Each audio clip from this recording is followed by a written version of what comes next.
Hey, what's happening, YouTube? It is I, your intrepid host, Jeff, on the Gas Mask and Hand Grenades channel. Tonight, we got another deep dive, hot on the heels of last night's Fates Warning deep dive, which was killer, which you should go check out. I had Kevin Huffnagel from Gorguts on. We went 4.5 hours, man. It was killer.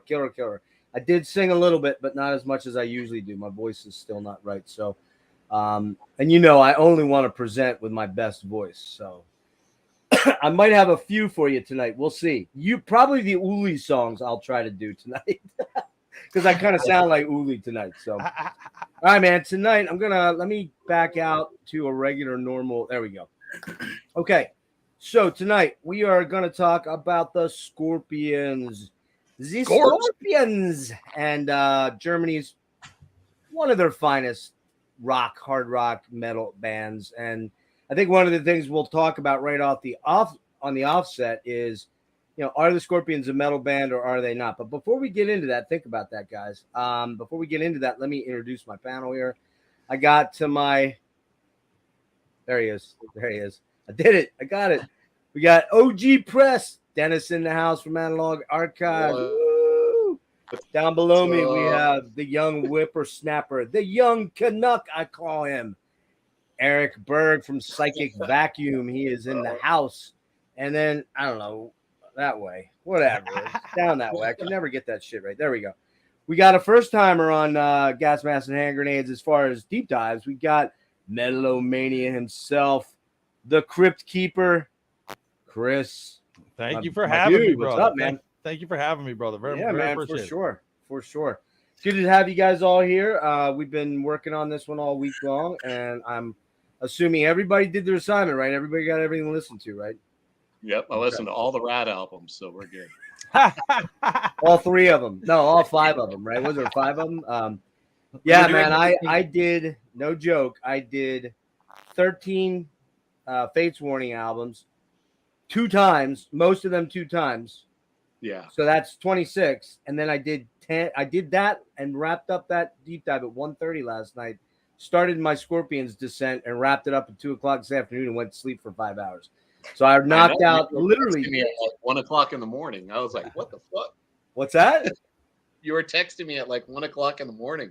Yeah, but you know me. I'm always awake half the night and I sleep during the day. I'm working anyway, so I'm like, well, yeah, dude, Lonesome Crow. Fucking Lonesome Crow. We're gonna get into that. Okay, so let me really quick ask you guys what you got going on with your channels. Dennis, what's happening at Analog Archives lately? Nothing. No, I took a break for like 2 weeks. You know that I was doing like stream after stream. I did like so many streams. I just wanted to. Yeah, well, I got to like spend some time with my family and stuff. And then I did a video, 13 death metal records. Yeah, saw that. That one is pretty badass. So I like that one. But I don't know. I've got some more streams coming up, but you know how I am, man. It's like when I have the time, I'll do it, but I don't want it to like. I never want it to feel like a job. So.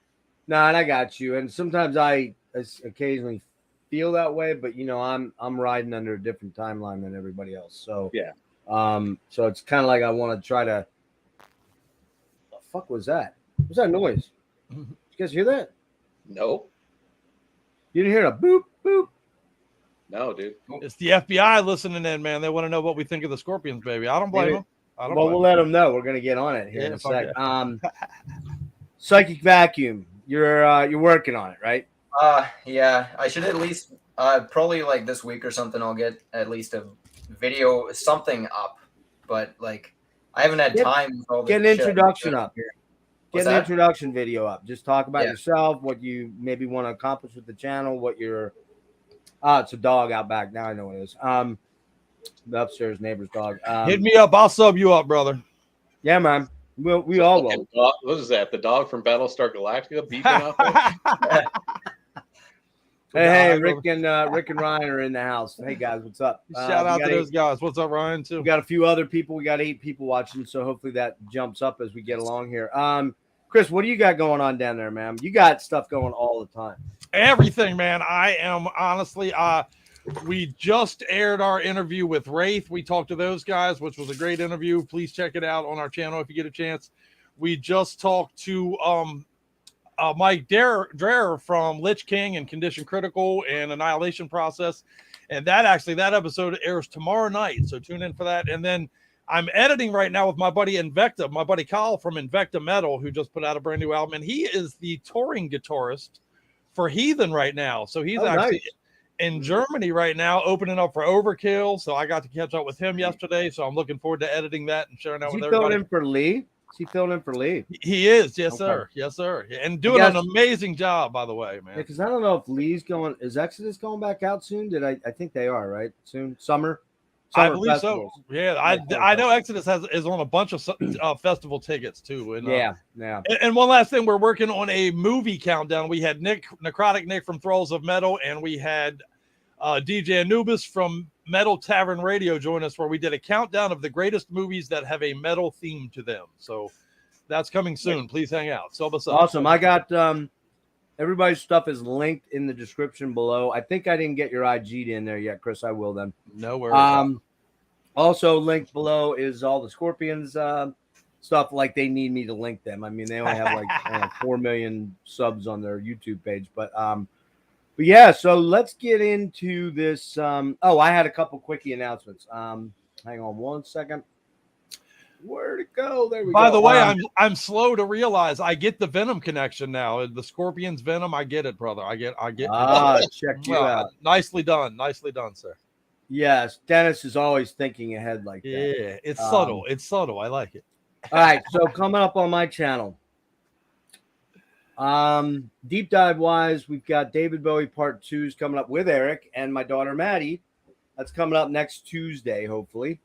Ziggy Stardust. What's that? Ziggy Stardust himself. Yes, yeah, sir. We did that section already. We're working on the station to station to help me out, Erik. Never Let Me Down. Never Let Me Down. I think, yeah. Beautiful. Fantastic. And then we're doing the final part somewhere in the future. And then on May 13th, I've got, hopefully, Dennis, I think you remember this. We've got Catacombs of Depravity Part 3. No? Oh, I'm just kidding. Well, we did talk about it. I should probably double check it with you. But we hopefully have Tom from Cine Arcade. Oh, yeah. That's his name. Yeah. Cine Arcade's coming on. And I'm hoping to have Greg. No, shit. Are you kidding me? Greg Walker. God, I can't believe it slipped my mind. Greg Walker from Esoteric joining us too, which would be pretty badass. Okay. So we're gonna do our horror thing. We'll get our horror on again with some new guests, and then let's see what else do I got. Hopefully, Dennis and I can work out a Forgotten Metal Gem 6. We had our bands picked. We have it. Yeah, we got to go back to that. Yeah. If you have the list around, let me know. I forget. Warlord was one. I remember that. Yeah, if you find it, we'll hit it at the end here. Vicious Rumors is on it. I know that. Yeah, Vicious Rumors on there. Tyrant, I think, was another one. Tyrant. But there was 2 or 3 more that I can't remember off the top Warlord. of my head. Warlord, definitely, yeah. Which ties in with Fates Warning again. Go watch Fates Warning.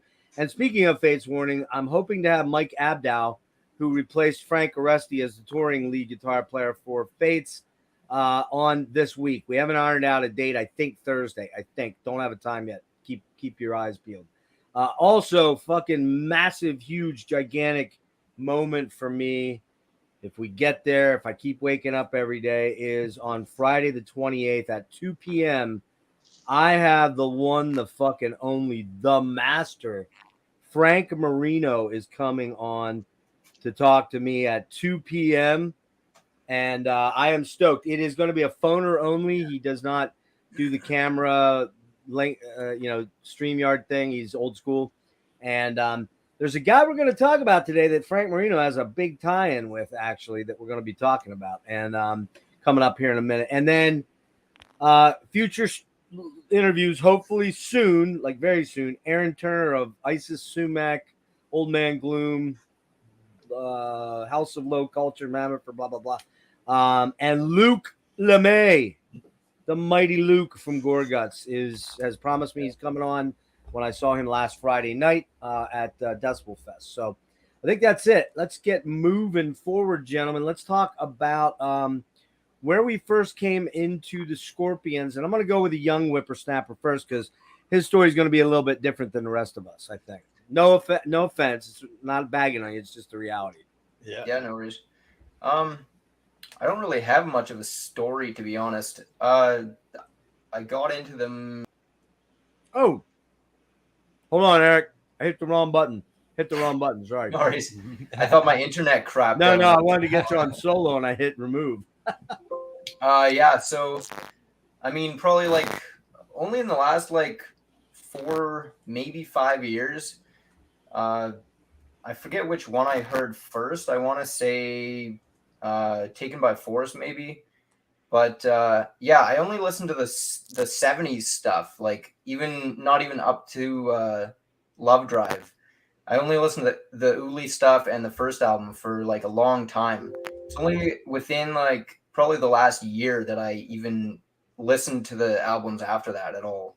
Even though I've heard like Rock You Like a Hurricane, No One Like You, Winds of Change, and all that stuff. But yeah, you'd have to be dead not to have heard a couple of those songs. Yeah. Okay, cool. Good deal. Let's see. We'll go with Age Before Beauty. We'll go with Chris. How about Chris? Ready? Yes, sir. All How right. are you doing? We'll go. I actually am. Most of my early experience with music comes to do directly from the fact that I had an older brother who, of course, hated my guts and wanted nothing to do with sharing his record collection with me. But I did it anyway. I would break into his room. I used to get intricate. He would put a lock on the door. I'd get a screwdriver and take the lock off the door and everything. But nice. All to get to that record collection because honestly, man. Within that record collection was my first experience with Black Sabbath and Foghat and April Wine and Journey and, you know, all these things. It was like a gold mine to me. As a kid, it was a magical box of music. Almost, you know? And of course, in that box was my first time I got to hear the Scorpions. And the Scorpions, and I'm sure we'll talk a good deal about it as the show progresses, but the Scorpions in particular, to a young male such as myself, had very suggestive cover art on a few of those. Did. So as a young kid, I was like, "Ooh, you know, I'm looking at bubblegum titties. Holy shit, you know, bubblegum titties. I got to hear this immediately." And yeah, honestly, the Scorpions were an early standout for me, man. I think of those days fondly to this day, and the Scorpions were a big find that that has stayed a part of the soundtrack to my life to this day. So even though my brother probably still hates me, thank you, Bob. I appreciate you, man. Thanks for the hookup, bro. He probably does hate you, and he thinks you probably stole some of those records. I'm sure I did, honestly. You probably did, yeah. All right. I remember most of the big headphones that were like the big, you know, almost the size of your head back then. You know? God damn, man. Those and the fucking, you know, the Sony Walkmans and the tape decks, and then you had the they did go to Sony Walkman CDs later, but again, you had the fanny packs too, man, in the 80s. And this was 8-track era shit I'm talking. There was that's sure 70s, sure. Yeah, brother. All right, Dennis, what you got for me, OG Press? I think for me, Scorpions, like when I first heard them, it was probably either the No One Like You video or maybe I just bought Blackout based on the cover. I can't remember exactly, but I remember the video having a really like huge like impression on me with him. Like I think they're at Alcatraz. I don't know where they're at, but yeah, they are. Yeah, and Rudolph Schenker with the forks in his eyes, and he's like playing the guitar solo, and I'm like, whoa, this is fucking insane, man. I just love that song, and it just so I mean, I can't remember if I had the record before that. I might have just heard it on the radio, honestly, because back then our local radio station, so they were playing like Ozzy and Motley Crue and Rat and Scorpions and all that stuff at that time. So it could have just been on the radio, honestly. And I just saw San Jose. San Jose. Yeah, we had two like rock stations with KOME and KSJO, and they would play. They just played hard rock like during the day. Like it would, you know, I mean, it was mixed with other stuff like, you know, Billy Squier, Pat Benatar, Triumph, and that kind of stuff as well. So, but that's where I heard a lot of stuff when I first heard it. It's just like, oh shit, what's this? You know. So I'm assuming it was probably the radio. I don't honestly remember exactly where it was, but I do remember the video having a really, really big effect. Like, man, this band is up. Like, just it became one of my favorites just based on that video because I just thought it was so badass. I mean, it's probably cheesy as hell now. I haven't watched it in years, but yeah, right. back then, as a kid, I'm just like, oh, this is fucking killer, man. Like, there's a guy that has forks in his eyes, and like even now, like just thinking about that makes no damn fucking sense. Like, why does he have forks on his? Well, think about it. Think about it. Clockwork Orange, bro. I know. Well, I get that, but these are forks. That's where that guy. And here's the weird thing. I did not know this until I was researching yesterday. That is not Rudolph on the front cover, and I always thought it was. I thought it was him. It's not. It's the artist that did the actual work. It's his name. I've got his name down in here. That's a self-portrait of him with the thing. Are you serious? Yep. I'll get to his name when we get to Blackout. But it looks just like Rudolph. That's the weirdest thing, doesn't it, man? Wow, no kidding. I was sure it was him, and then I'm like, what? He does the same like thing in the video though. That the thing with the mouth and everything. Yeah. The other thing, the fork thing though, definitely came from Clockwork Orange, where Malcolm McDowell or is it Malcolm McDowell or Roddy McDowell? Roddy McDowell. No, Roddy McDowell's not in. No, you're right. Clockwork Orange. Malcolm. Yeah, you're right. You were right the first time. Yeah, and he's laying there in the chair with his eyes going like that, and there's the thing holding his eyes back, and then Axl fucking stole it again later for a video for what is it? Jungle? Welcome to Jungle, I guess, right? Yeah, but this is not. I mean, I get it. Like it's the same kind of concept, but it's not. It's forks, and it's covering his eyes, so it's like what? I don't know, but whatever. It's cool. Yeah, like it was eye catching. Yeah, for sure. Well, in my case, since I'm the old fuck, I'm always the old fuck. Why am I always the old fuck in here? I remember pretty vividly hearing God damn it. You're kidding me. I'm gonna forget the name of the song. Fucking A. Loving You Sunday Morning on the radio and Love Drive then. So we're talking 79, 80. And my very first album was one of the very first albums I ever bought. It's gone now, sadly, because I got rid of all my stuff. But my very first Scorpions album in 1980 as a ninth grader. And man, I hear The Zoo. I hear Make It Real. I hear fucking Hold Me Tight. Falling in Love, man, and I'm like, yeah. So that was where I came in. Like I didn't even know about Uli until, quite frankly, until after the late '80s. That's when I discovered Uli. I went back in the late '80s and discovered the early Scorpion stuff. But so I came in right at the height of their ascension to superstardom, like world superstardom, right? And the other thing I very much hugely remember, is 82 now. I'm driving. I'm getting ready to drive in March of 82, right? And right around that time, Blackout comes out. And Blackout was a fucking massive album for me in high school, man. It was every car stereo, Blackout was blaring out of it, man. Oh, yeah. And for good reason, right? So that's where I came in and where I went. And we should mention one quick thing here. We are only doing the first 10 albums of the Scorpions catalog, from Lonesome Crow through Savage Amusement. And that was Dennis and I talked about this, and we both determined that that's the sweet spot of their best material, number one. And number two, they kind of started to become so corporate after that. And their music just, no offense, Klaus and Rudy, but you guys are rolling in stinking money. Yeah, cash. You just kept writing the same songs over and over and over again, and always looking for that big rock radio ballad. I hear the new album's better. I haven't listened to it, in all fairness. I haven't tried it, but I've heard from Dennis. I've heard from Marty. I've heard from a couple people. It's Nick, I think, that it's not too bad, but I have not ventured out into it. Maybe we'll do a part 2 and wrap it up, but I don't know. Probably not. So, all right, we're going to get rolling here with the first album. Excuse me. Let me do a quick history here, and then we'll get rolling with the first album. Scorpions are a German rock band formed in Hanover, Germany in 1965 by Rudolph Schenker at the age of 17. These Schenker boys were very industrious at a young age. We'll get to that in a minute. Yes, sir. Since the band's inception, its musical style has ranged from hard rock, heavy metal, maybe, glam metal, to soft rock. I don't know about soft rock, but maybe a weak, cheesy rock, but I don't know about soft.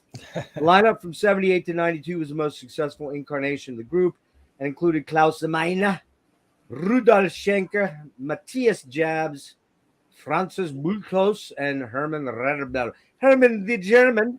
And please don't hate me. He calls himself that. Okay. Right. Yep. True. Right. True. Yep. Yeah, I don't want any. You're a racist. It's not true at all. The band's only continuous member has been Rudolph Schenker, although Meine has appeared on all the Scorpion studio albums, while Jobs has been a consistent member since 78, when he was fired and then rehired very quickly. We'll get into that too. Bassist Powell Majwoda and drummer Mickey D, who replaced the mercurial James Kotak, shall we say. Well put. Has been in the band, I think since like 16, I believe. 16.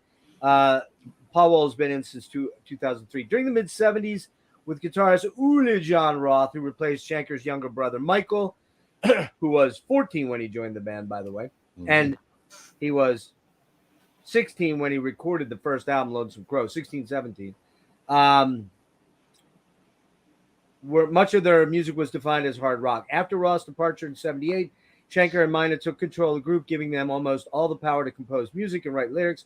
Jabs joined in 78 with the melodic rock he played and influence of producer Dieter Dierks in the band. The Scorpions changed their sound to melodic heavy metal. I still don't think that's right. Mixed with lyrical rock ballads, which are evident in the albums Love Drive in 79, which began the evolution of the band's sound. With recording a developed, I don't know what that sentence doesn't make any sense. Anyways, Michael Schenker also played on the Love Drive album over the next day. If you listen to Michael Schenker, he did everything on the Love Drive album, but that's a whole different story with Michael Schenker. And we did some Michael Schenker already. Oh yeah. Dennis and I, we did the first 5 albums, right? Yep. MSG. Yeah, and last wrap it up here, guys. Over the next decade, the band achieved influence, approval from music critics, and significant commercial success with the albums Animal Magnetism, Blackout, Love at First Sting, and the live recording Worldwide Live, which I do have, but I didn't pull. Savage Amusement, their best-selling compilation, Best of Rockers and Ballads, and Crazy World, all awarded at least 1 times platinum or more. They've sold over 100 million albums. That's pretty fucking impressive. Crazy. Indeed. They have been around almost 50. They've been around almost 50 years. So, yeah. So, I think what we'll do is, let's see, what order do I want to go in? On the notes, if I could just add a couple things that, of interest, I thought they're listed. They're thought to be perhaps one of the most used bands ever as far as soundtracks across the TV, movie, and commercials for. It's not something that they've completely charted, I guess, but many people think that the Scorpions are the most used, and over 500 things have sampled Scorpion songs. Doesn't shock me, especially, Rock You Like a Hurricane, Still Loving You. From TV shows, video games, movies, including a couple notables like Grand Theft Auto, Vice City, NHL 10, Fallout, Metal Evolution, shows like Supernatural, Beavis and Butthead, The Simpsons, Stranger Things, It's Always Sunny in Philadelphia, Brooklyn Nine-Nine, and a bunch of movies like Wrestler and Knocked Up and Jawbreaker, Little Nicky, tons of movies. I never looked, but I gotta believe both Klaus and Rudy have very large houses and probably own island properties somewhere. They own islands. They're doing okay. They might own, hey, if Johnny Depp can own an island, why can't Rudy Schenker? Right. He can. One last thing of interest I thought is that apparently they're involved in a conspiracy theory that maybe the song Winds of Change was written by the CIA. So there's that as well. Oh, yeah. I've heard that. Yeah. I'm not a big conspiracy dude, but no, right on. But I got you. That's an interesting point. Hello, my name is Klaus Meine, and this is my island. All right, man. Let's get started on the album. I love you, Dreadful. All right. Is Michael Schenker allowed to visit Rudolph Schenker's island or not? My guess is I love my brother Michael. He's just a little insane. He just can't come here. Man, I don't know. The stuff that comes out of Michael's mouth is pretty fucking bizarre, man. He's out there. I think let's be honest. He's had a very good career. He's probably done exceptionally well, but he ain't sitting as pretty as Rudy. Not even close. Yeah, even close. So. No. We're going to get started with this one here, and I'll show it. And I know, Dennis, you have a copy. This is the remaster reissue that I believe came out on Universal in 2002 on Polydor. I love that artwork, man. I think that artwork's badass. Yeah, it's killer, man. And, it's trippy because the same guy then does the Flight of the Rainbow artwork as well. And this came out again in February 1972 in Germany, West Germany, I should say. May of 73 in the United States, recorded October 71. Again, Michael's 16 years old when he recorded this at Star Studio in Hamburg, and the label was Brain. And we might want to talk very briefly, quickly about the producer of this album, who was one Connie Plank. And I don't know if you guys know anything about Connie Plank, but huge German producer for krautrock. He's kind of the guy that kind of, for lack of a better word, was instrumental in bringing krautrock to the world's attention. You got bands like Kraftwerk, Guru, Can. Help me out. Oh, he also did more modern stuff when he did like the Eurythmics and I believe he did Depeche Mode. Am I wrong on that? I might be wrong. Hold on. Very cool. I'm sorry. Ultravox. Yeah. He also did Cluster, Asherah Temple, Kraftwerk, and Neu, the band Neu. So very, very instrumental producer back then. And you can definitely hear the effects of that on this album. It's very much different from a lot of what they do later on for the most part.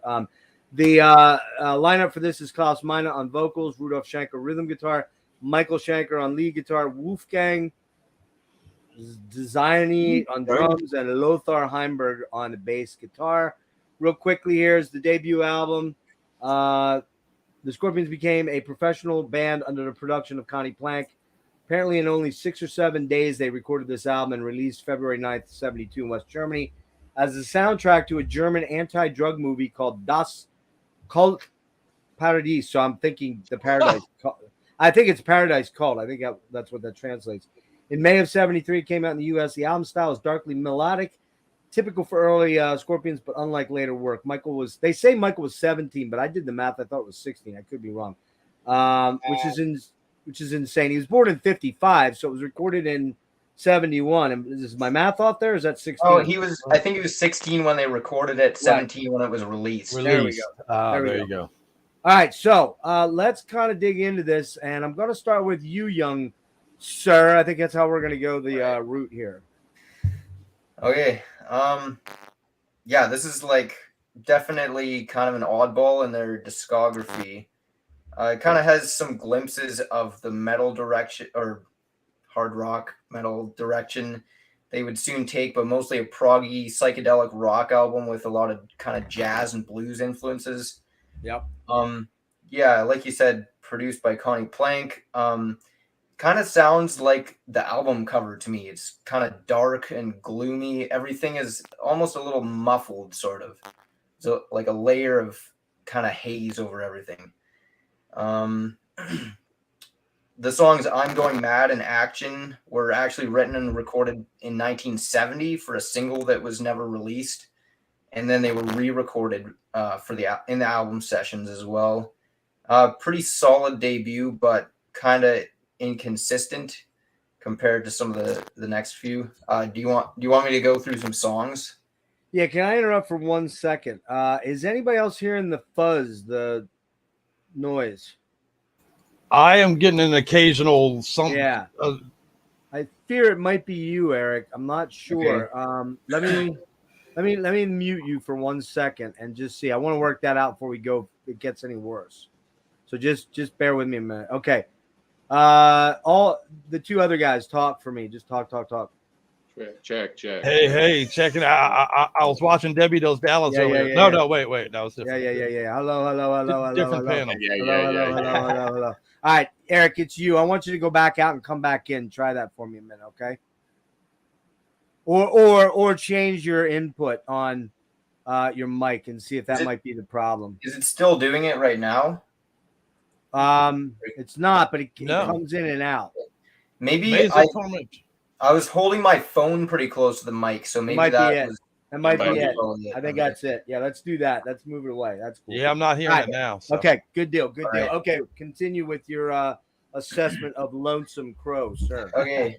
Yeah. So as far as songs go, we got I'm Going Mad, very 1972 sounding, kind of blues and jazz influenced rock, mostly clean guitar, but some heavy distorted riffs thrown in as well.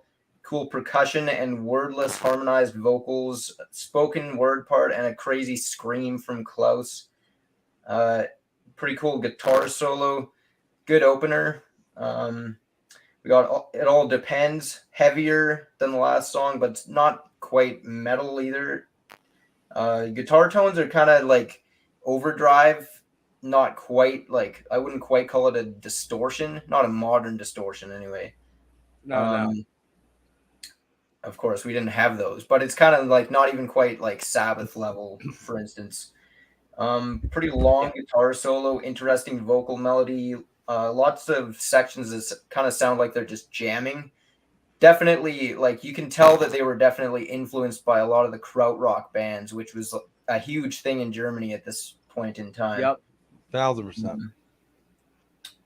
Leave Me. This one's pretty cool. You got these weird wind sounds in the beginning, and then this like guitar thing that sounds, I don't know, it sounds like he's tapping the fretboard with the pick or something. It's weird. Yeah, I think he is. And it carries throughout the whole song. Yeah, check your phone then. What's that? Check your phone then after you're done here. Wrap up with this, and then I want you to recheck because it's something on your end. I'm not sure. It's back, so we may have to adjust. All right. Adjust audio, but go ahead and wrap up. Killer shirt too, Eric. By the way. Sorry. Thanks. Yeah. Where was I? Yeah, that one's pretty cool. Where was I? This is kind of the first song where Klaus really starts to show off. He's pretty good singer already, even at this point. I don't know why I took like really long notes on some of these. I did too, brother. Don't feel bad. Okay. Well, here's the deal. We're going to have to sort ourselves out a little bit just as you're going. Because remember, we're all going to say maybe some similar things and some different things. But if we do it, if we really go crazy, we'll be here 6 hours. I'll zip through. I'll got it. Which we've done before. And I'm not averse to that. I don't, just kind of look at what you got. And like, we don't need to get into like every minor detail of the song. Yeah. Really. Leave Me. Yeah, I really like that one. Cool solo from Schenker on it too. In Search of the Peace of Mind is definitely my favorite song on the album. It's pretty like mellow in the beginning, but it's got that cool like harmonized guitar thing. First time you hear dual harmonized guitars. Yep. From these guys, and then it's got that. It kind of sounds like it's ending, and then it's got that like doomy part where Klaus is just like screaming up a storm that ends the song. Pretty awesome. Inheritance is another jazzy psychedelic one. Has some cool hard rock riffing in a couple spots. One of the better songs on the album. Action, lots of jazz and blues in this one. Klaus kills it on vocals. Super cool bass riff. Not one of the strongest songs. And then Lonesome Crow. It's got lots of cool parts, but it kind of, I don't know, some of the transitions they go through are kind of a little clumsy maybe. Kind of rob it of some of the momentum. But overall, still cool. So I gave this album like a 7.5 out of 10. Nice. All right, man, that's good. Jump out and try coming back in, and we'll see. I'll bring you back in. We'll see if that fixes it, because it's not horrible, but it's enough that if it's going to go on for a couple of hours, it's going to be kind of off-putting for. It's like every 15 seconds or so. Yeah, we'll try to give it a second and then go out for a few seconds and come back in, and we'll see in a minute. Rick, I said those guys could edit. I didn't say I was gonna edit. Come on, man. My show, my fucking party, bro. All right, Chris, we'll go with you. We'll just go with the order of intro, the way we laid it out. So sounds good. Sounds good. What you got? All right, Lonesome Crow, 1972. Of course, I was one at the time, so it was one I dove in a little bit later as a teenager. My thoughts are, of the 10 we're doing today, we'll talk later, I guess, and where we ranked them in accordance to with one another. But yeah, don't give yourself away too much. Cool. I think this is definitely an album where they're finding themselves. They're trying to figure out who they are. It feels the whole album in a nutshell. It's funny that it's related to an anti-drug thing because it's very. It feels like they took a bunch of shrooms and just out, and it became the album. Right? Exactly. I was thinking the same thing. It's like, man, these guys probably did massive bong hits at the mixing desk, man. They're like, yeah, that sounds so cool. And as the result, the album's kind of all over the place. Now it opens with "I'm Going Mad," which the theme song that opens up that would be a perfect match for an early James Bond movie. Go listen to that again. It would perfect. It's very Peace Lobes vibe on this. You can tell that this is the tail end of the 60s where that, this album's very influenced by the Peace Love vibe that's going on. It is a bit riffy though. "I'm Going Mad," the opening track, which leads to "It All Depends," which has very tribal. There's a lot of tribal music to the background of it. "It All Depends." Not a favorite personally, but it's not a terrible song. Then song number 3 is "Leave Me." It's operatic in spots. This song seems to me that it was made for taking acid to. It's got like weird ranting in the background to it and shit. In my opinion, "Leave Me," for the record, of this era, the worst Scorpion song of that era, personally, for my take. Followed by, in my personal opinion, is the second worst, which is "In Search of the Peace of Mind." It's clearly a song that's peace. I bet the hippies used to just jack off around campfires to this song. You know what I mean? I bet they just. That's why I gotta have you on every deep dive, Chris. I'm sure they had s'mores and talked about like, man, they just get me, bro. But in the middle of the song, it literally breaks into an opera. There's like an opera in the middle of the song. It's so bizarre. It's nutty as shit. It's nuttier than a Snickers bar. But "Inheritance" is the song after that. Now, this, in my opinion, is the first appearance of that, what we would later become that shredding guitar feeling that we identify as Scorpions. "Inheritance" is the birth of that in this band. It's the precursor to the Uli period. So true. So perfect, in fact. That definitely lips into the, it dips into the trippy angle a few times too many for my liking. But if you took acid and listened to "Inheritance," you're on fire, brother. 2 more songs. "Action," very jazzy, almost a fusion jazz feel to the song "Action." I do love it. It's got some solid riffing throughout it. It's definitely a bass-driven song. They let their bass player Lothar Heimberg get funky as fuck for the song, and I love that.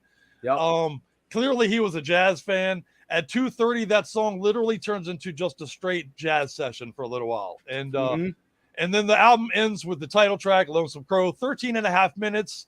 It's a weird song. It opens with bird sounds in the background, and it's a mellow acid ride. I get the feeling that they did that. They took mushrooms. They made the first 6 album songs, and then they were like, all right, what do we got left over, man?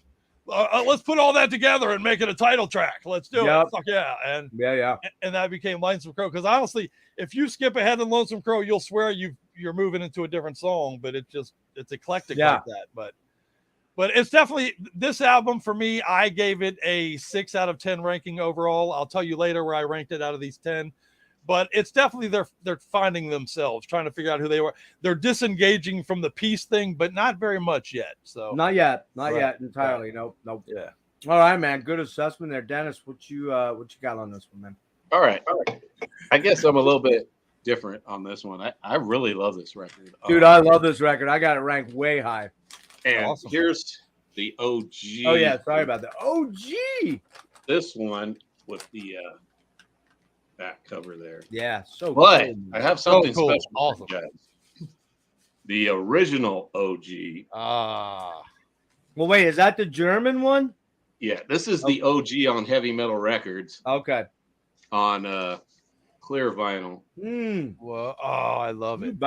You. I love it. I got super lucky finding this. I bought it in like a group. I bought a bunch of records, and this happened to be in it. So I just got lucky getting this record. Always bringing the heat. Always bringing the heat. Yeah, man. So in this case, always bringing the venom. Ooh. Yeah. Anyways, man, this song, I agree with you guys. Super heavy psych prog mixed with like Black Sabbath. I hear some Doors in there. I hear some Floyd. It's a total acid experience record, but I think it's really good. I mean, like you guys, all of you guys said, it's uneven here and there, but for me, it just works. I'm going mad. Fucking killer song, man. Just a great riff. You could hear their definite Sabbath influence on this song with the fuzzed out guitars. It all depends. Killer guitars, fucking psych shit going on that one. Leave Me, very 70s sounding. Kind of sounds like something off the Hair soundtrack or something. Super weird. In Search of the Peace of Mind, killer proggy Floyd track. Inheritance, killer guitar driven track. Great vocals on that one. I like the vocals. You can hear Klaus kind of getting his vocals going on this kind of stuff here. Action, like you said, very jazzy track. Not really my thing, probably my least favorite song on the record. And then Lonesome Crow, crazy vocals on this one. I like the riffage on this one, pretty heavy riffage.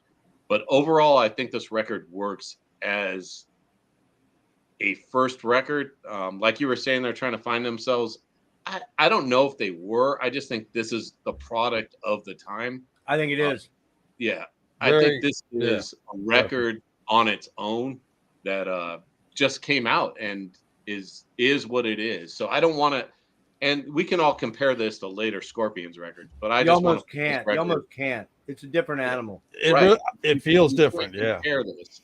So if this record came out when it came out in 72 and you heard this record, it was a record on its own. And I think it was a fucking banger at the time. There was no one else doing all what they were doing in this record at the time. So I think it works that way. And that's why I think it's a banger. And I'm going to give it a 8.5 out of 10. Whoa. Wow. Okay. All right. It is quite a bridge from the 60s to the 70s for sure. Yeah. Yeah. And remember, it was recorded in 71. So you're just over the line from the 60s. And I actually have this higher than you, Dennis, crazy as it might sound. Yeah. And we had a lot of similar stuff. Yeah. I'm going mad. Fucking love this track, man. Yeah, very 70s bluesy. And you guys didn't mention one huge name that I think is very present in a lot of these songs. What? Moody Blues. I hear all over the place on this shit, man. All those you know, those operatic and choir-like vocals and shit. Indeed, right. All right. Super cool. It's hella trippy, hella psychedelic and weird, and I love it. Because I love psych. I love fucking krautrock. I love Asherah Temple, and I hear Asherah Temple in here big time. The only thing that really kind of maybe sets it into the 70s is more the blues guitar thing that was happening in the late 60s into the early 70s. It all depends. Again, super late 60s, early 70s sound. Lots of Hendrixy vibes. Hell yeah, lots of Frank Marino vibes. But keep in mind that Frank Marino didn't come around until 72. Compare this album, Lonesome Crow, to Max Zoom. Not even a comparison. And we just did that, right, Eric? Yeah, not even for me, it's not even a comparison. Max Zoom is barely listenable, and I love Frank. Sorry, Frank, but it's not a good record. And with the exception of one or two tunes, this thing blows that thing out of the water. There was probably money behind this from Connie Plank. That's what I'm thinking. Leave Me. Sue, you said you didn't like this one, Chris. I love the melodies on this with the vocals. There was just those groovy, trippy, psych, weird melodies. Klaus sounds totally weird on that song. He doesn't sound like Klaus at all. At all, yeah. You're right. But not to what we know him to become. In Search of Peace of Mind, very Moody's again. There's a lot of Moody blues in that track. Very weirdly a prog track with the acoustics and it's, to me, it's super catchy. You know what it reminded me of? You guys know Donovan? Yeah, dude. Okay, hurdy-gurdy, hurdy-gurdy, she said. That reminds me, that section there reminds me of hurdy-gurdy, man. Love it. Love me some Donovan. Let's see, Inheritance, kind of a jammy, bluesy thing. I really like that track, man. That's a ripping track, man. Like you, Dennis, action, funky groover. The bass is really prominent. A lot of screams in that one. Klaus gets, you hear that first level of his upper range, which I'm not even going to try. But it's my least favorite track on the album. Yeah, mine too. And last one, I got Londoner written down here. It should be Lonesome Crow. 13-minute jam. Cool psych trippy jam session that moves from heavy psych to fusion and acid blues to almost heavy proto metal. There's heavy proto metal in this. There's a lot of heavy riffage in that one. Yep. Yeah, Mike shreds, and again, he's only 16 years old, which is mind bending, man. Because when I was 16, I could maybe play power chords and bar chords or open chords, first position open chords. I could maybe do a little bit of plunking around, but I sure as fuck couldn't play solos like this guy, right? Real quick, many things pop out. Mostly Scorps never sounded like this again. There's a little bit of this carrying over onto the next album, but not a lot. Right. Mike Schenker was phenomenal for a 16-year-old, 17-year-old. Klaus sounds very different on most of this album. Production, I think, is insanely good on this album. It feels very live. There's killer separation in the mix. Everything pops and has its place. Stellar production. Connie Plank. I'm going a 9 out of 10, boys. All 9 right. out of 10. Wow, As soon as I put this album on, I'm like, man, this is like a nice warm hug. I love this fucking album. Action's the only one that kind of turns me off. Yeah. Some of them are stunningly cool for the era, I think. For a first album from a band, crazy. The music is hard to pigeonhole because it borrows from a bunch of different styles, but it works mostly. It mostly works. Lonesome Crow does have some awkward transitions, but I've heard worse. So there you go, 9 out of 10 for me. I had a feeling, Dennis, you and I would probably be on the same wavelength on that. All right, guys. So next up, and I'll let you show you. Very cool. But very cool. Huh? One little thing, the production. I said it sounds kind of muffled almost, but like it totally works. I didn't mean that in a bad way. It totally works for what they're doing. Yeah, I think the production's killer on it. I just love it, man. So we got Fly to the Rainbow, and look at that thing. Is this a precursor?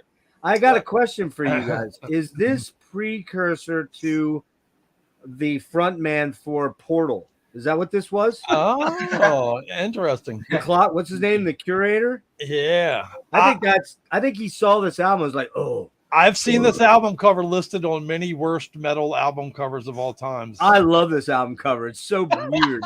It's so trippy. It is bizarre, dude. Yeah. Uli hates it too. He's like, I don't know what the fuck it was, but same artist that did drugs. That's what did. Anytime it's drugs. Same artist though. Same artist that did Lonesome Crow, by the way. Like an art house. Yeah.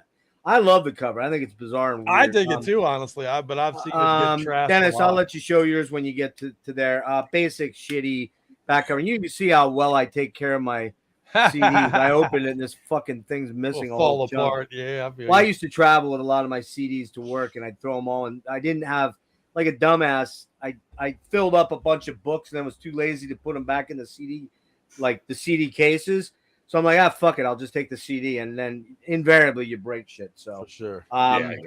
Yeah. So that's album number 2, Fly to the Rainbow. And Eric, I'm gonna pull you up and give me a sec here. We've got released November 1st, 1974. Recorded April 74. I'm sorry. Yeah. April 74, released November 1st, 74. Musicland Studios, Munich, West Germany, and Studio Maschen Sevital. I don't know. I'm not German, so I don't really know. West Germany. And we've got RCA is the label on this. And Frank Bornemann. I don't know who that guy is. He's from Eloy. Oh, yeah. The keyboard player. Was he a guitarist? Yeah, and singer. Okay. Wow. Good call, man. Way to look. See, that's why I like having you on. You do your own work, man. I do all the bullshit, and you just do all the nitty-gritty. So, in support of the Lonesome Crow album, Scorpions toured as the opening act for British rock band UFO, which, by the way, we got to do a UFO deep dive. That has to happen. Has to happen soon, by the way, guys. So, think about that. At the end of the tour, Scorpions lead guitarist Michael Schenker was asked to fill in the open position for UFO's guitarist and accepted the position. Schenker's departure temporarily resulted in the breakup of the band, but Rudy and Klaus ultimately merged with the band Dawn Road, and that band, Dawn Road, was the band that consisted of Uli Roth, who replaced Michael, as well as drummer Jürgen Rosenthal, keyboardist Achim Kirsching, and bass guitarist Francis Buchholz. The new lineup assumed the Scorpions' name and recorded Fly to the Rainbow. 3 songs on Fly to the Rainbow were co-written with departing guitarist Michael Schenker as part of the agreement on leaving the band. Again, real quick, Klaus Meine on vocals, Uli Roth lead guitar and vocals on Drifting Sun, Storytelling, and Fly to the Rainbow. Rudy rhythm guitar and vocals on They Need a Million, Storytelling on Drifting Sun, bass guitar Francis Buchholz, and Jürgen Rosenthal drums. So go ahead, Erik. Yeah, Jürgen was in Eloy for a while as well too, like Ocean and Silent Cries and Mighty Echoes too. Okay, cool. Let's see. Good stuff. Yeah. Yeah, this one, the production is definitely like clearer. A lot more kind of breathing room to it than the debut. Klaus also kind of, I don't know, I feel like a lot of the first album he's kind of not really doing his like high register stuff. He's more like mixing it up. He's doing a lot more mellow kind of stuff, which is kind of what they needed for those songs. But here there's kind of more energy to a lot of this stuff, and Klaus really like starts kind of going up into that zone that he would stay in for a long time after this. Yeah, this is the only album with Jürgen Rosenthal on drums, killer drummer. These guys are obviously kind of, I don't know, they're growing as songwriters. The compositions flow more smoothly than the debut. The overall style is kind of a little less complex, but they've kind of focused in a little more on the things I really liked on Lonesome Crow. Yeah, pretty consistently great throughout. Speedy's Coming, instantly higher level of energy than anything on the last album. Kind of more straightforward, but has an undeniable sense of momentum that never lets up. Klaus, that chorus when he's like, yeah, I can't do his vocal at all. There you go. That's it. I can't do that vibrato though. That vibrato is hot, speed is coming. Yeah, it's so good, man. So good, yeah. Awesome. Which, by the way, real quick interjection here. We've talked about Fifth Angel on this channel a lot because I'll forget it if I don't say it right now. Dennis and I did a deep dive on their material. And by the way, they dropped a new song last week that is fucking ripping, man. And they're putting out a new album on June 16th on Nuclear Blast. Yeah, Nuclear Blast, and called When Angels Kill. Fucking ripper. But their the third album that they put out, Kendall Bechtel was the singer on that. He was the original guitar player on Time Will Tell. And he sings, how about it, Dennis, man? He sounds like fucking Dio, so killer. Yeah, he does. And he does a cover, I think it's still on his YouTube channel, of Speedy's Coming that is fucking badass. His voice is amazing, man. Who is this again? I'm sorry, I missed your Kendall Bechtel, who was the lead guitarist for Fifth Angel on their second album, 1988's Time Will Tell. Very young dude at that point in time. Awesome. He does a cover of Speedy's Coming on his YouTube channel. Kendall Bechtel. You'll have to look him up through YouTube or through. I'll send you a link. But anyways, dude, he fucking destroys that song. It is so good, man. You'd swear it was fucking Dio and Klaus Meine had a baby and they fucking ripped this out. It's so damn good. But sorry, go back to you. That out. And by the way, real quick, Speedy's Coming, their first heavy metal track. That's all I got. Yes, I agree. Agreed. Yeah, awesome song. Love this. Uli's already going crazy on the whammy bar too, which is fucking awesome. They Need a Million, really good like classical guitar stuff in the intro. Super awesome, heavy main riff to it. Great drumming. I think Rudolph is the one singing most of the lead on this one. I'm pretty sure. He's kind of, I mean, he's definitely less powerful than Klaus, but he has kind of a unique voice. Killer guitar leads, some of which are not. Does that say that? Did you see that somewhere? Because he is credited with lead vocals. Yeah, but on this song, I don't know. I couldn't figure out. I couldn't find an actual. I don't think so. Track. He had lead vocals on the song "They Need a Million." Yeah, that's the one I'm talking about. Oh, I'm sorry. I thought you were talking about Speedy's Coming. I'm like, wait, No. what? No. I'm sorry. My bad. Not paying attention. My bad. Yeah. Right. Some of the guitar leads are mirrored by the synth, and also Klaus like comes in over top, adds like a third harmony. Awesome song. Love that one. Drifting Sun, awesome like headbanging main riff. Uli's lead vocals appear for the first time. I can definitely see why some people would like hate his vocals. I honestly don't mind them. I mean, I've listened to the Electric Sun first couple Electric Sun albums. Good stuff. It is good stuff, but like when he's singing every song, it's a little much for me. Yeah. But when he's just doing like 1 or 2 or 3 on the album, it's kind of, I don't know, doesn't bug me too much. He's still not a good singer. I'm sorry. No, he's not a good singer. He's unique and he's a killer guitar player, though. That's all that matters. Yeah, absolutely. I wrote down here, whether or not you like his singing, you can't deny his guitar abilities, and they're on full display here. Interesting break about 2.5 minutes in with some cool offbeat snare and hi-hat hits. Uli's going crazy on the whammy bar again. Fly People Fly, the slowest song on the album so far. Almost kind of a ballad, but it's still pretty heavy. Great melodies all over the place. A lot of emotion in Klaus's vocals and the guitar work as well. This is my song. Not as heavy as the previous few, but still awesome. Love the syncopated drum beat. Great bass lines and harmonized lead guitars. Far Away. Beautiful opening with nice clean guitars, lead, bass, waves of mellotron, and Klaus crooning over all of it. It stays pretty slow, but for a while, but kicks up the energy after a couple minutes. Probably the least interesting song on the album for me, but by no means a bad one. Let's see. Fly to the Rainbow. Oh man, this one's killer. Uli's classical guitar work in the first part is just like amazing. Sets it up for the rest of the song. Lots of different sections, but it works a lot better to me than Lonesome Crow. Some parts remind me of Hendrix, some of Pink Floyd. Some, I don't know, there's parts of this song that just sound like Scorpions. Like I was trying to think of some kind of influence on this before this time, but I couldn't think of anything. And I've listened to a lot of early 70s rock and stuff. I don't know, this just sounds unique to Scorpions, which is pretty awesome. I love this entire song, but the ending is just so epic and probably my favorite moment of the album. This one's an easy 9 out of 10 for me. Nice. Wow.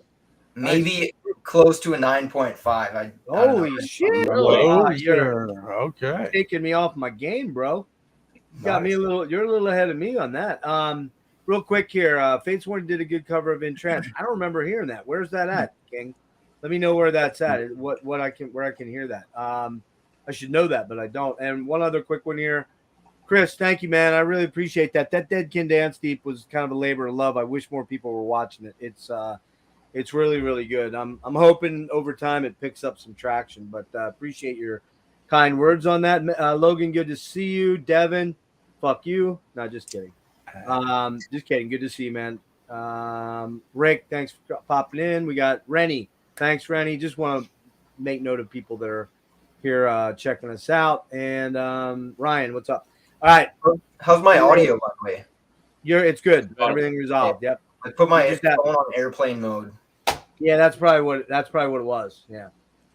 All right, man. Chris, what you got on the second album, Fly to the Rainbow? All right. Well, again, gotta just mention that I do like the album cover, but I've seen it on a ton of lists where it just gets trashed for it. It's very weird, I'll give you, but not sure why it gets all the hate that it gets, considering there's much worse out there. But okay.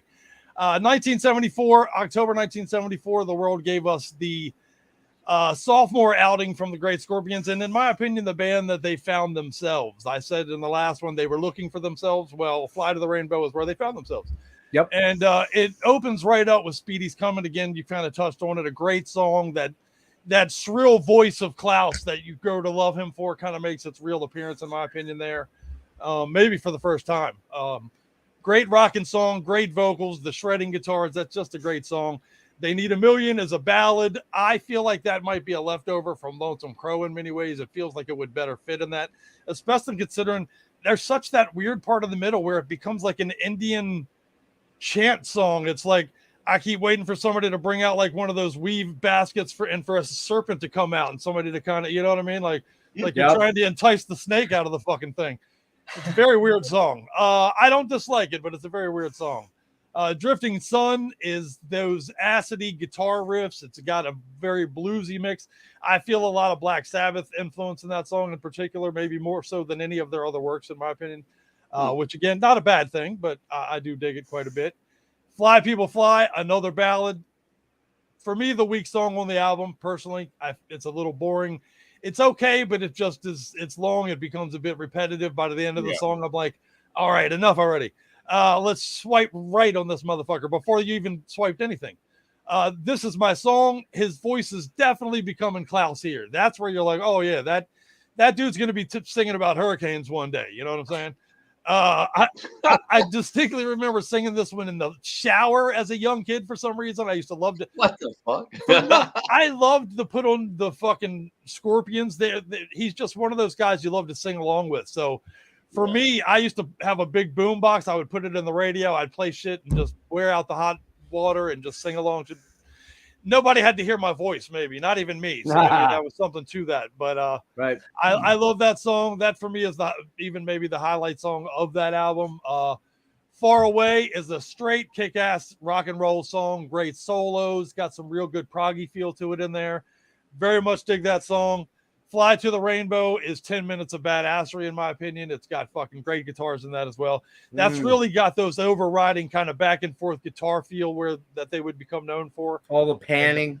Yeah. Oh, yeah, man. Just fantastic, dude. And a great release. I give it an 8 out of 10 myself. And just good stuff, man. That's a great record to chill back and fucking, smoke a joint and have a good time. Oh, for sure. Yeah. Not that I'd know anything about that at all. But, me either, bro. Well, yeah, of course. That bong was just a prop. We know that. I'm rolling a joint right now. Okay. I thought maybe we were just jerking off to Debbie Does Dallas. But anyway, moving forward. My cheesy jokes, man. They come with the territory. Right. Okay. But, Good stuff. Dennis, what you got, man? So for me, for Flat, this record, man. Oh, wait. I got to fucking show this shit. Hey, you got to show the OG, man. Come on. Woo! Look at that cover, dude. Why is his arms so long? Right? His arms are longer than his legs. He could do a behind the back jerker. You know what I mean? Like, is he? He's got he's got something on his feet. He's got like propellers, but it gets better because we got a back cover, which it has his ass. Oh man, what the fuck is that? And his ass has all the band numbers. No way. That's amazing. My God. What a terror! But again, look at that left arm, dude. Look at his arm. arm. Yeah, what the hell? 14 feet long, dude. Woo! Why is there spikes on his feet? I don't know. What's that? Why is it what? Those are propellers, right? Those are airplanes. Well, dude, he needs to travel. I know, but he's those got are the wings. Yeah, those are the airplane. To travel. Wings. Well, that's for your balance, man. You got to keep your aerodynamics, right? This all makes sense. I mean, this was way ahead of its time. Way ahead of its time. Yeah. Something that somebody could make right now, and we can fly around and hold fucking rainbow You know flags. What? Listen, don't let this get out. But I got a little secret for you. Randy, that's funny. You heard this guy Elon Musk? You ever hear that guy? He's working on that exact device right there. So fuck yeah. It's weird too. Airplane shoes. Yep. Whoever did this cover definitely knew about welding because he's wearing welding gloves and a welding ring. Yeah, nice. I know he's got a welder's helmet on, and fuck yeah. But there's a scorpions on his. That's the best part. It influenced the movie Flashdance later. So this record cover is fucking amazing. I love it. But here's where I think Scorpions became Scorpions on this record. Honestly, 1000%. Speedy's Coming. sounds like the Scorpions. That's what I wrote. That's all that needs to be said. Has a kind of fuzzy psych sound still to it, but still a killer track. They Need a Million. Killer catchy track with some cool acoustic guitar. Gets heavy. And then it has kind of a flamenco vibe to it as well, which I really like. I mean, you can hear that in later songs as well, definitely. Drifting Sun, Psych song, you can definitely hear some Hendrix. You know Uli's into some Hendrix for sure, man. Oh, for fuck's sake, yes he is. Yeah. Fly People Fly, okay ballad, not great, not my favorite song. It's okay. This Is My Song, cool rocker with some killer guitar midsections. Far Away, it's a killer stomping track, man. That's a killer song. And then Fly to the Rainbow. Epic, man. This is epic title track. Catchy, great vocals. Definitely got some rainbow vibes on this one. Love that track. Probably my favorite track on the record. I'm going to go with the 8 out of 10 on this one. Nice. Let me read real quick. I'm going to read something from Uli. When I asked to comment on the cover art for this album, I can't find the name of who it is. It's not on any of the credits anywhere that I can. Well, wait, hold on. Yeah, I can't find it. There's no. It's got to be on here. No, I'm not seeing it. Maybe on your album you'll see it. Yeah, I'm gonna look right now. Hold on. Yeah, Let me Uli get my says, "Don't ask me what that cover means. I disliked it from the beginning. It looked ludicrous to me back then, and looks just as bad today. It was done by a firm of designers in Hamburg who had actually done a good job on Lonesome Crow before, but I think this time they failed miserably. As for the meaning, I can only guess, but I'd rather not." No credit. No credit. Weird. All right. Fly the Rainbow. I love this cover. I don't give a fuck what any of you badasses say. Well, there's no credit because, success has 1,000 fathers and failure is an orphan. So, oh my God, that was way too deep for me, bro. I need a little bit of what you're smoking. Can you bring some of that over for me? I got you covered, my brother. All right. So we're going to get into this quick. Speedy's Coming, man. What a rocking fucking tune, man. And we already said it. So They Need a Million, acoustic ballady beginning, then it gets weirdly Arabic. It's doing Arabic scales. I think it's got a little bit of a diminished or maybe perhaps a Locrian scale. Snake Charmer. What's that? It's a Snake Charmer song. Exactly. It's got that vibe to it. Very trippy, weird synth in it, man. The synth backing, and that's very strange. But it's very Spanish sounding, Arabic sounding, lots of all those chants all over the place. Klaus is all over. He's badass on it. Drifting Sun, very Hendrixy, very bluesy, but the guitar playing is killer. Goes on a little bit too long, but Uli sings, and it's not awesome. Not god awful, but not awesome. Not awesome. Just not good.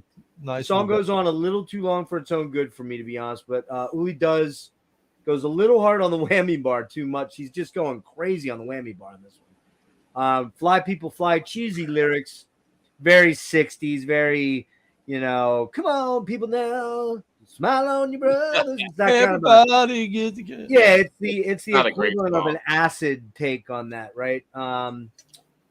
And you got some great Klaus vocals on this one, though, man. Great Klaus vocals on it. Stellar. It's down-tempo, hippie anthem, but it's a good tune despite the cheese.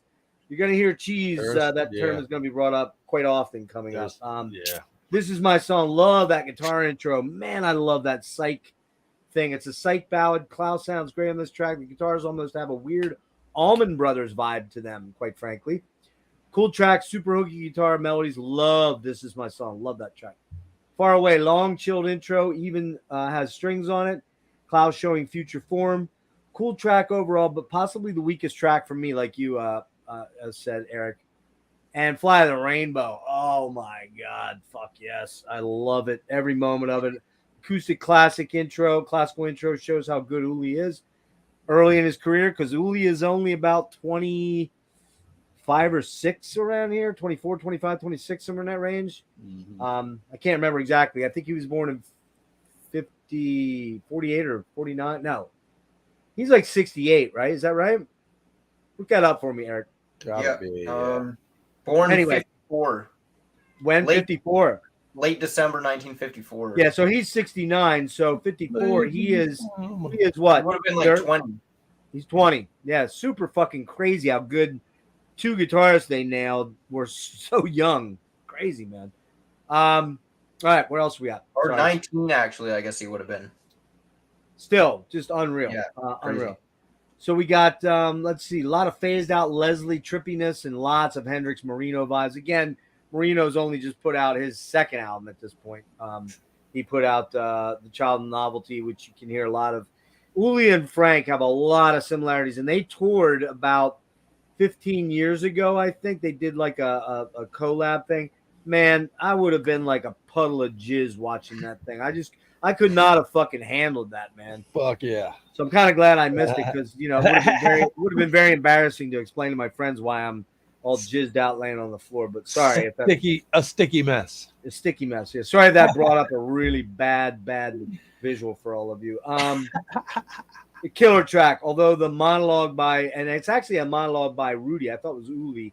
It's kind of kind of trippy and spacey and sort of weird. But I dig it, but it's just kind of there. And the guitar playing on this song is absolutely fucking killer. The song rules. Yeah, dig this album a lot, and you see they've left most of the trippy psych, moody blues, krautrock stuff behind.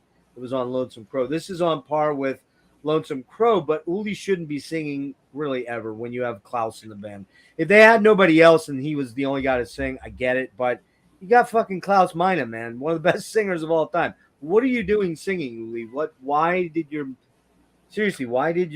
ego feel you had to do that? Apparently him coming into the band, that was part of the arrangement that he would get to do one or two tracks vocally. That was the trade-off they had for his guitar playing. Dig this album a lot. Oh, yeah. I'm going 9 out of 10, man. Oh, 9 out of 10. Rock. Love this album. Love it. Love it. Love it. And it's, you know, both these albums are albums I can throw on anytime. Driving, chilling, hanging out in the backyard, whatever. These are great albums, man. So, but it gets a lot better from here on out. Right. Well, not from here on out, but for a stretch.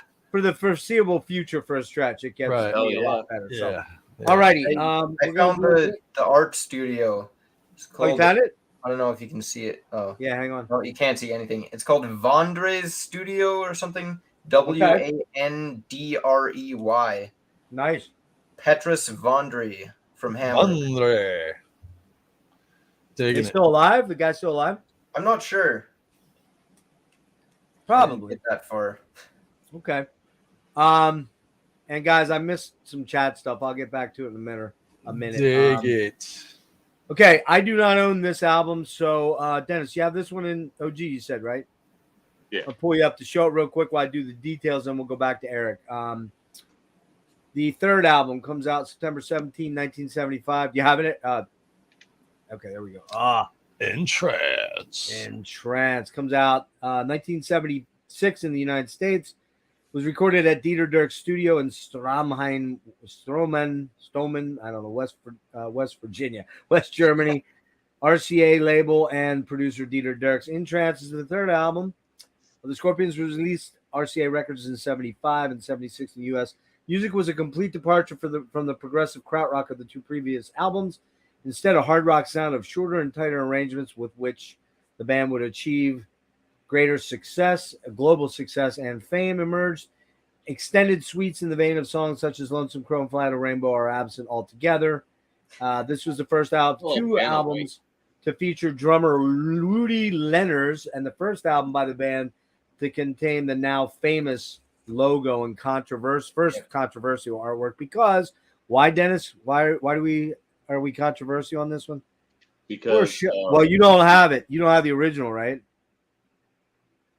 The original what? Well, can't you see her boob in the original? I don't think so. Yeah, you can in the original. Oh, I don't then. I didn't know that.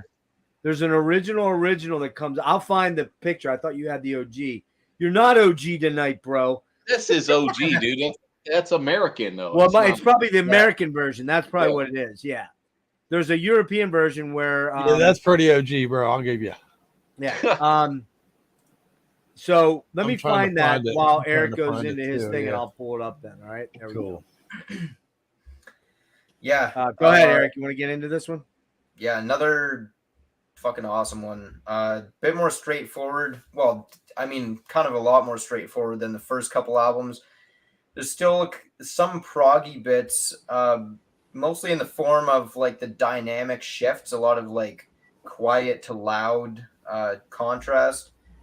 But no long songs. The longest one is like just over 5 minutes. What do I have here? Yeah, Dark Lady, super high energy song, fantastic riffing and drumming. Uli's on vocals on this one. It's kind of a weird choice to have him opening an album on vocals, but I don't know, it kind of works here. And I love like the trade-off with Klaus coming in with his high like wails. Super memorable harmonized dual guitar lines. Awesome opener. In Trance, less heavy and slower, but I don't care. Absolutely love the clean guitar lines, especially in the second verse. The chorus is like so catchy. There we go, boys. That's the original, I guess. Yeah, there you go. With her. See a nipple. You see nipple and the right breast is exposed. Yep. I'm pro nipple, just for the panel's sake. You know what this means? Dennis is going to be scouring eBay tonight, going, God damn it, I got to have that fucking original. Yeah, I have to own this nipple. All right, back to Erik. Sorry. Yeah, I mean, chorus on In Trance is just like so ridiculously catchy. Love the harmonized leads. One of my all-time favorite Scorpions songs, I would say. Fuck nice. Yes. Just fantastic. Life's Like a River, another slower track, kind of more of a ballad almost, but awesome performances from Klaus and Uli. Top of the Bill, definitely a more intense song. This is like the heavy, maybe the heaviest one on the album. Infectious groove with some interesting drum work and some crazy like dive bombs on the tremolo bar. Really good one. Living and Dying, another one with a mellow verse and heavy chorus.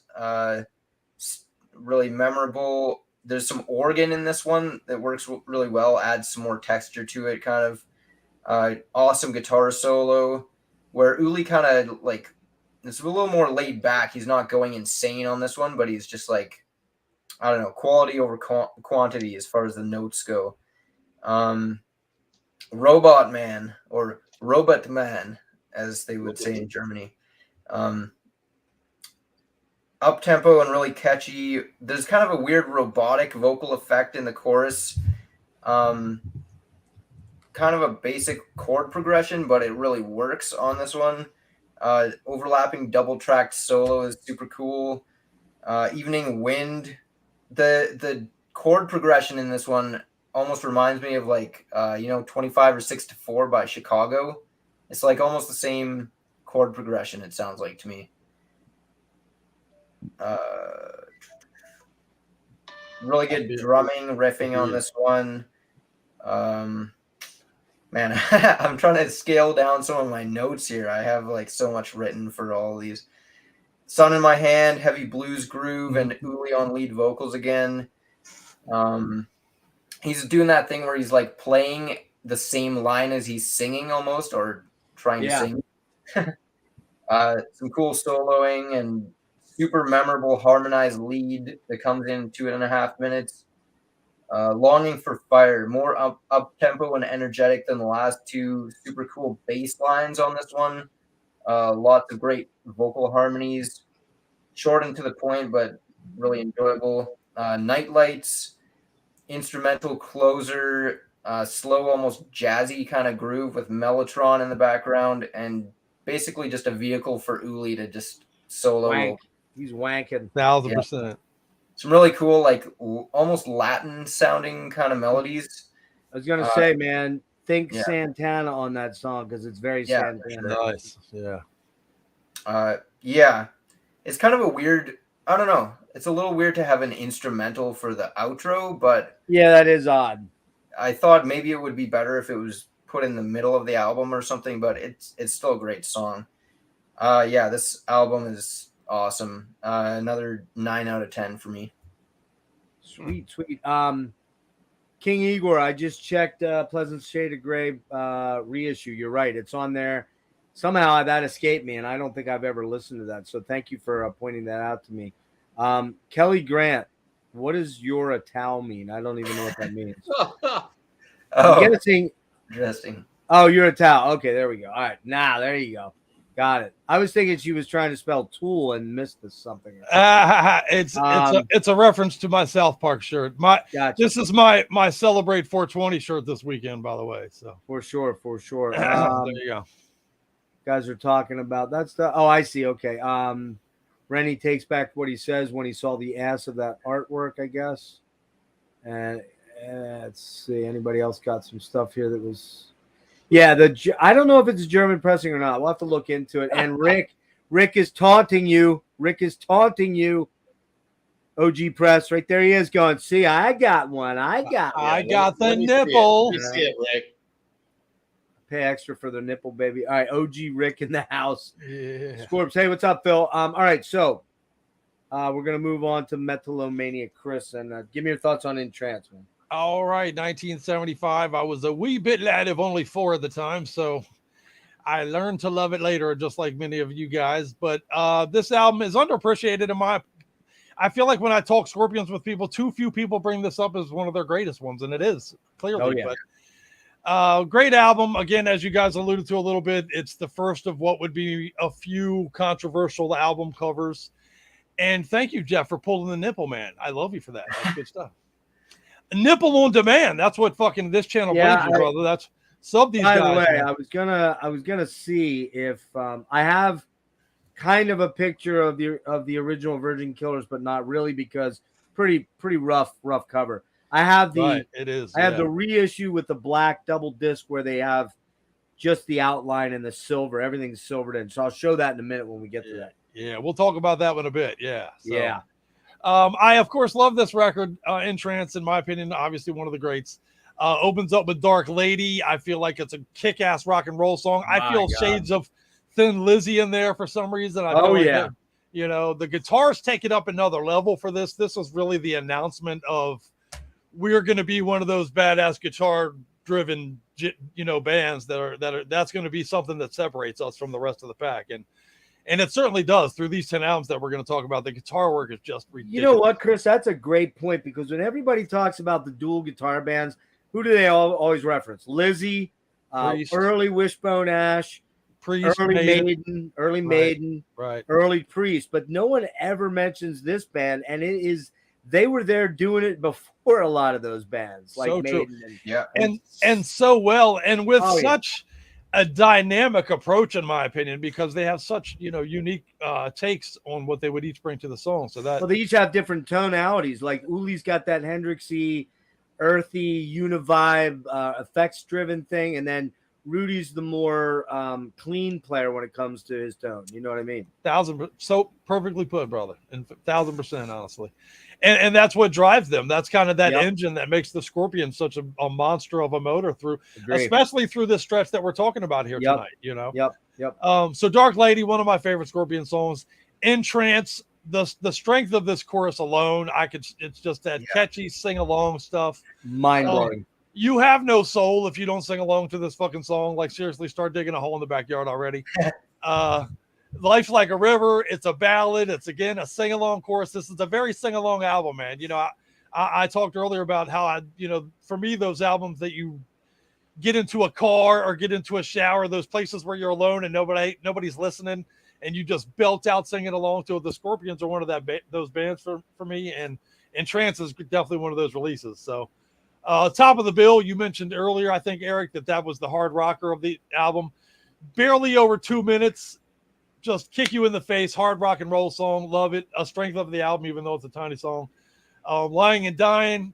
That's one of those. It's a great jam song that you have to sing along with and have fun jamming. In My Heart, Many Wishes Are Granted. You know what I mean? That this is where you really start to see a lot of that. A theme of the Scorpions, if we're going to talk about the Scorpions, is there's always 2-3 songs on there where they're like, dude, you can fucking do it, man. Like they play the role of motivational speaker in your life in a lot of ways. Like there's a lot of lyrics where it's like, get up and do it, man. Hard work and motivation. You can do it. You can, and I've always dug that about that band that comes out on that song, in my opinion. Lying and Dying, get up and get your shit, bro. Robot Man, get the rock vibe going here quite a bit. Just a solid rock and roll song. Love it. Evening Wind is a mellow rocker with the ridiculous guitar work. I can listen to that song over and over again. This is one that I specifically remember the big giant headphones in my brother's room, just kind of like, feeling that. I can play the air guitar like a motherfucker to this song for the record. Yeah. Okay. Sun in My Hand is a real jazzy feeling rock song. Odd vocals, as you've I think you guys are kind of mentioned that. This song feels like it would be at home on an AC/DC record, Wow. Okay. I didn't think that. That's interesting. Great solo shit on it. It's a fun jam, but it's kind of got that prodding kind of, she's got the jack kind of a, background to it in my opinion. Yeah. Longing for Fire, under 3 minutes. Scorpions doing the fucking Scorpions is what I wrote there behind that song. And I think that says a lot. In Search of Life, another one of those songs where it's like, let's find the meaning in this motherfucker, man. We can do it, And again, as you mentioned, the closing Night Lights, the instrumental, mellow, jazzy, and for me, it would be a perfect fuck scene from an episode of Miami Vice in the 80s. Can't you picture dude getting a little bit of ass and this song playing over it? It's perfect. So nice. There you go. Tap some ass. Tap some ass to Night Lights, and I give this actually a 9 out of 10. Man, I love In Trance. It's a great record. Sweet. Yeah. Yep. OG solid. Press. Are you working on the side with Rick? Are you working a side deal with Rick right now, or? Yeah, he owes me. So he owes you.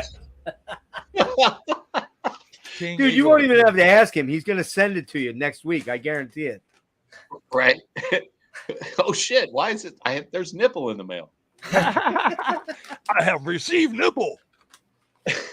So for me, man, this is kind of a classic kind of Scorps record, man. This is where this is one of those records where I came back to Scorpions, where, like I said, I started in the 80s and then came back, but I didn't. You guys don't know. I came back to Scorpions way later in my life, like probably like in my 40s, honestly. Whoa! I never even heard these records before that. Whoa! Right on. Yeah, so I had probably, I think the earliest one I had was probably Tokyo Tapes, honestly.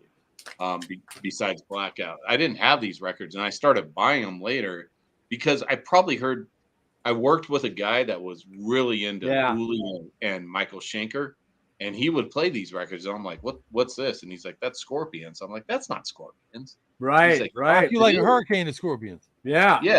Like, I'm like, what? And then I was like, okay, well, I get it. So then that's how I got back into these older records, because I didn't really have an interest in them at the time. Yep. But then going back, and I got In Trance, I'm like, oh, this is a fucking banger of a record, man. Dark Lady, ripping opener, man. This is where they're definitely going down the heavy metal pathway. Yep. In Trance, got that power ballad going on, sick riff in this song. Life's Like a River, laid back rocker, kind of with some killer guitar on that one. Top of the bill, has some signature Scorps riffs. Another killer rocker, Living and Dying. This has kind of a doomy, like kind of melancholy vibe to it. Really good emotional song. I like this one. Robot Man, upbeat rocker with kind of it almost has kind of like a 70s punk vibe to it. Yeah. Which I kind of dig on this one, which was kind of going on. This is 1975. So you got to think this is the period for that kind of thing to be happening. Getting started. Yep. Yep. Evening Wind, another atmospheric, little psychedelic on that one, but I like that track. Sun in My Hand has this weird kind of bass and drum. Kind of has that weird like stripper sound to it. Dun dun dun dun. You know what I mean? With that classic one? Like which one? Sun in My Hand. Yeah, it's weird. It's weird. It has that's why I feel it's an AC/DC feel to it. Yeah, it has that dun dun dun dun dun dun dun. Yeah.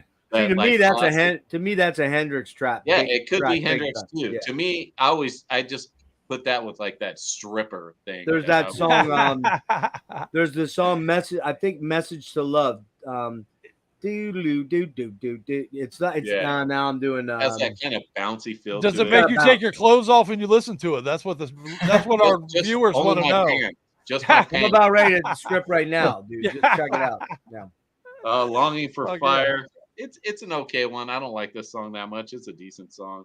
Nightlights, very Hendrix sounding, kind of loungy. That's like a lounge, man. Lounge lizard, I dig it. Yeah, that's that track that like Chris was saying you could smoke a joint to, man. But I like that track too. Great record. I'm gonna go 8.5 out of 10 on this one. All right. Nice. Well, this album is jizz balls for me, man. I like Dennis. I came into the Scorpions in 79, 80, went forward with them until the last album we're going to talk about, and then was like, fuck that band. And then I was like, oh shit, that's 1988. In the 90s, I started going, oh shit, there's a whole lot of stuff back there I didn't check into.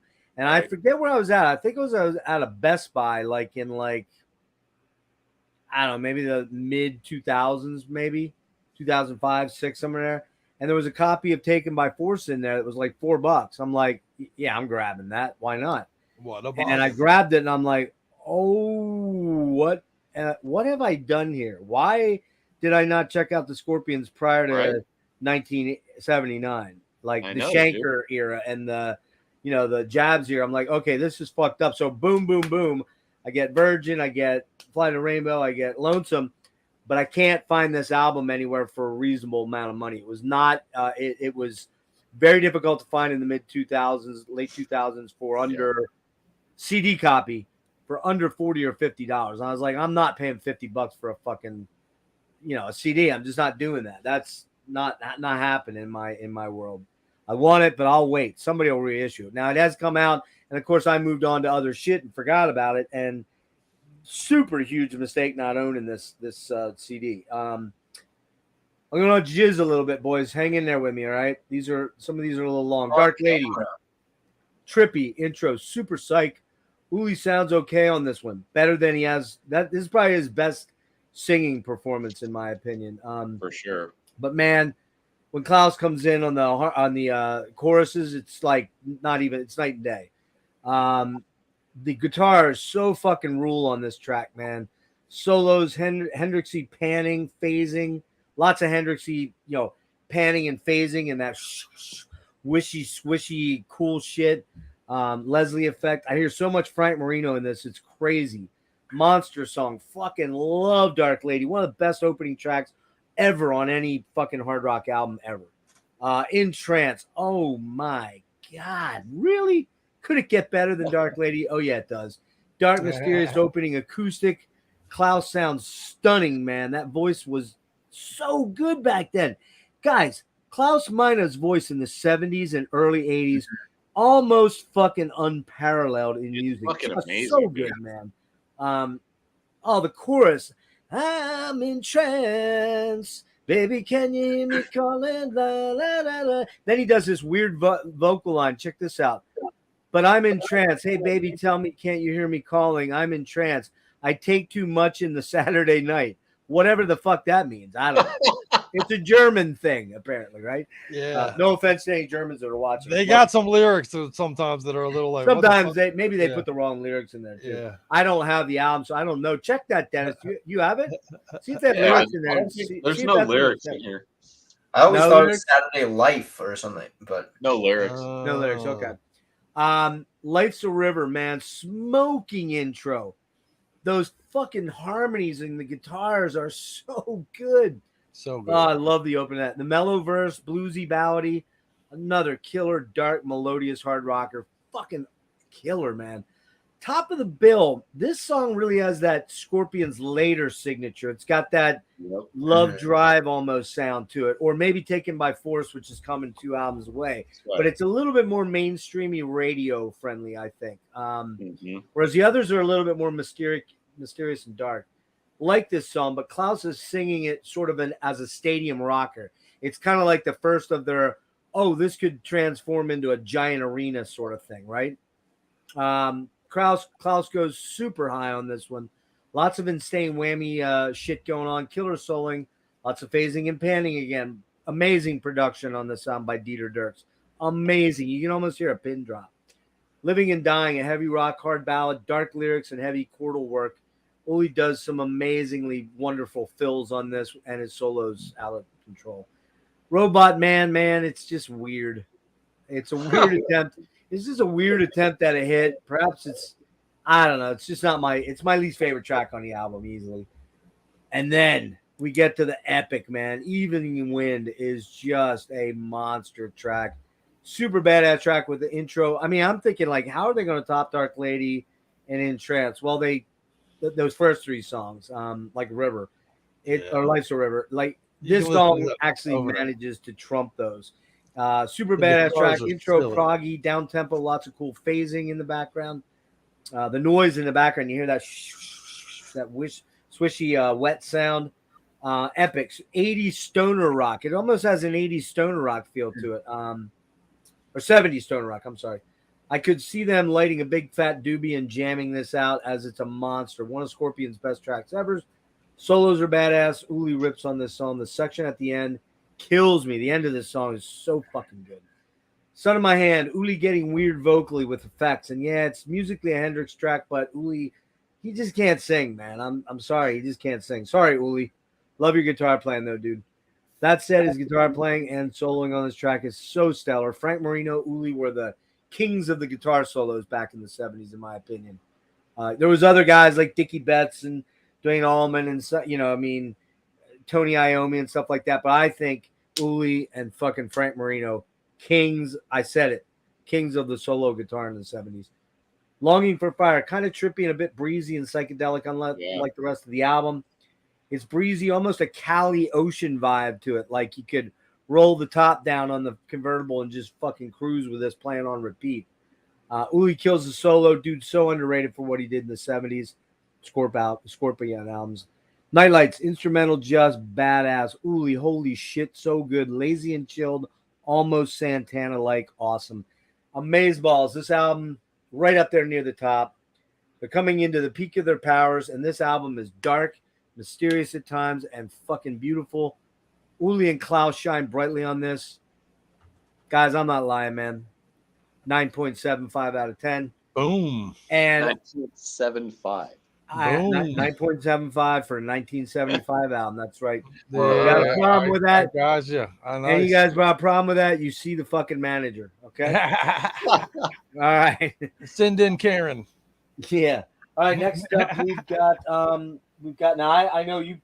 Maybe you have a different one, Dennis, but I've got this cover for Virgin Killers, and you got the super tight low cut pants, the wide open vest. 70s as fuck. You got Uli looking like a fucking porno star from 1976 here. You got Rudy. You know the thing about Rudy that freaks me out. This dude had to have made some sort of pact with Satan, because he did. If you look at him right now, man, he's 74 years old, and he looks like, seriously, he's like 52. He makes me look old. Almost the same, dude. He does, and I think it probably helps that he's a multi-millionaire. Yeah. Klaus actually he went down to the crossroads, man. Yeah, Klaus looks pretty good for his age at 74 too.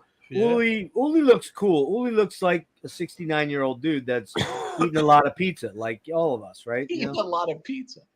That's funny. Looks like. And then this is there's Francis Buchholz, who I don't know whatever happened to. I didn't research what's up with those guys, but. All right, you ready to rock and roll on this one? Or did I do the date on this? Oh no, wait, sorry. So the original, the rundown. Yeah, the original cover. Let me pull that picture up. We can talk a little bit about that before we. You have to mention his fist first. One of the very lackluster. Yeah, not a lot of oomph in that, is there? Yeah. All right. Yeah, it seems like an afterthought. Hey guys, let's get Virgin Killers. Let's think about rocking for a minute. Let's be Virgin Killers. We'll discuss it. All right. Let's look at the very controversial album cover, the original one for sure. Yeah, I'm going to pull it up. Banned in a lot of places. I'm gonna kind of pull it up. Hang on a sec, Chris. Let's get into it here. That shit would have QAnon jacking off all over themselves today. So yeah, it would not go well. Yeah, no. Hold on. There we go. This is the reissue that came out, I believe, in 19. You guys see it? Yeah, 1972. As you can see in the original version of the art, that's a drawing of it. The original was an actual picture, but nicely done. Right. I like what you did there. But this is a real thing. This is a double, the In Trance and Virgin Killer dual Back to Blacks collection. I don't know who put it out. I didn't look that up. Someone can look it up, Eric, if you want. They took the original photo and made sort of a glossy, a gloss. They kind of covered it with a sort of a foil look. And what you saw in the original was this 10 or 11-year-old young girl who allegedly the parents and the aunt were there when the photo was taken. And, Europeans have a different view on nudity than all above board. Nothing, sinister. And this was actually not the band's decision. It was the record company's decision. However, because they didn't think that the U.S. market would freak so bad, but it did. Right.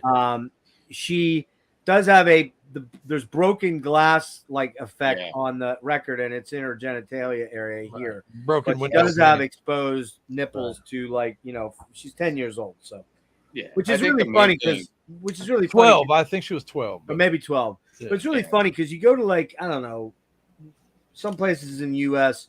there'll be young girls, not this young, not this old, but maybe in their 6, 7, 8 range, running around without a top on. We don't think anything about it, right? And we don't think anything about dudes with their nipples out because dudes have the same kind of nipples women do, basically, but we just don't have bigger breasts unless we're taking, we have that. What's that disease called? Xerostomia or something like that. Is that what there are some dudes that have big tits? Does that mean you don't have nipples? Oh. No. I mean, I put a little bit of weight on in the last year and a half, and I've lost some. You've lost a lot, bro. Yeah. Let's not even be kidding here. But I still have nice nipples, though. You know what they say about nipples? Without nipples, titties would be pointless. Oh man. I'm sorry. I'll see myself out now. Yeah, you guys. Please. Thanks for having me. I appreciate you. Anyway, I don't want to get banned on this stream. So this is the dual disc that came out in 2002, and Eric's going to tell us who put it out. Axe Killer, which is a French label, I believe, right? Yeah. I have some Axe Killer stuff. Yep. And I missed out on this, and it pisses me off because I really want In Trance, and I would have liked this one. Do I find the original cover a bit disturbing? Yes, I do. I have a little girl, and had a little girl, and I just think it was a little bit pushing it, little bit. Is it done in a way that's really sexualizing her? No, but clearly they thought about something because they put something over her private parts to make it so that it was obscured, and it's a little bit weird. You know what I mean? So, sorry, Matt. Sorry, man. Oh, get out of there. Hold on. Shit, why can't I get that off there? Hang on, I'll get you. There we go. So yeah, you guys got some thoughts on this? Eric. Very yikes for sure. What's your thoughts, Eric? Yeah, another one. This one's kind of similar to In Trance, I guess. I mean, as far as just overall style goes, but definitely kind of even more straightforward than that one was. More towards just hard rock. But I'm on my wrong section for In Trance. Sorry about that. This marks the first time, I'm pretty sure, unless I'm mistaken, that there's 2 albums in a row with the same lineup. Yep. Finally. Yep. Super consistent album, all the way through almost. There's one song that I'm not too crazy about. Pictured Life, man, no messing around here. They just straight into it. Amazing harmonized leads and vocal lines. A lot of cowbell on here too, which is kind of cool. We need more cowbell. Yeah. I got a fever. Oh, Uh-huh. Nice, nicely yeah. done. Sir.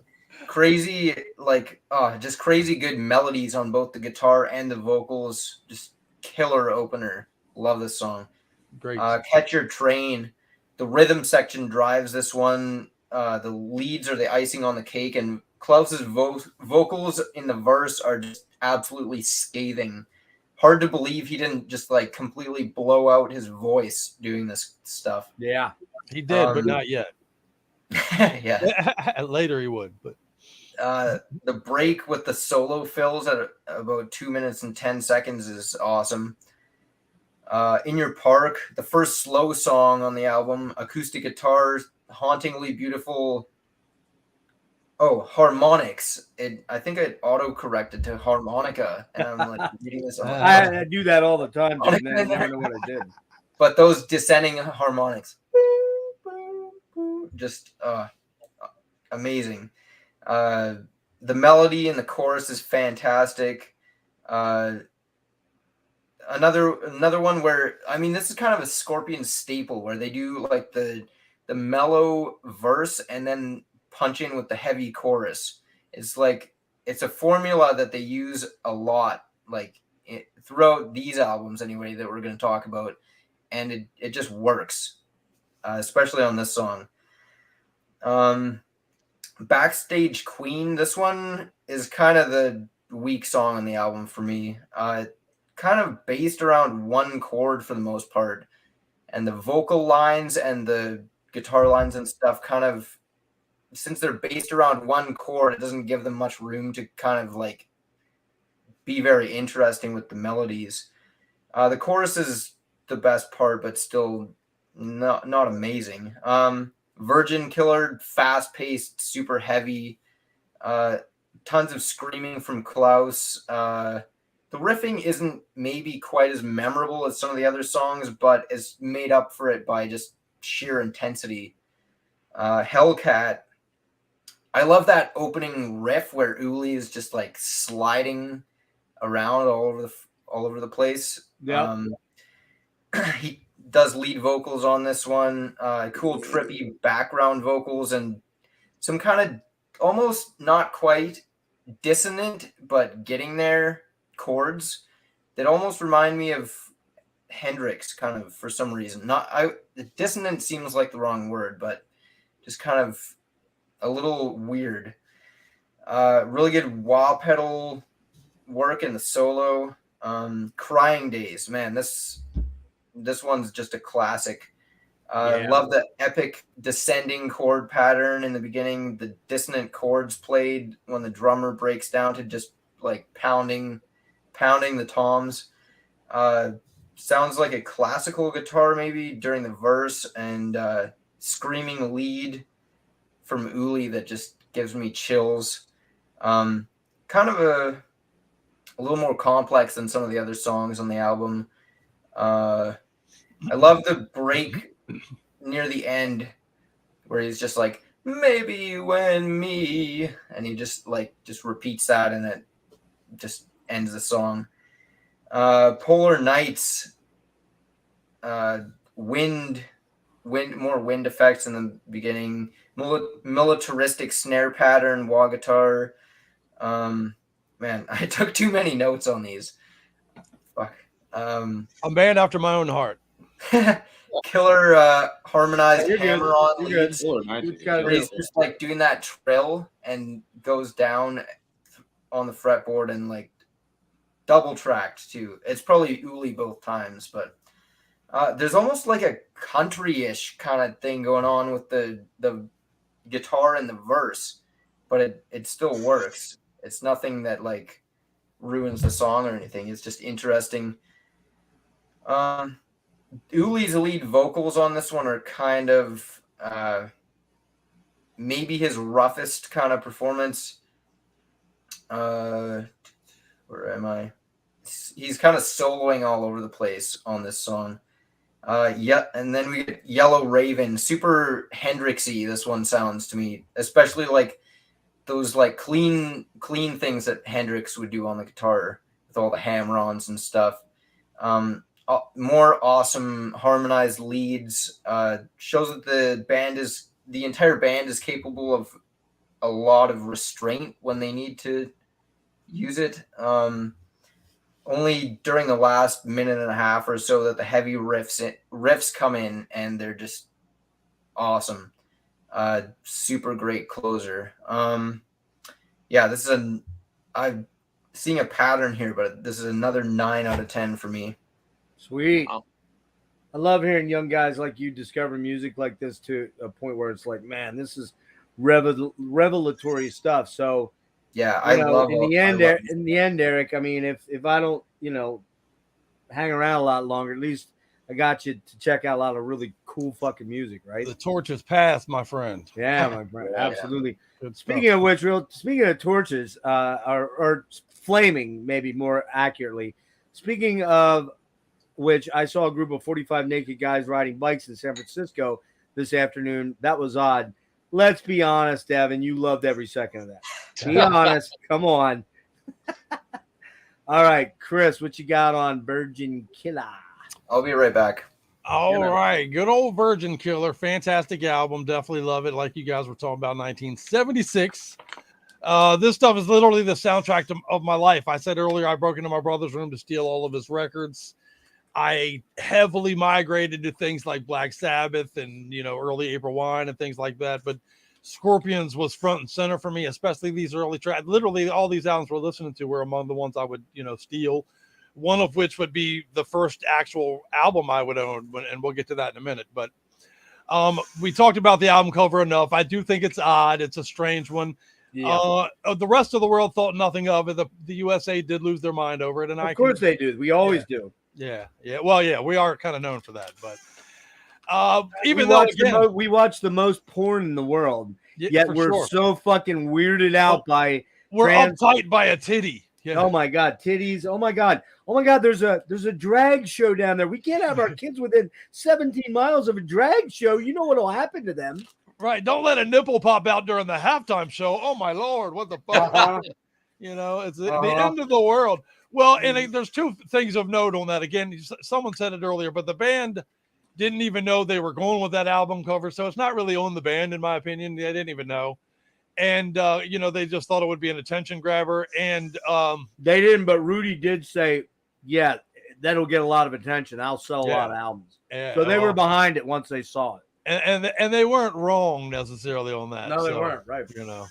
And honestly, in the song Virgin Killer, has nothing to do with getting laid. Nothing to do with 90% of their catalog is just dripping with pussy. This one, not so much. You're right. Strangely enough, Virgin Killer, not so much. But but it's literally about time as a Virgin Killer. Time will steal your innocence away in every way and shape and form. And that's Uli, man. Uli was doing. He's like, and I get it. It's weird. It's probably a German to English thing. We look at the word virgin right away. Oh my god! We're freaking out, right? Yeah. Last American Virgin. We were living it. It was around that, a little before that. But that said, I think they went over the line a little bit. Yeah, it was. They definitely did. They like that line. So, well, of course, Pictured Life comes right out firing. Just a monster opening track for this song. For this album, I love this song. It definitely feels 80s when you listen to it now, but yeah, a little bit. And again, I said a bunch of their songs are dripping with pussy. This is one of them. Like Into the Rock, you find the cream, baby. There we go. Yeah. Catch Your Train, a rocker about being a rocker, another staple of a lot of these bands around then. There was that like, I'm on the road, I'm getting pussy, I'm getting drunk, and this is what I do. And Catch Your Train was one of those songs where it was like, you're in your office trying to catch your train. Guess what I'm doing? But Killer Jam, I love it. In Your Park, again, for those slow to the party, park means pussy. So just so you know, In Your Park is where we're trying to get with this track. These songs were literally like, dude, watch the ass line up after I write this fucking song. You know what I'm saying? But it's a chanting chorus behind it. That's a little off-putting for me, honestly, for that song. Not the greatest song in my opinion. Yeah, we got to remember too, these guys are in their mid-20s at this point. So, yeah, for sure. And they're becoming global rock stars. They're getting to tour outside Germany. So they are experiencing and tasting literally a lot of the world. And I got nothing for love for them, man. Maybe a little jealousy. Shit, I'm certainly not judging. Fuck. But in my opinion, In Your Park's not the greatest song, but there is some fantastic guitar work in there, so it's worth a listen for sure.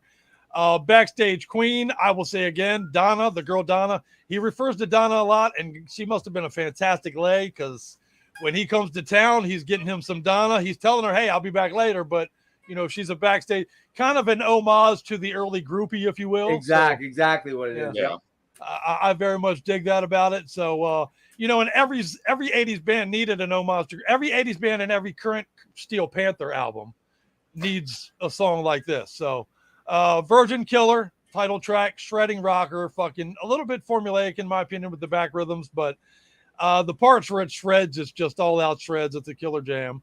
Hellcat, I'm pretty sure Hellcat's the first song I ever heard from the Scorpions. So no shit. What's odd about that is that voice delivery is very different than the rest of their catalog. So, my first intro was like, oh, that voice is different. And then it's like, yeah, that's not even the voice of the fucking band. But pretty kick-ass song. It makes me think of summer camp as a kid for some reason. I think I listened to this album a lot when I went to summer camp when I was young. So that's awesome, man. I listened to the song and I'm like, camp counselor, can I listen to Virgin Killer again? Don't let the counselor see it. They've taken 3 copies, man. That's a straight ahead rocker with straight ahead vocals, pretty kick ass. Crying Days. I mentioned earlier, one of the staples of the Scorpions is that you can do it attitude. Another one is definitely, especially over time, and maybe even more so in the era we're not going to talk about tonight. They have those songs about, let's cry about the way the world is going, man. Like, things are shit. The world's falling apart. The economy, the fucking environment. Crying Days is definitely one of those where it's like, this world's falling apart, people. What the fuck? Let's cry about it together.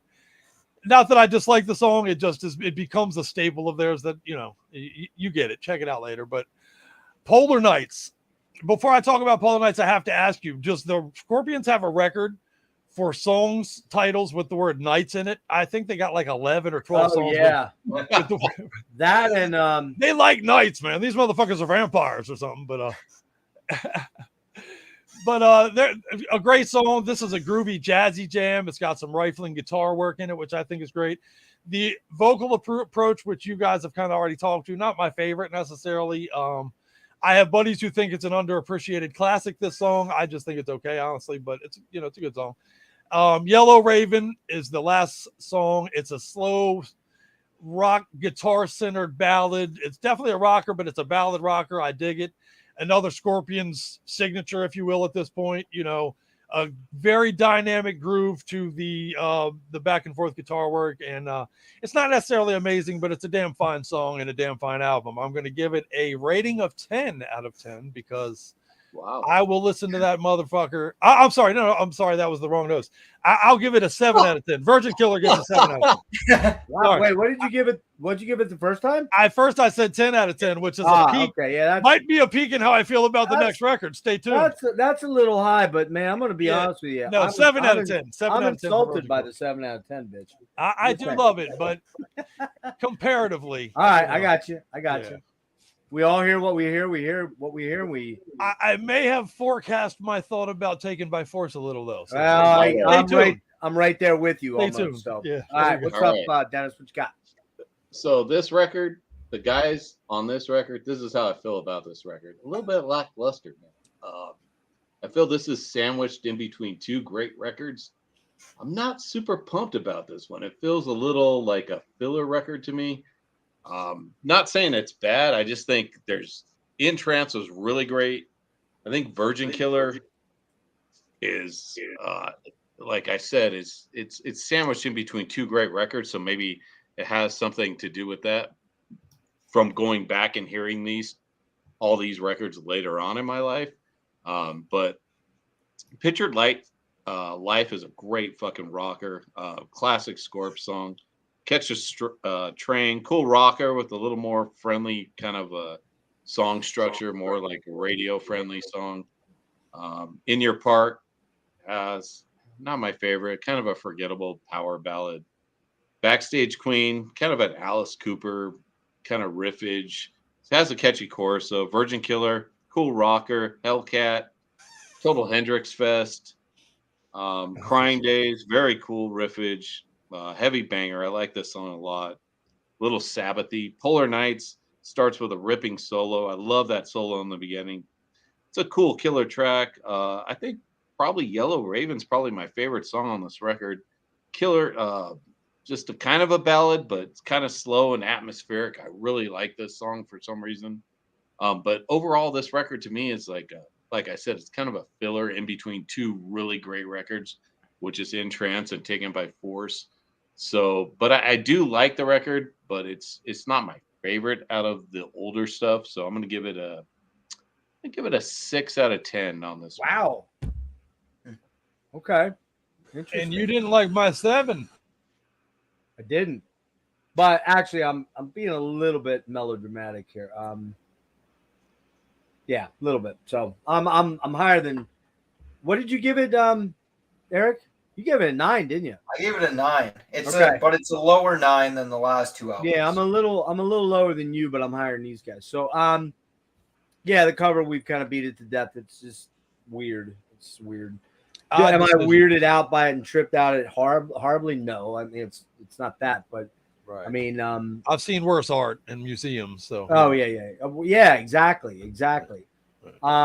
Pictured Life, man. Great song.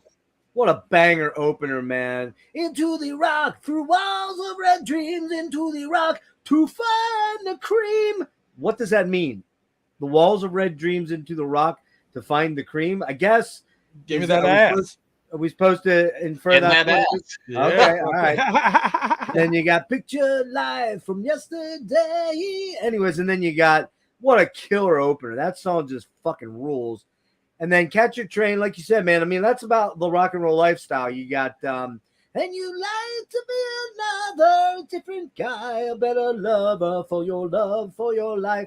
Check your way, and then it and you like the rock and roller, a different life, whiskey cola, but don't be low. Keep your own style and catch your train. Which is the lyrics were never their strong suit. Let's be honest. They're kind of so true, brother. It's tough. That German to English translation is tough, but still, Picture Life. Let me go back to that quick. The chorus is insanely good. Klaus sounds fucking amazing on it. It's anthemic, hard rock. Not really metal. It's more hard rock. Again, we didn't really get into that because a lot of people say, well, yeah, Scorpions are a metal band. They are, but they aren't. They're not what I typically think. To me, they're a 70s hard rock band. And then they translated in the 80s and they got lumped into the hair metal thing, which is understandable because of the hair metal ballad. But they were, in this particular time in specific, they were a special band. They just had a magic to them. And they still have some of that magic coming 100%. Up. We're going to get to that soon. Catch Your Train. Another crazy catchy chorus. Klaus is raspier than usual on this. Uli is ripping all over the song with stunning solos. Let's just go there, man. Yngwie was Yngwie before Ingvar was Ingvar, or whatever his name is. More tasteful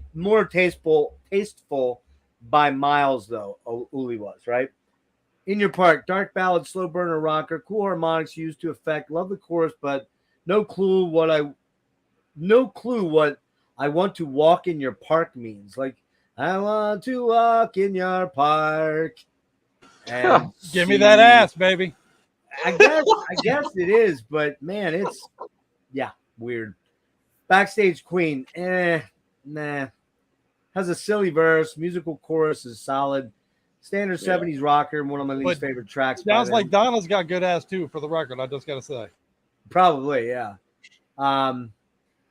Of course, the stupid misogynist lyrics of that era, that's just what it was. I mean, think about what else came out right around this time.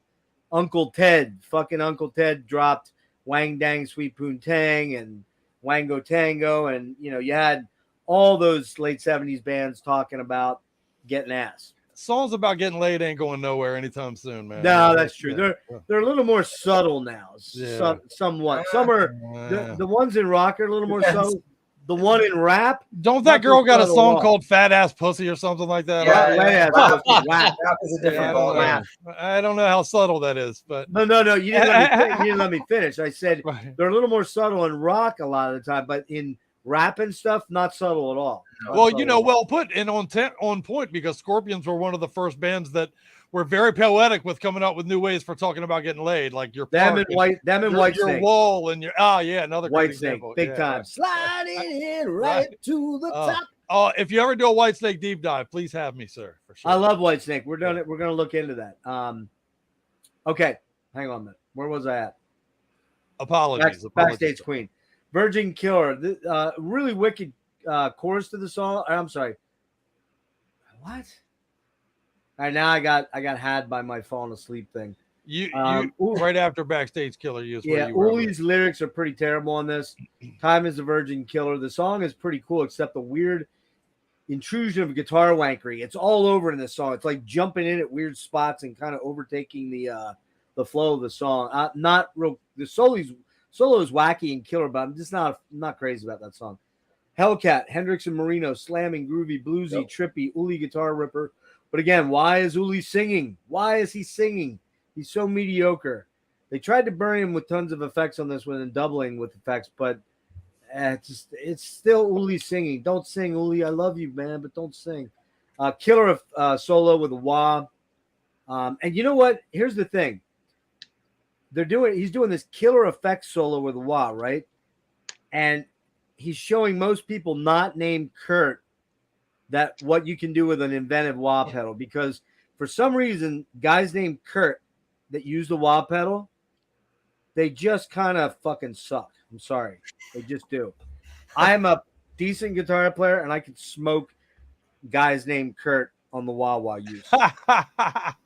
And I know there was a time when guys named Kurt were amazing. Really were amazing and could solo. Yeah. They're lazy now. There was a time. And they use the excuse, but I'm just serving the song. No, you're not. You're just not playing very well. And it's only about guys named Kurt. Just guys named Kurt. Every other guitar player, different.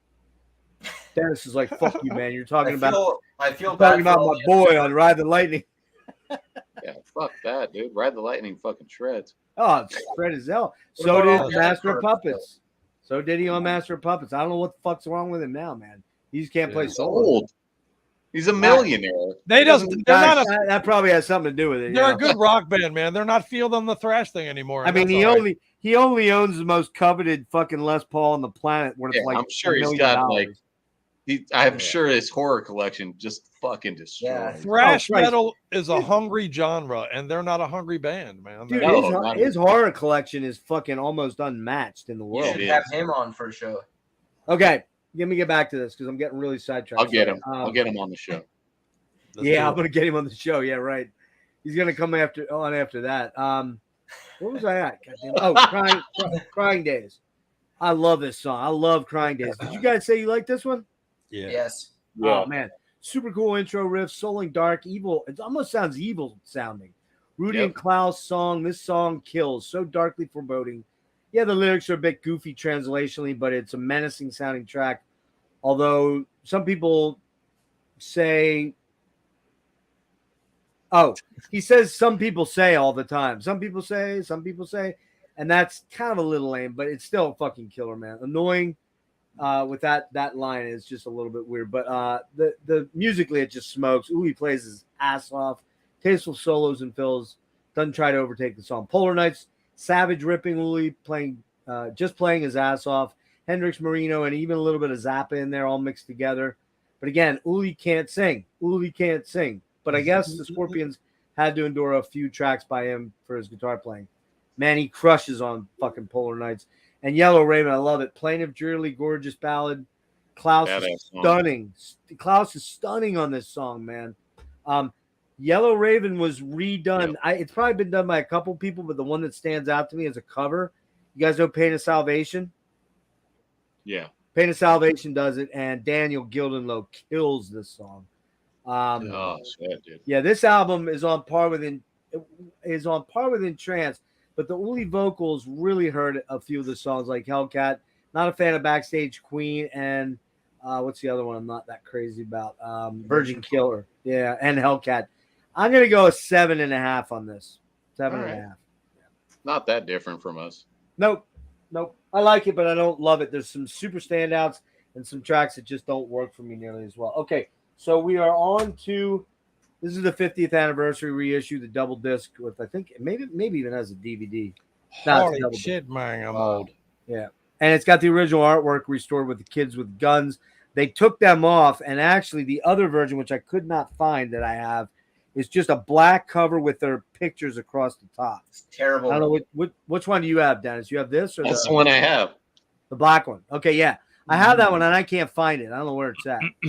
That's the reissue because you know what's really cool about this one is it just says hard rock on it. There you go. Oh That's literally labeled like a motherfucker. Jesus. Now, I'm not going to get into the bonus tracks because all the 50th anniversaries from, I think it starts with In Trance, or maybe it's Virgin Kills. I can't remember. Or maybe, no, you know what? I think it starts with this album.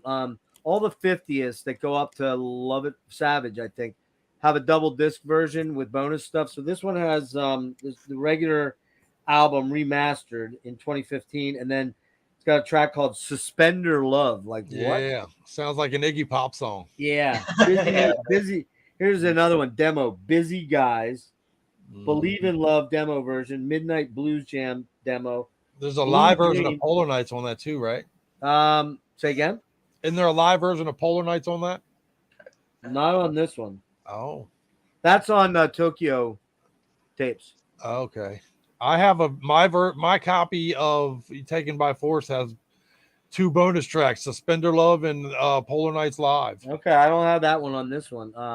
It's also got Blue Dream, which is an unfinished instrumental, and Born to Touch Your Feelings demo version. So we're just going to talk about the tracks on the regular album, but these 50th anniversaries, man, well worth picking up. They sound fucking awesome. Yeah. All right. Where we at? And remastered too. It's great. Yeah. Thought I was building up to a 9.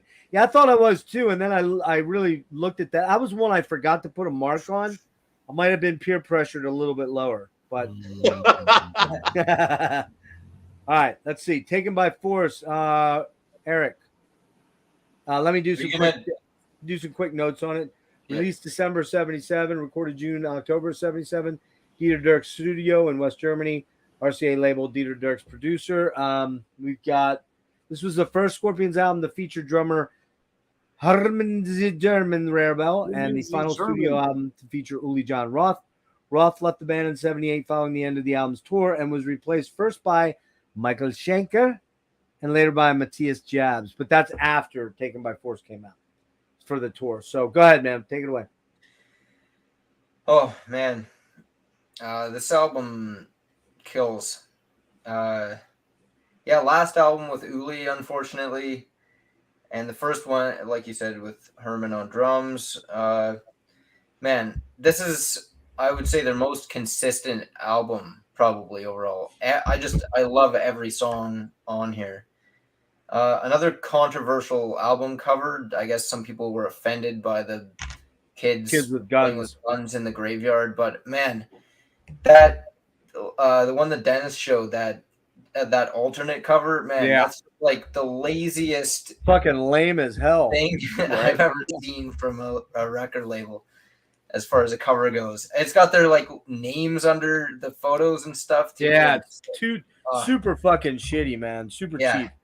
I don't own any of these on physical, and I'm gonna have to buy some of these for sure. Get the 50th anniversaries, dude. Well, what I agree. What a wasted opportunity. Why would you let an album cover go out? It's so weird, you know? Yeah, I'm not going to buy that. They had to do something quick. They had to do something quick because, they had to do something quick. Sorry, we keep speaking over each other. No worries. This is like I can hear the riffing moving in a heavier direction, kind of almost like getting pretty menacing at times.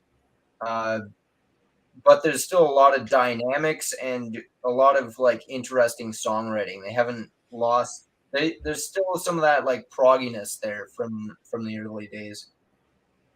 Steam Rock Fever.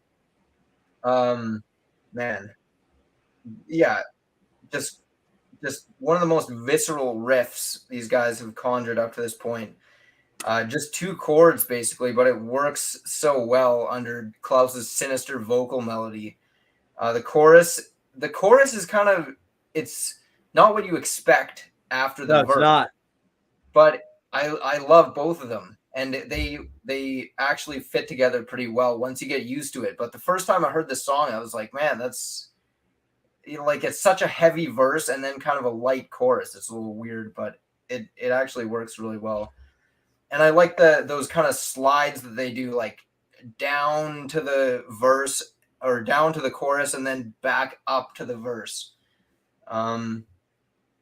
Will Burn the Sky, instantly amazing from the clean picked guitar in the intro. The synths and heavy distorted guitar come in way in the background. Then they drop into an absolute awesome groove with some cool guitar chords. The chorus, I don't know, this one doesn't even have really a defined chorus to it necessarily, but it's great. Some awesome harmonized leads later on. Amazing solo from Uli. I kind of like had trouble taking notes on this. It's just like one of those songs that you just need to hear. I've Got to Be Free. The initial groove on this one reminds me of Frank Marino. I put down kind of funky, but definitely still like pretty heavy. I like the screaming lead that mirrors the vocal line in the chorus. The Riot of Your Time uses the same kind of acoustic verse, heavy chorus theme that they've been doing on the last couple albums. But man, the energy in this song is just like at crazy levels. I love Klaus's vocals when the distorted guitars kick in, that 94, 95, when the world is still alive. Oh, it's just so good. Look what I did, man. Fuck look yeah, what I that's did. good shit. Sorry, I love it. Like, oh fuck, I gotta be on a stream with two guys that are singing. I love it. Shitty. Sorry, everybody. I'll never sing at you guys, but keep it up. I love it. I can't get the tone. I can get the notes, but not the tone. And that hi-hat work too, just the constant like hi-hat during that part too is just cool. Amazing song. Sales of Sharon, is it? I don't know if that's how you pronounce it. Yeah, I believe so. Yeah. This is like the first Scorpion song I think I heard like that wasn't on the radio. And instantly, I mean, this is a kind of a weird song. It's got so many different parts to it, sort of, and some of the riffs are like nothing I've ever heard anywhere else. That's because Uli was fucking ahead of his time on this one, man. For sure. Way Absolutely. ahead of his time. Yep. Yeah. Man, I wrote way too many notes. I think I'd had a few beers when I wrote these notes the other night. Fuck yeah. I like how the drums change even though the riff stays the same, and the intro breaks into a riff that is like, I put down, it's funky, but it's also the furthest thing from funk somehow at the same time. Nice. The leads here are just like ridiculous, like otherworldly. Klaus comes in and makes it even better, like he always does.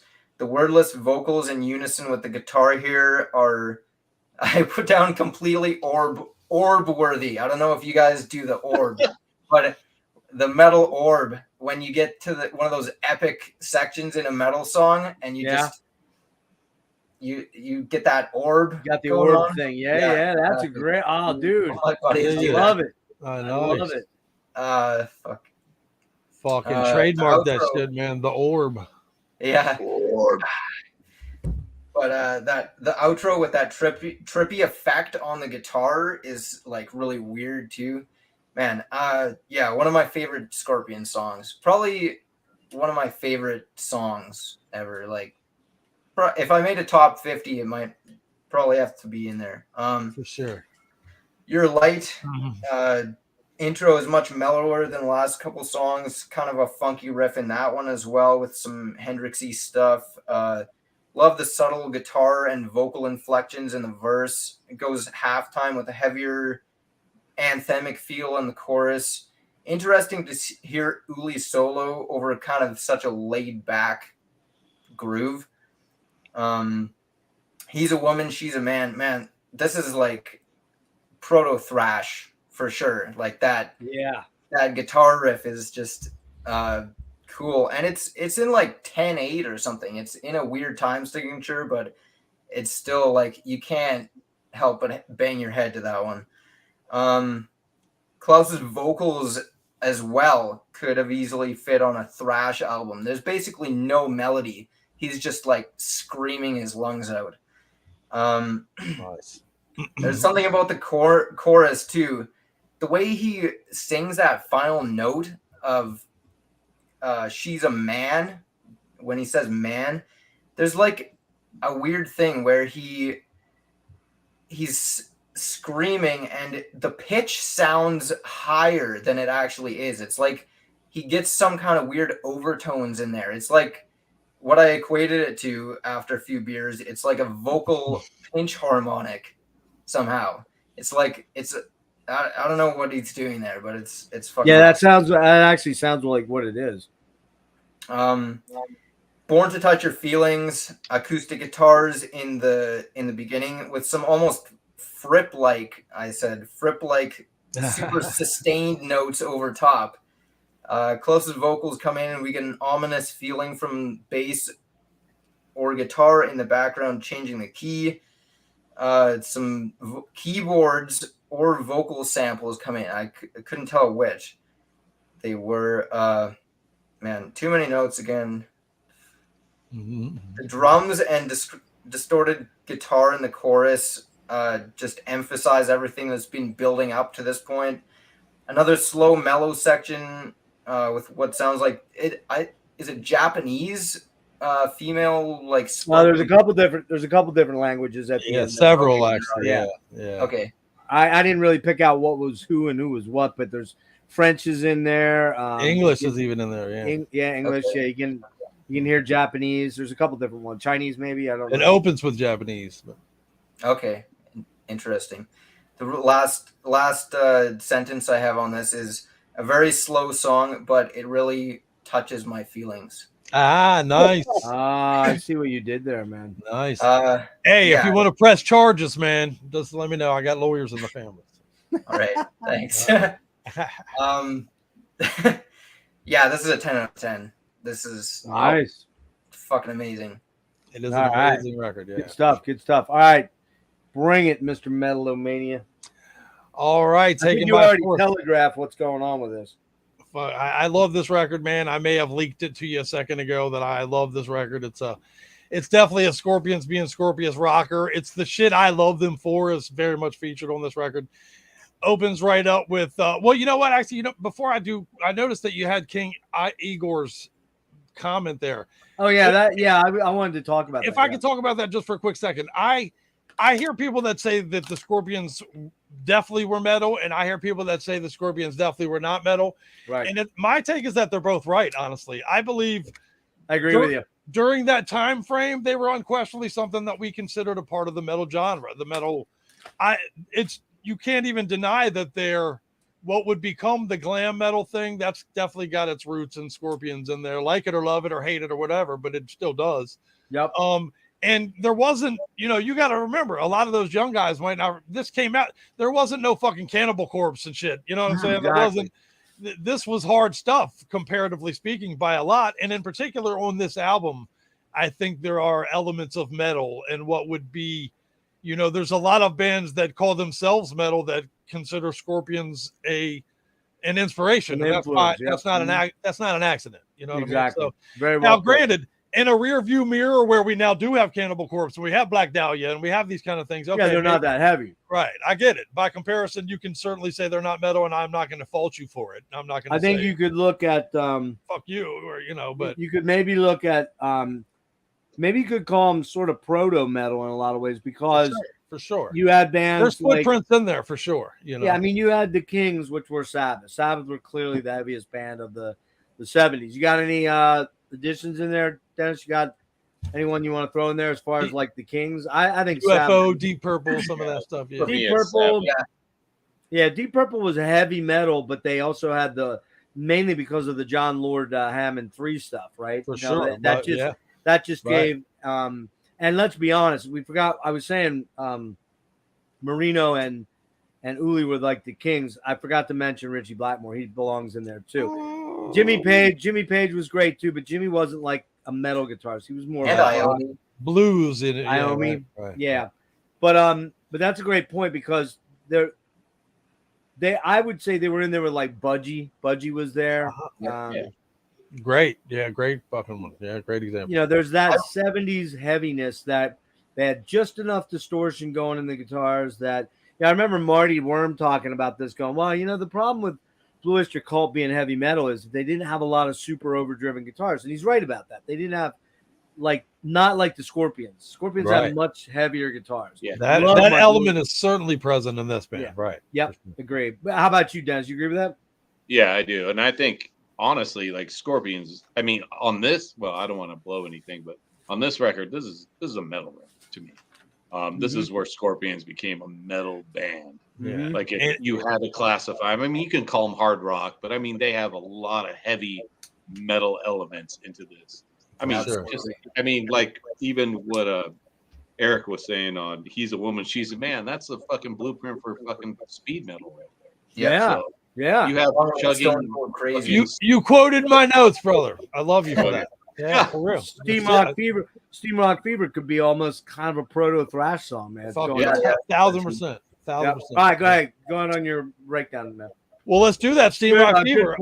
Good point by King Igor, by the way. I appreciate that. Definitely. Thank you. One other little thing here. I was actually kind of talking about this to my buddy around the campfire the other night. I had a Bluetooth speaker and I was blasting all the 70s Scorpions stuff for my homework. And I was kind of doing like a top 5 metal bands of the 70s.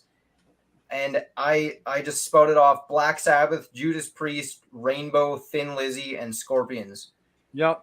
And I mean, some of those bands like Scorpions, Thin Lizzy, Rainbow, not all of their stuff I would call metal. Like they have some rock songs, they have some hard rock songs, they have some psych stuff, some even like soft rock. If you're talking about Thin Lizzy. Some of those bands would abhor you calling them metal, in fact. But sorry. But, and like Motorhead too. Motorhead, like Lemmy never considered them a metal band. He said they were a rock and roll band. See here, I was just gonna say, you boil this all down, man. You boil this all down. They are all rock bands. They're rock and roll. It comes down to that. It all came from the blues, baby. Exactly. And so. And it's not like there's a defined line between hard rock and heavy metal. It's exactly there really isn't. There really isn't. But I think Dennis nailed it in that all the elements of a metal album are in this album, and they continue on for the next couple of albums. For sure, absolutely. And then they kind of lose direction a lot. That's why this stretch is my favorite ever. But all right, man, go for it. All right, Steam Rock Fever, definitely a driving beat to that song that, like you said, is a forefront to a thrash metal genre, in my opinion. I feel it in there. In my opinion, it might get a little repetitive. It's touched towards the end, but it's a great song. I love it. I can listen to it. We'll Burn the Sky, a fucking great long ballad. Banger. It gets rocking. It is just a fucking banger. Yeah, man. It gets that. The chorus to it is a fucking. You know, they were one of those bands that, especially during some of this time frame, that had choruses that would just, you know, you could get all up in it and feel it. Mind blowing. Yeah, dude. I mean, catchy feels like an understatement. In dude, ways, they perfected choruses from so this album through the next 3 or 4 albums. Their choruses always. You may not like the music so much, but you could not deny that the choruses are crazy good. Oh, dude, even on some of the songs you didn't love, as the chorus was coming, you were like, all right, here we go. Yeah. Yeah. I didn't mean to cut you off. Were you going to say something, Erik? No, you're good. Oh, I was just going to say they perfected them as far back as in Trance. Yeah, right. I think you're right. That's true. So true, man. Them choruses are just get you, man. And We'll Burn the Sky is definitely one of those. I've Got to Be Free, a song, is a great rocker song. You know what's funny? This song has a little bit of that lover boy kind of feel to it in many ways to me. You know what I mean? But very kind of an upbeat. Yeah, right. Leave My Life Alone. It's kind of an 80s rock anthem to me in a lot of ways. So I do love that song. Riot of Your Time.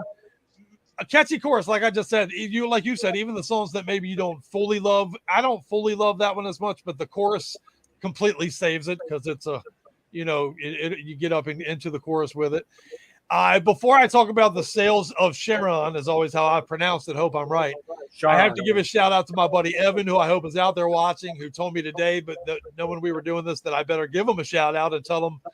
He said, "Quote: This is the best fucking song ever. Period. Fuck bands. Fuck genres." He's actually not wrong. No, yeah, can't argue with that at all. Look, there you go, Evan. You got some support here, brother.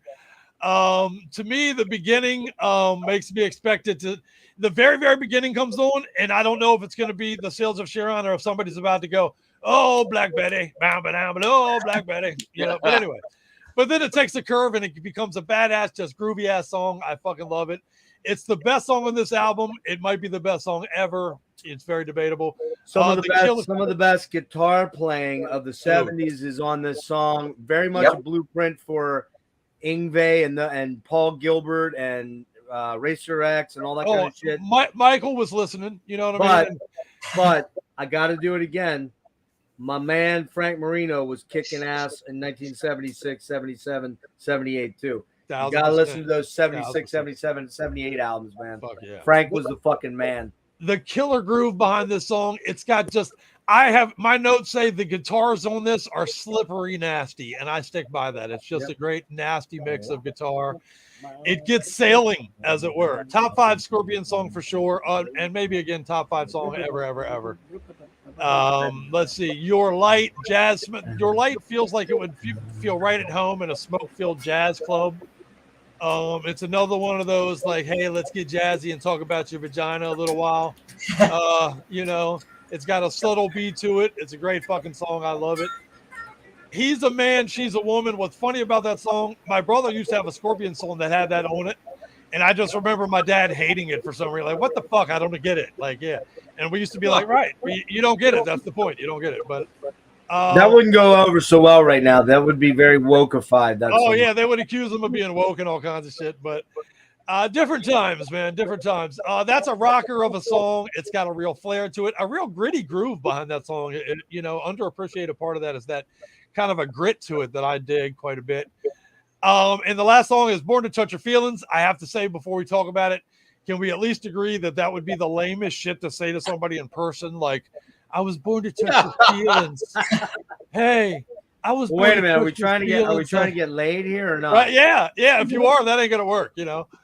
That's cringe level lines on par with like Hands Off Private Property from Judas Priest Turbo record for me, man. Like, so cringy lyrics in my opinion, but it's still an 8-minute ballad that breaks into a girl talking German, and then there's some Japanese in there, and then there's some.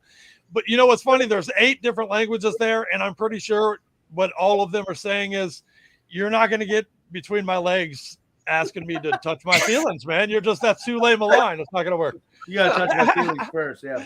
Go back to the drawing board. Let's talk about something else, man. What the fuck?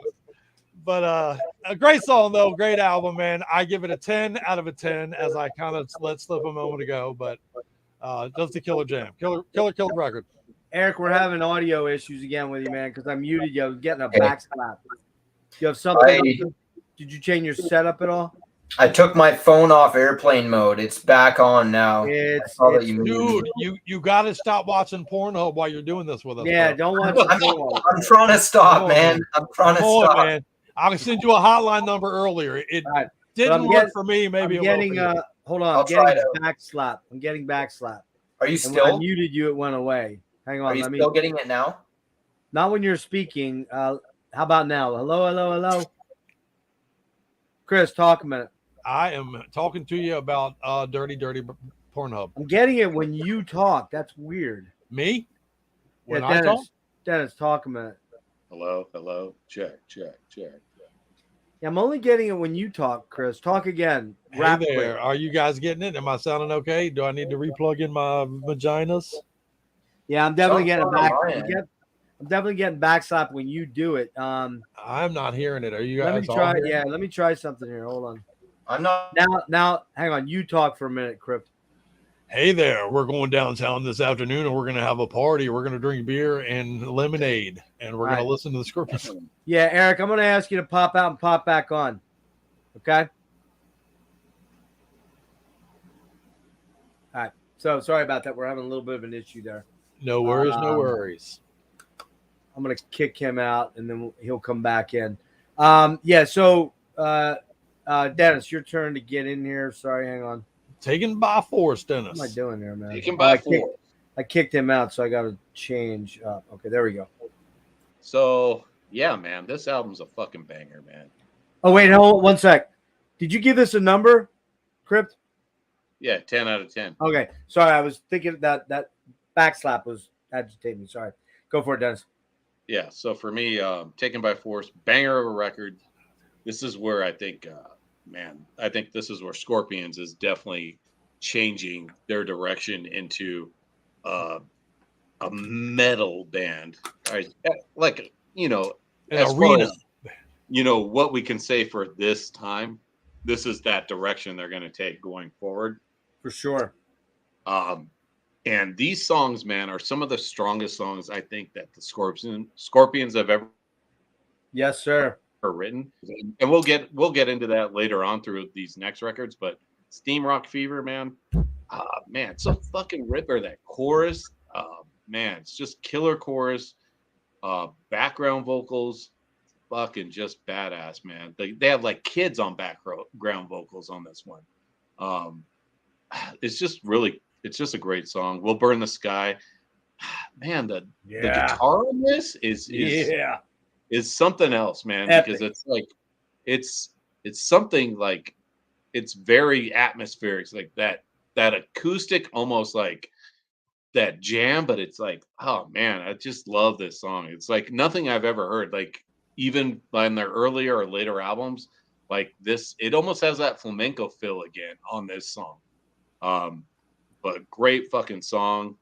I Gotta Be Free, another ripper, killer banger. Riot of Your Time, another one, has that kind of flamenco sound to it. Really one of my favorite songs, and I think Erik was kind of singing this one. Man, just fucking classic, man. Sales of Charon, absolutely certified banger right there, man. Killer composition, amazing riff. Sounds awesome. Like I was saying, kind of like a predecessor to, I'm sure Metallica heard this song back in the day. Oh yeah, Taking those 1,000%, riffs. for sure. And we all talk about British heavy metal, right? But this stuff was coming out at that same time. So, and I'm not saying Scorpions weren't probably, you know, they were probably listening to some of this stuff that was going on in the UK scene as well. For sure. So I'm sure like they've taken inspiration from those bands as well. But for me, like, man, that song, fucking rips, man. Just a fucking great song. And then where are we at? Born to Touch Your Feelings? yeah.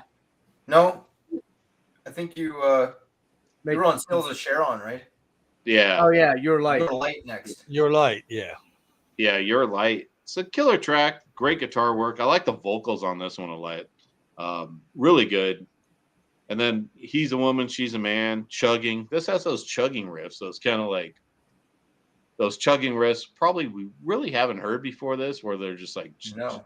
you have those kind of like, and there's probably some palm muted on this as well. So, Oh yeah.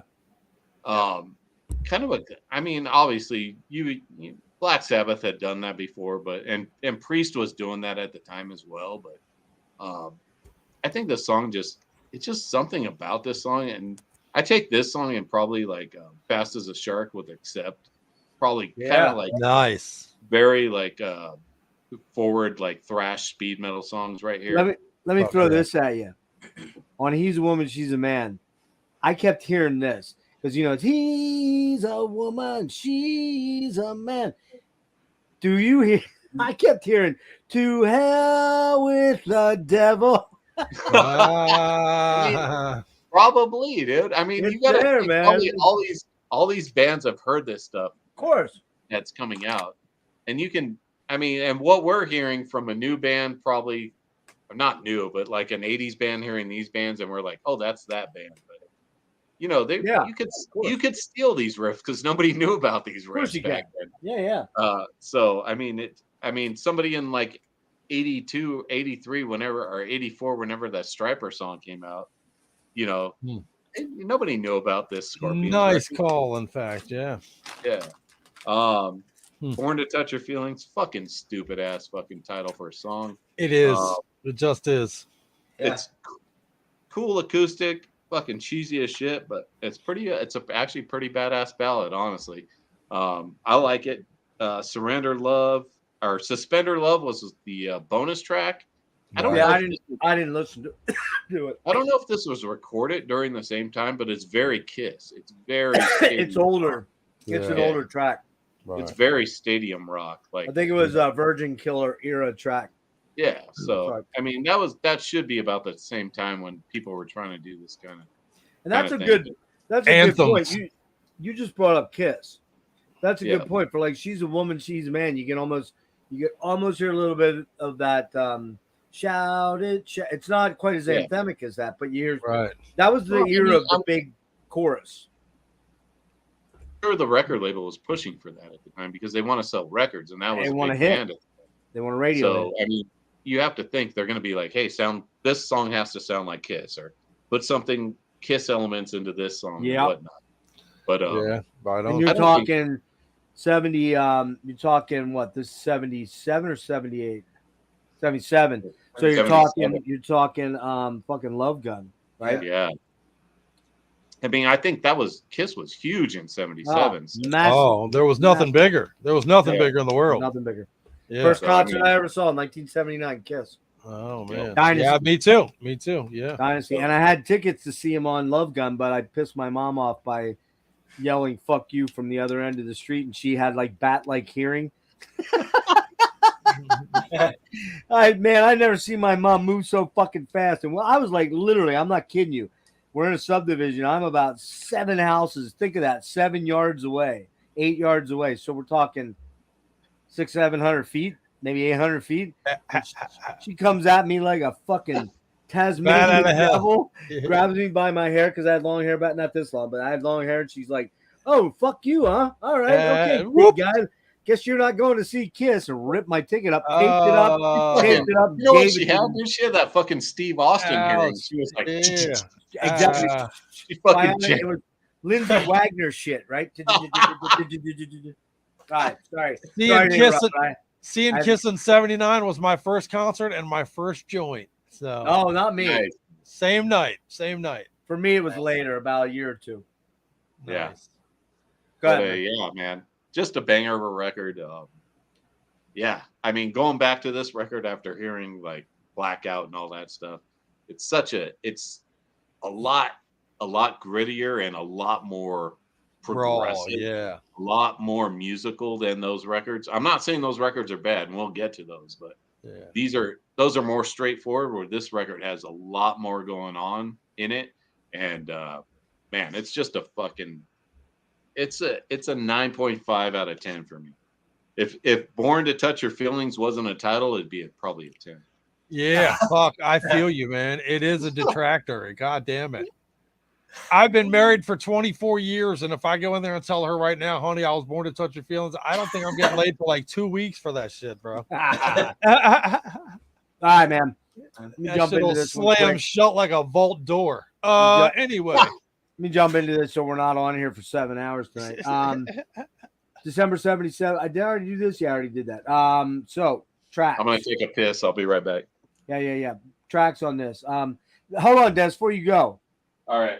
Does anyone not notice the one thing that's kind of irritating about Steam Rock Fever, at least to me? What? That fucking jackhammer sound that goes the whole way through the song. That it's like a jackhammer sound in the background. You want to hear that? Dig it. I noticed. I didn't notice it. Drives me fucking crazy. I love the song, but that element of it drives me nuts. Anyways, great song. Steam Rock Fever. Yeah, dude. It's just great. And then the verses are fucking slamming, like Erik said. They're fucking heavy, Dude, man. That song is fucking badass, man. And I don't know if they do that live. We'll have to. Erik, when you get a minute, get on setlist.com, see if they've done that recently at any time. I don't think so. I've never heard them do that lately. But anyways, go take your piss, dude. Take your piss. All right, Wheel Burn in the Sky, man. Dun, dun, dun, dun, dun, dun, dun, dun, dun, dun, dun, dun. Just those chords are so cool. I think they're playing probably not fifths, probably sevenths there or something like that, or maybe the thirds. I'm not sure. And I've never tried to sit down and figure it out, but so melancholic and sad, but beautiful. When the heavier part kicks in, so good. And So good. The part is so killer. The volume swells during the mellow verses, then into the more up-tempo kick-ass part. I love this song, man. It's one of my top 5 favorite Scorpion songs, probably. Fuck yeah. Love it. Now, one thing to note about this, the lyrics are primarily from Monica Dannemann, and Monica Dannemann was the last woman that Jimi Hendrix was dating.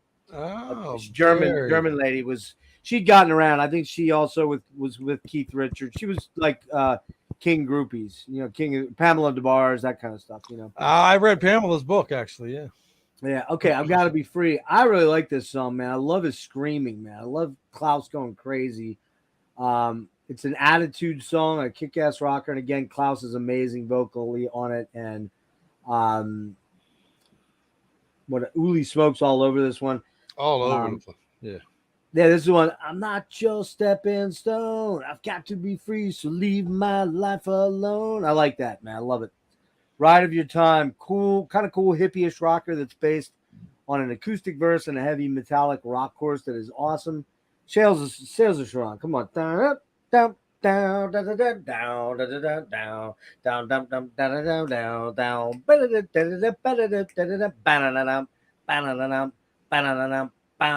and then Uli rips that fucking solo that is just searing, man. That neoclassical solo is just fucking insane.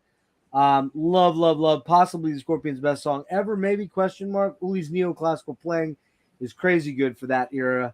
Silly. He's shredding before that was even a term. He is shredding before anyone ever said you're a shredder. He's a shredder. Uli was one of the first shredders like Frank Marino.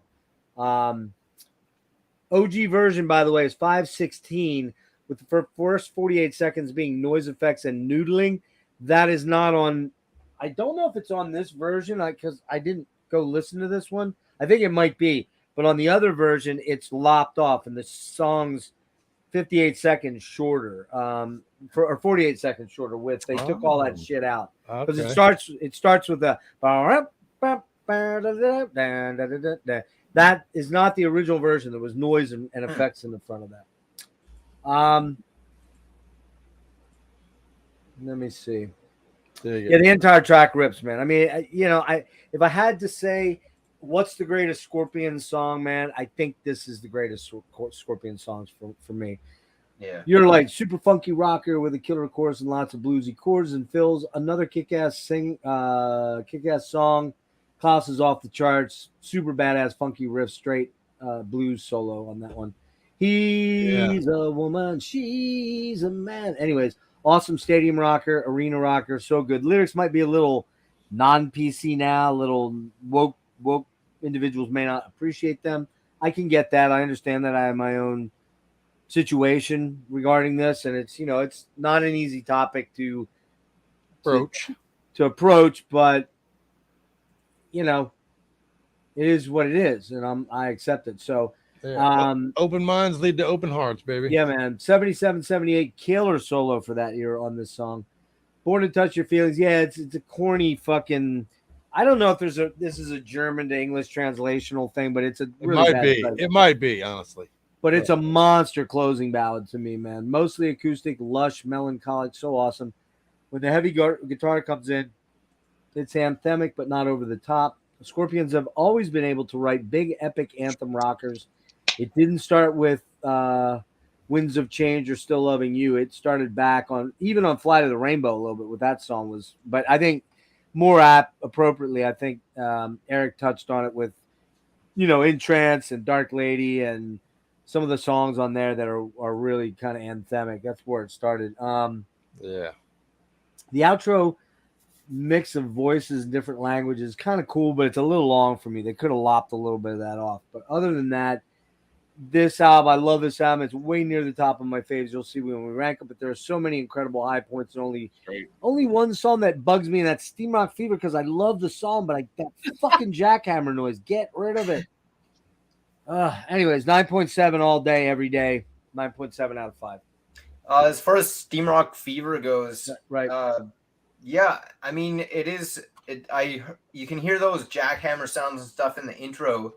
They do scale it back for the rest of the song. It's kind of in the back of the mix, but it's still there though. I can hear it whole time. Yeah, and I can hear it though. You were talking about if they played it.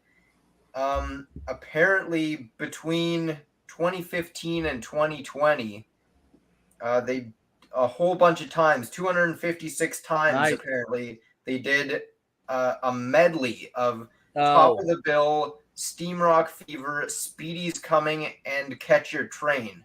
Woohoo! Which is seems like a lot of songs to cram into one medley. Here's my thing. Here's my thing, and this is a topic for a separate stream probably, but man, I am not a fan of fucking medleys, and I'll tell you why. You got 4 kick-ass songs there, man. Give me them all. Just give me them all. Fuck that medley shit. Just get rid of some of, you know, that's the thing. A lot of us long-term fans of bands, we go in, like Rush is a great example. We go into seeing Rush, man. We want to see fucking Cinderella Man. We want to see, you know, Circumstances. We want to see Camera Eye. You know what I mean? Like that. And yet they always have to play YYZ. They always have to play Limelight. They always have to play, you know, Spirit of the Radio. You get what I mean? Like medleys just piss me off. But anyway, I guess some is better than none, though, right? Yep. So, dig it. Devin says, "Oh boy, it all leads to Rush." You're fucking right. Everything leads to Rush, man. Just get it straight. All right, we're on Love Drive, and we got a little bit of artwork to show here with that one because this is the original cover, right? However, the original back cover was, again, they're pushing boundaries. Yeah, and, baby. This was big for me when I was a kid. What's that? This was big for me when I was a kid, man. Fuck yeah, man. You got that titty sticking out there. Fuck yeah. And made me want bubblegum and titties at the same time. Yeah, and it's kind of obscured a little bit, sort of blurred. But I don't know if you guys know this. This is a Storm Thorgerson cover, and Storm is Hypnosis, who did all the Pink Floyd shit and tons and tons and tons of big albums, like huge albums. We're talking Pink Floyd would be the biggest one, but this was kind of like they ended up putting this on the back of some of them, and then of course the actual back that is on here now is just a picture of them with that. So once again, the American the American crew or the American public was just not ready to see a titty. Afraid of the big bad booby. Which is a shame because let's be honest, titties are awesome, right? You know, so no, they're scary. Everybody loves the titty, man. I thought, you know. Yeah. But anyway, hey Metal Ben, what's up, buddy? Good to see you. So let's get on to this. Eric, let's get on to real quick on the album. Released February of 79, recorded December of 78. Derek's studio in West Germany. Harvest now to pick them up in Europe. They switched from RCA to Harvest, and they went to Mercury in USA. I don't think either of those labels are around anymore. So, yeah. So go ahead, Eric. What's up, Tyler? Yeah. This one, we talked about it a little bit earlier. This is where Michael Schenker comes back, sort of. So, yeah, the lead guitar duties on this album are split between, is it Matthias? Matthias Jabs? Yeah, Matthias. Matthias Jabs and Michael Schenker. Matthias joined the band, but was replaced right away, basically, by Michael, who then quit 2 months later into tour. Rudy's the fucked up one, according to Michael. Remember? Well, yeah, of course. You know what the problem is there? Rudy and Klaus have always been the driving force of the Scorpions, and Michael didn't like when he came in that it wasn't all about him. And he also wasn't getting he probably wasn't getting 33% either. So go ahead, sorry. Drama. Anyway. This album definitely is like more streamlined than anything that came before it. And the production too is definitely like cleaner. But it's still a great album. Loving You Sunday Morning, and like I kind of mentioned in the intro, I like going forward from here, I hadn't heard any of these albums before, like Wow. probably less than a year ago, and that I listened to them each once, or just this Animal Magnetism and Blackout. I hadn't even heard Love It for Sting or Savage Amusement till like a couple weeks ago, ever. Right. Which is probably crazy to you guys, but A little bit, but we're old, man. You're a young cat. You know, we're super old. Just Unfortunately, true, brother. I've never even Dennis is listened. like, fuck you, speak for yourself, old man. Oh, fuck you, old dude. I've never even listened to Michael Schenker solo stuff. Like, Hey, just a real quick. I love it. Yeah, What's that? It's on my list. There's just too many Eric. great bands, not enough time. Well, Eric, you need to go watch.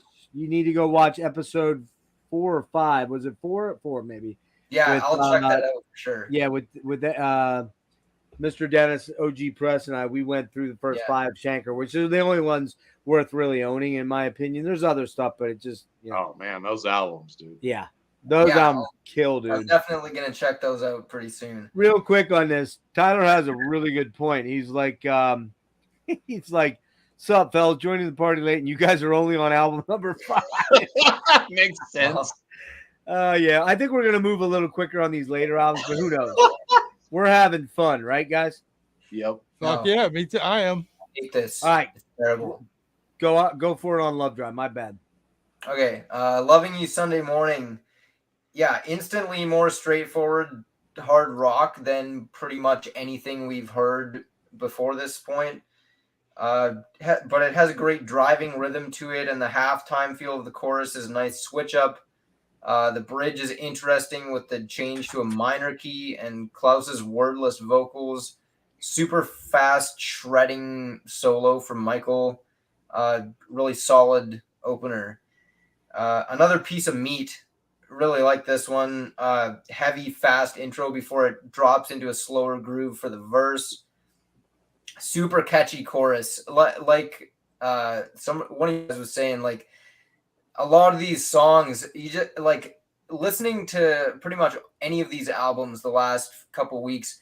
I'm just find myself singing along to these choruses, for sure, without even thinking about it. And this is definitely one of them. Can't help it. Yeah. Yeah.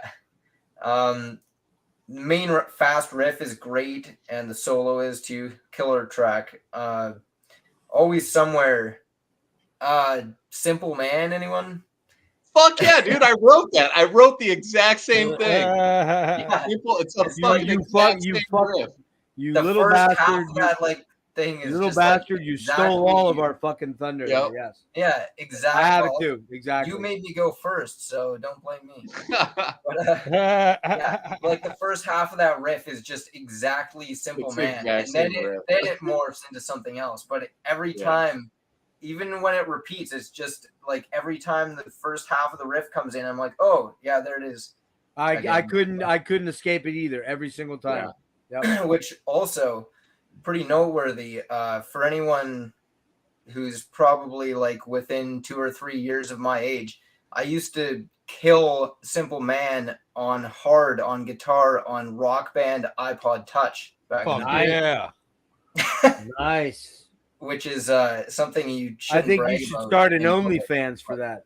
I don't think you can get that anymore, but anyway. Where was I? Oh yeah. Nice.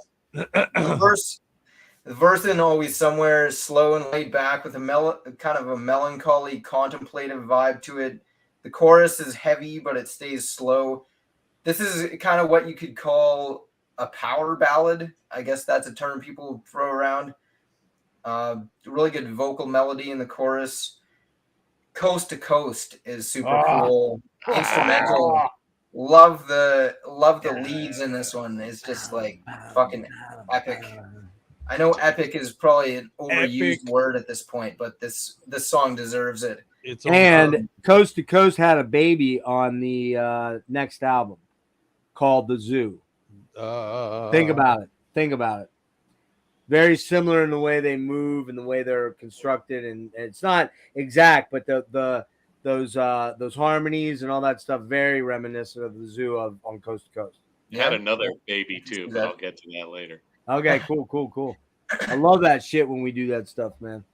Yeah, and a great riff in that one too. Just awesome Just to interrupt for one other second, because that's what I do. Ben, you're wrong. Dennis and I fucking love that album. I really like that one. And all of us liked it. I think Crypt was the least enamored with it, but I gave it a, what did I give it? 9.25, I think. Dennis, you gave it a 8.5 or something? Yeah. I gave it a 7.5, but it should have been an 8, honestly. See, peer pressure, it works every fucking time. Man. It's like the Frank Marino thing. Like when we're talking about the songs, I'm like, oh man, yeah, they're like just talking about them, remembering the songs. It's making me like think about how much I actually like them, and it's bumping my ratings up as we're doing this. Yep. Dig it. Anyway, can't get enough. Super cool. Oh no, wrong note. Fast paced with a cool rhythm to it. I love when it pauses for Klaus to scream the title, and then they drop back into the riff. It's short, but it rips. Is anybody there? This one is really interesting. Almost a reggae feel. It's reggae. Reggae, dude. Yeah, for sure. I think we all wrote the same thing. I fucking love it. I love that song. Yeah, it's a great song. Like I can't think of another time that I've ever heard reggae and metal mixed together in the same song.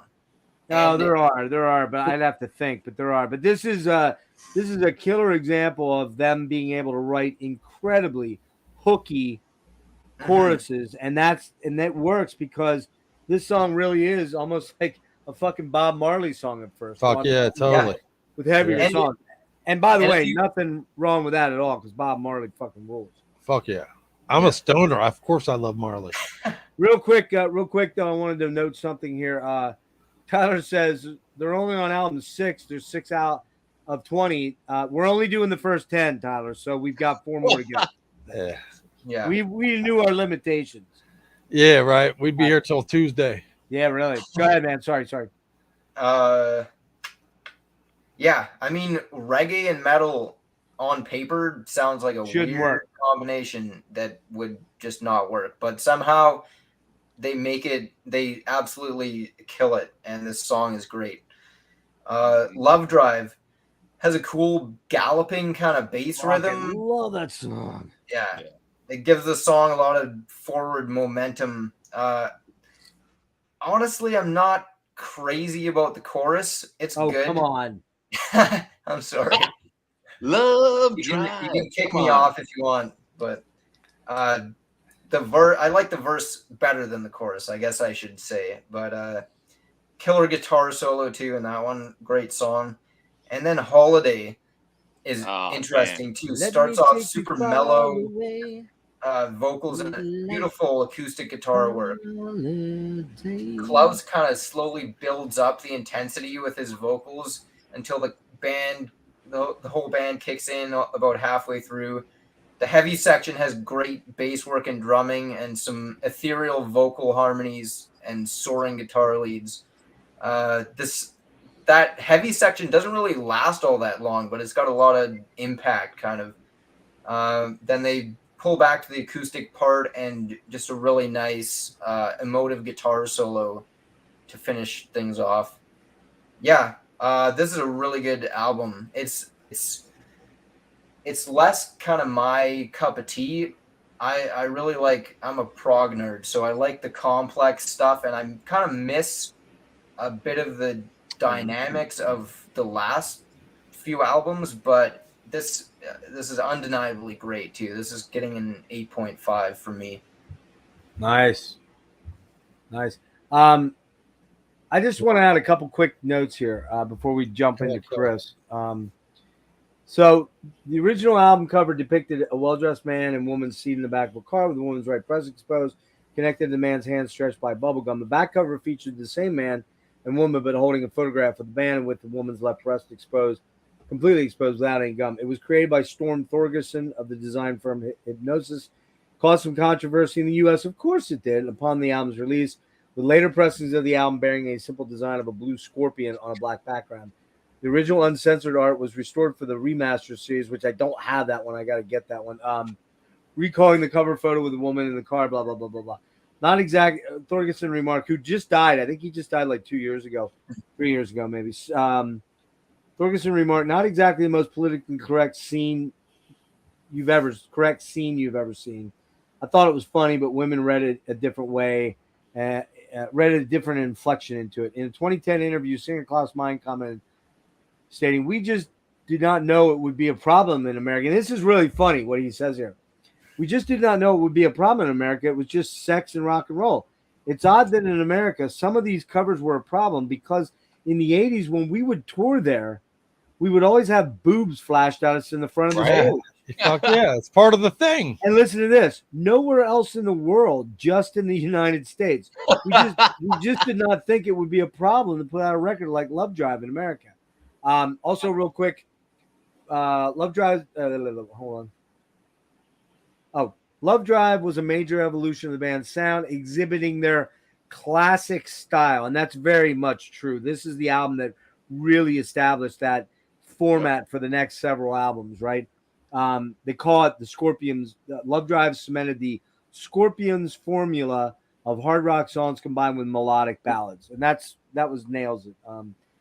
Also, it was the first album to release by Harvest Record in Europe and Mercury Records in the States and Canada following the band's departure from RCA. It proved to be a major commercial breakthrough, reaching 55 on the Billboard. That's pretty good back then, top 200, which none of their previous 5 albums had dented at all. The RIAA certified the record as gold in 28 May 1986, and it was the first album to chart and peaked at number 36 in the United Kingdom. And last thing, first album to feature Matthias Jabs on lead guitar, and thus the first record to feature the band's classic lineup. Jabs replaced Uli Roth, who went on to form his own band, Electric Sun. Schenker's younger brother, rhythm guitarist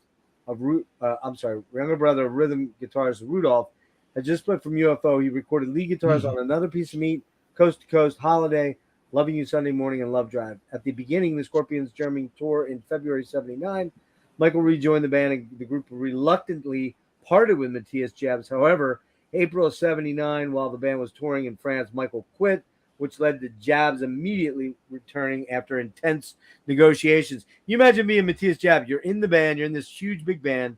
You get fired because the younger brother, who's the hotshot guitarist, comes in, who's mercurial. He quits 2 months later. They call you, and you go, "Yeah, I'll come join you, but here's the thing. I want 25%. Right?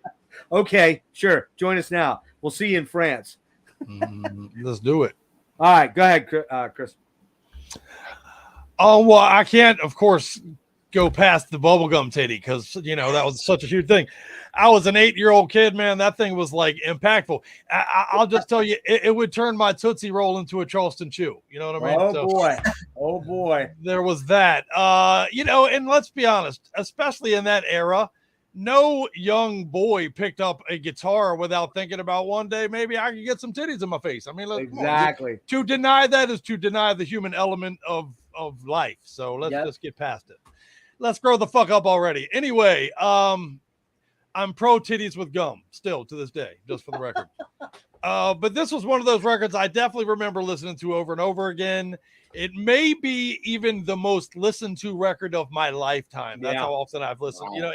It's in the running, even if it's not number one. Loving You Sunday Morning, a chill rocker, a great groove. I fucking love it, love it, love it. It's fucking this song announces.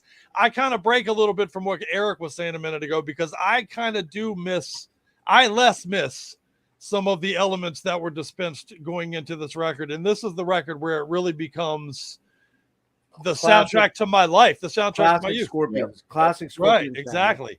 I mean, it would be hard. I would be a liar to tell you that some nostalgia doesn't play a role because certainly these records in particular play always literal part to my becoming a young man, and there, Exactly. you know, you can't overstate the impact of that. So, and how old are you in '79? You're 9. I was 9 years old, sir. So Yes, you probably sir. and your brother had this album. Yes, sir. Yes, sir. Yes, sir.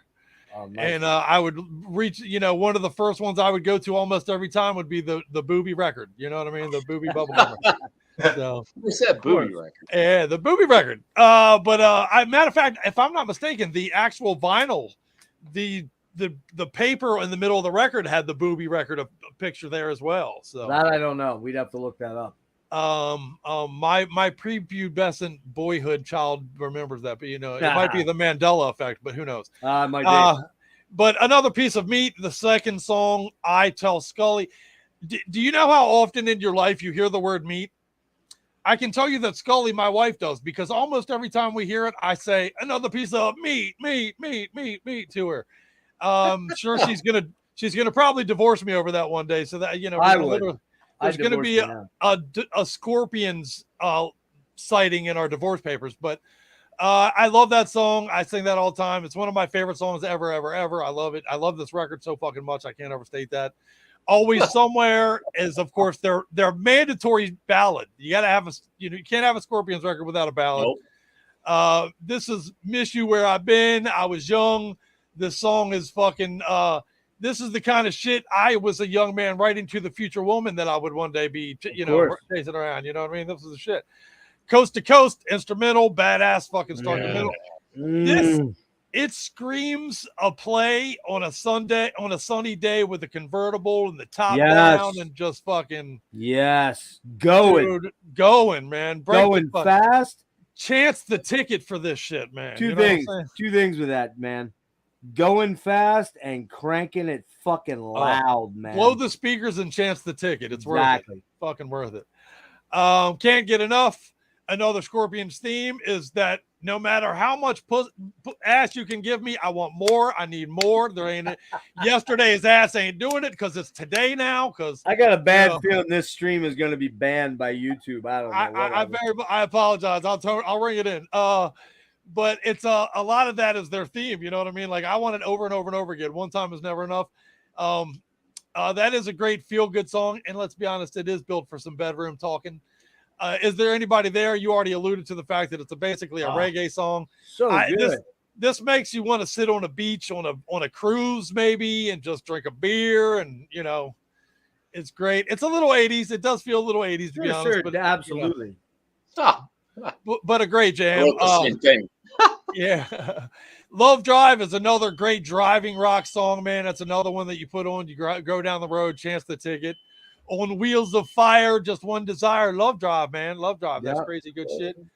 And it closes with one of my favorite ballads of all time is Holiday. I was a young dude. I remember listening to this song and I dedicated it to the woman I didn't even know yet. You know what I mean? I hadn't even met her, but one day I was going to take this girl on this amazing holiday. And, yes, sir. You know, do these amazing things. And, you know, shout out to Scully, by the way. She would be that girl. I didn't even know, but, you know. Scully. High five, I give this record a 10 out of 10 for me. It's where they found their groove. I fucking listen to it start to finish. There's no song on it I skip ever. It would be sacrilegious to even consider it doing so. So there you go, man. Great record. Love Drive, baby. Awesome. Ben, we'll see you later, man. Thanks for popping by. I love you, brother. Metal Ben, love you, sir. All right. Dennis. Yeah. Love Drive. Ditto. Love Drive. What are you doing? What? I just said ditto. Whatever Chris said. Everything Chris said. Like 10 out of 10? I love you, brother. I love you. I mean, this album fucking just, man. Rules. Oh, I also have the actual original titty. Oh, nice. You have the one. Okay, you got it. Oh, original titties. I love OG titties. I love it. Look at that. Beautiful.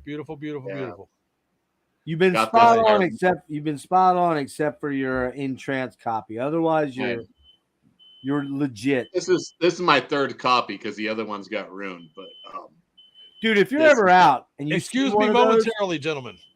Dennis, if you're ever out somewhere and you see a legit good copy of that, man, grab that for me. I will. But yeah, man, for me, Wow, man, where do we start? Loving You Sunday Morning. Oh man, dude. Just a banging track. It's kind of a great sing-along. Chorus is essential. It's essential Scorpion song, man. This is where I think the Scorpions transitioned Exactly. from the 70s to the 80s. This was, even though it's 79, this Yep. was like that transition Yep. where Yep. they became an arena band. Yes. Where the other records were, they had a lot of prog stuff, a lot of whatever it was. You know, they were doing, you know, Uli was going off with his 70s blues, yeah. his Hendrix. I mean, there was a lot of stuff going on, right? That's why I read that statement that said this is the album that established the classic Scorpion sound. Right. And this is where it like cemented that sound. Exactly. And that's why I consider the Scorpions from this point on a different band than the last. I agree. records just discussed. Totally agree. Because those were different records in different times. And now this band is coming into their own with a sound that they've like honed over all these years to this moment. Fully agree with everything you said. Right, man. But and then Another Piece of Meat, fucking great, fucking rocker. Love the chorus. Always Somewhere, again, like I said, total Simple Man, where it begins with that acoustic. But then it goes in. It's a great 80s ballad, man. It has kind of a Zepp vibe to it as well. Coast to Coast, just a fucking banger, dude. If you're gonna go instrumentals, I pair this with what is that? Switch 625 from Def Leppard. Yes, dude. Very much. You put those two together, oh man, those fucking. Dude, Switch 625. Why did you say that? Man. I just want to play it right now, and I don't Right? have an amp. Oh, down. Yeah, and you play this with Close to This Coast. is very close. It's not it's not quite the same tempo, but you got not, that but they pair very well together. Yep, and then you got down. It's so anthemic, man. Yeah, what album is that Def Leppard instrumental off of? High and Dry. The best. Not the best, the second best album by them. The best is that's the best. High and Dry. Yeah. High and Dry is. I gotta listen to those again. Yeah. High and Dry smokes. I was thinking of On Through the Night. It's not on Through the Night, right? No, it's on High and Dry. Yeah, High and Dry fucking rules. Fucking rules. Yep. And then Can't Get Enough, another badass rocker, man. Is there anybody out there? You got that reggae fucking, that's a fucking jam, man. Yep. But it does have this kind of weird 80s feel to it, almost like it does. It's breaking into like the new wave of like when actually what is new wave? It actually coming out, which was a mix of like punk and like commercial music, and then they called it new wave, I guess, in like 80, 81. So but Dennis, you will identify with this. That is a movie soundtrack song right there. Oh yeah, for sure, dude. From the 80s, and 80s movies. Yep. Like you could almost hear that like in a John what's his name? John Hughes film or something like that, where it's like you just hear that cool little ska. It's almost a ska kind of. Yeah, it is, dude. It kind of has that. It's got that like it has that ska beat to it. Yeah, it's got a ska beat, and then it goes into there's anybody there. The chorus is so good. Yeah, and then Love Drive, fucking great chorus. Getting a blowjob while you're driving. Ah, man, Love Drive. And then Holiday, man, it's so emotional because it feels like a song that the band wrote because maybe they have girlfriends or wives that they're talking to, like, we want to take a holiday with you, get off the road and let's have a holiday together. You know what I mean? It's a very like, it feels like a personal track to me. It feels like that's how like, I don't know, man, people can't write songs like this anymore. Doesn't seem like it. No, man, it's just like, and it just speaks to like, I mean, you're not even like, you don't even relate to that when you're a kid, but it comes through to you emotionally. But now when you're older, you're like, I need to take a holiday. You know what I mean? So it's like, it definitely like speaks to however, you know, they were probably, what are they in their like early 30s? at this point? 79. Klaus would have been like Klaus and Rudy would have been 31. Yeah, so they're probably like filling it, and like they probably have significant others or whatever they have, but they got to. Sure. You know what I mean? Like we all feel that we got to work day to day. I mean, most of us, and we feel that we get that stress, and we have to like, I don't know. It's just like it speaks to like whatever they're saying, and it's very emotional. So I feel like it's a very like us, like well, it is personal, but I feel it's a real song. It's coming from them about what is going on in their lives at the time. So yeah, man. 10 out of 10 for me. Easy. Yeah, Rudy was, let's see, he was married from 66 to 03, man. So he was, during this period of time, he was a married man for, 20 some years. Now he's 74 and probably slinging ass everywhere. But, I mean, just let's be honest, that's probably what's going on. I mean, why not? Well, yeah, yeah, exactly. Why not? If you can, you can, Klaus, same thing. Let me see real quick. Actually, it doesn't talk about his personal life. Is it me? Yeah, it's me, right? Yep. All right, man. Fucking love this album. And again, we talked about it ad nauseum. This is where the classic sound starts. Loving you Sunday morning. You were on my mind all. Whatever the lyrics are. Yesterday. There you go. Yep. Killer track. And like Erik said, it has that da, da, da, da, da, da, very patented Schenker. I'm not Schenker. Scorpion sound. That those chords are so Scorpion like, right? And then you get the ooh wow ba ba ba ba ba ba ba ba. Ooh, wow. It's so fucking cool. Love that song. What a killer opener.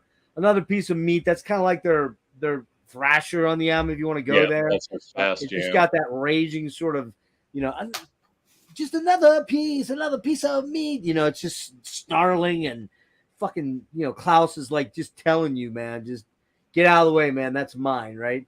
Always Somewhere. Well, we said it right away, man. I'm like, acoustic ballad with slide guitar almost sounds like Leonard Skinner's Simple Man. It's a bit too close for its own good. The chorus is anthemic and killer, but again, I can't shake Simple Man. I just when I listen to it, I'm like, every time it builds, like, to be a simple kind of man, and you're like, no, it doesn't do that. What the fuck, Very weird. Coast to Coast. God damn it, man. What? Oh. Now Michael says he wrote this, but the writing credits say Rudolph Schenker. They've been fighting about this forever. And keep in mind, remember too, Michael says he's the one that introduced the Flying V, the black and white Flying V, to Rudy. So who knows? Who fucking cares? Anyways, right. And I've seen Michael live. Michael's fucking amazing live. He's amazing, but he's a bit of a head case, I think. Can't get enough. That's a Rare Bell track, and I tend to like Herman Rare Bell's tracks on these albums. I don't know why. They're rockers. They're fierce, and they got great catchy choruses. Solid, heavy, riffy rocker. Great headbanger for Can't Get Enough. I love that song. Is there anybody there? Weird reggae-based radio rocker, but I love it. Has a very 80s vibe, almost like an 80s AOR band, but the chorus is super cool. Is there anybody? Da, da, da, da, da. I didn't try to remember lyrics here. I love Drive, man. I love Drive on Wheels of Fire. Yeah, so fucking good, man. So good. Hit, deservedly so. And then you got the big closing ballad. Okay, so if we go back, let's go back to the last album. We got Born to Touch Your Feelings. Title aside, it's a big epic closing ballad, right? And we got Polar Nights? Yeah. No. Yeah. Yellow Raven.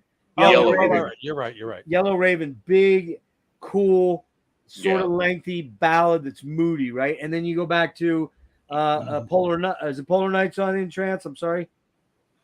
Night Lights. Kind of, that's the outlier because it's not really although it's kind of the mellow, chilled thing. we get Holiday. Holiday, I would say, would be the first big epic ballad. They do a bunch more coming up every album, right? Beautiful song. But this is the first big fucking epic ballad. And you let me take you far away. Damn. We like a holiday. And it's just so good. You know what, man? I forgot something here. Hang on. One of the most beautiful songs ever. What's that? One of the most beautiful songs ever for us dudes, especially. I forgot when I was singing that. I had to have this out. Let me take you far away. You like a there you go. All right. So yeah, man. I mean, it's and that like Erik probably you don't get that, but you get that, okay? Because you've seen footage. Yeah. But nowadays at shows, what do we have? We have this. Oh no. We have this now at shows, right? Yeah. Everybody's doing this. And admittedly, it's a lot safer and you don't get burned, right? Yeah, I guess so. But man, It's not the you same. know, Unfortunately, it's turned around and they're just filming. So yeah, they're filming. Yeah, that's the other big problem with shows too. Not that I didn't do a little bit of it, but I did a very little bit and then stopped. Here's the thing, man. This is a monster fucking ballad. It's so fucking good. And fucking monster. And it's, I don't care what anybody says about the Scorpions. Oh, they're not metal enough. They're fucking not cult. They're not. Eat my ass. The fucking Scorpions rule all the way up to this last album that we're going to talk about soon. And they write possibly the best fucking hard rock epic ballads in rock. They just do, man. They just 1,000%. Fuck yeah. And I bet you if you did a top 20 hair or metal ballads, I bet you they've got 4 or 5 on there, and most bands have maybe 1. You got November Rain. You got I Remember When. You got help me out. Close My Eyes Forever, baby. Close My Eyes Forever. You got did 18 in Life. 18 in Life. Did Rat do one? Maybe Back for More, but that's not really a ballad so much. I don't think Rat didn't really do. How about Alone Again from Dokken? Oh my God, Alone Again. Yeah, absolutely, man. And what's the other one? Another Rainy Night from Queensryche is a good one. That's a little upbeat, but I oh no, you got Silent Lucidity. I mean, you know. Oh yeah, right. So yeah, I mean, but look, let's not do the Scorpions yet because we'll blow our load for albums and going forward. But there's 4 or 5 I could easily throw in there right away. For sure. You know what I mean? For and sure. We're gonna talk about a lot of them here coming up. This is a killer album. Their sound is established. The style became more in line with stadium and marina rock, like Dennis said. They left the Hendrix trippy shit behind entirely. The production is a little thin on this for me. The drum sound is very 80s sounding, but that's part of what was going on then in studios. Right. And the guitars are huge. The vocals are huge and in your face. Fucking love this album. It's a 9.75. The only reason I lopped off 0.25 is just the production on the drums. And I will say that I don't know about you guys, but Herman Rarebell, pretty vanilla drummer. He just doesn't do a whole lot that's extra. He's there just to drum. Man.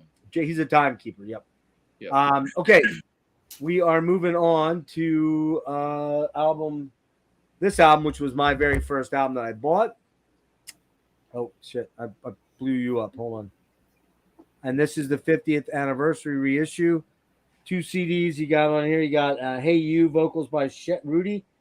You got Animal Magnetism demo, American Girls demo, which was not on the album, Get Your Love demo version, Restless Man demo version, which became 20th Century Man, and Get Your Love was Heroes Don't Cry, became that, and then a demo song called All Night Long. Haven't listed those. Let's not go into those because, these just pick up. If you're going to get into Scorpions, grab these 50s if you can find them. They were kind of getting hard to find, pricey. So, all right, jump in on this one, Erik. Again, this is the first one I bought in 1980, guys. Shows you how fucking old I am. I was 14 years old. Yeah, this is still a good album, but it's not as consistently good as Love Drive to me. The production kind of sounds maybe a little thinner, a little bit. The highlights on this album are really fucking high. There's some amazing songs on here, but there's also a little bit of filler to me.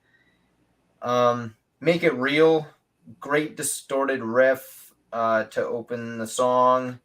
Some awesome harmonized leads on that one. Super catchy vocal melody in the verse.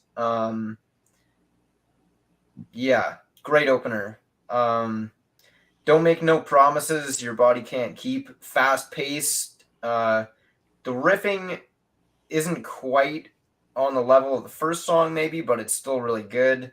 The chorus is pretty good. The solo rips. Pretty good song. Hold Me Tight. I like the main riff in this one.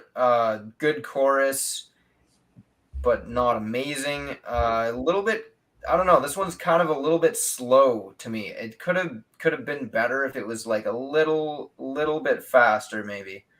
20th Century Man, almost a bit of a kind of like a weird country rock feel to it in a way. Almost, which sounds like a strange combination, but it works. Really good chorus, good guitar solo on that one.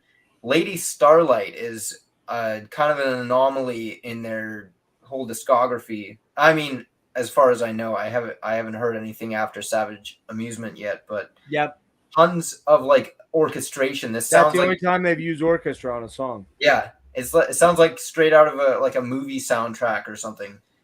I like the chord change when Klaus hits the high note in the verse.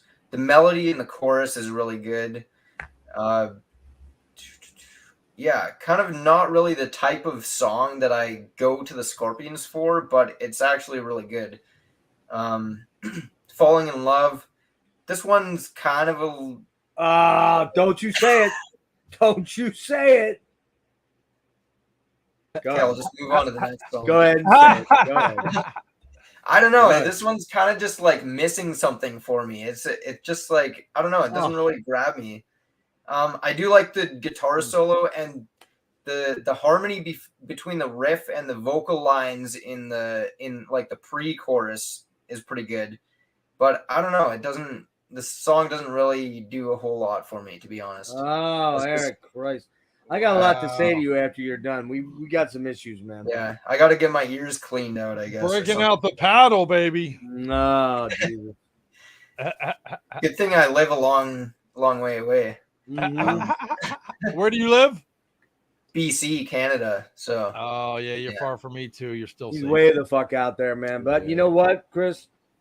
We'll you and I will get together and when you're walking, and we're gonna take a trip to. Fuck yeah! Hey, I'll pay a guy who pays a guy. You know what I mean? Up to, exactly. We're going north of Vancouver, and we're gonna whoop some ass. Yeah, goddamn, you're killing me. I'm still eight hours away from Vancouver, so you're gonna have to come further to whoop some ass. Jesus Christ! I'm gonna have to take one of them pontoon airplanes up there. Yeah, fuck. Yeah. Pontoon.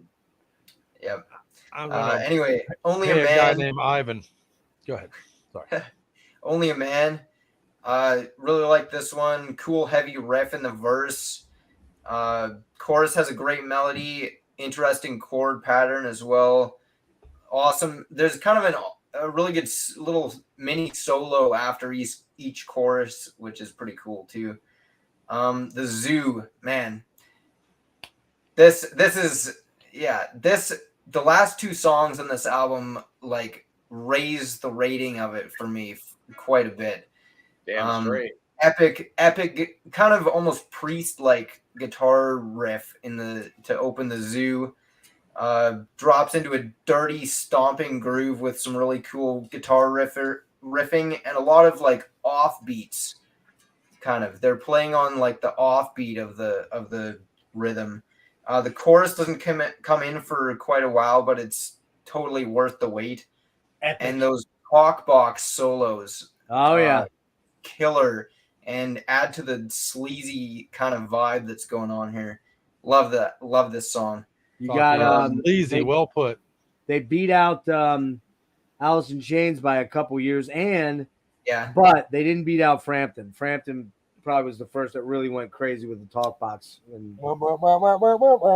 yeah. I wonder how you feeling. There was some stuff on like some of the Frank Marino stuff too was like. Yeah, that's right. What do you? Oh, you used it on Jive Baby, right? Yeah. 4 album. Yep. Animal Magnetism. I mean, probably the heaviest and like doomiest kind of song in their entire catalog, as far as I know. Absolutely essential listening for like any metal fan. I was gonna say, if you ever had any doubt that the Scorpions had metal in their blood, that song will dispel that rumor right there. Exactly. 1000%. Yeah. And honestly, I will say too, on Dark Roots of the Earth by Testament, there's a bonus disc, and they do fucking that song in, I think it's in C sharp or C. Yeah. It is fucking balls heavy, and Chuck just destroys it. Chuck destroys it. Yeah. Yes. Interesting fact, I actually heard that like years and years before I ever heard the original. That was my first introduction. I didn't even know it was a cover at the time. Yeah. Wow. My buddy bought that album, and he's like, "Oh man, check this song out." It was like our favorite song off that album. We didn't even know it was a cover. I think it was. What else did they do on there? Power Slave and Ogre Battle. They Dragon do Ogre Attack, Battle like, from fucking Queen too. Yeah. Dragon Attack. Yeah. Dragon Attack. I'm sorry. Yeah.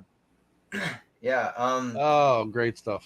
Yeah, I didn't write a whole lot of notes for this one. I literally wrote down, had a hard time writing notes on it because I was too busy headbanging and air punching. Nice. You know, that part where that little bluesy run, and then then it goes in the make love to me right now. Also, you were talking about Alice in Chains on the last song with the talk box.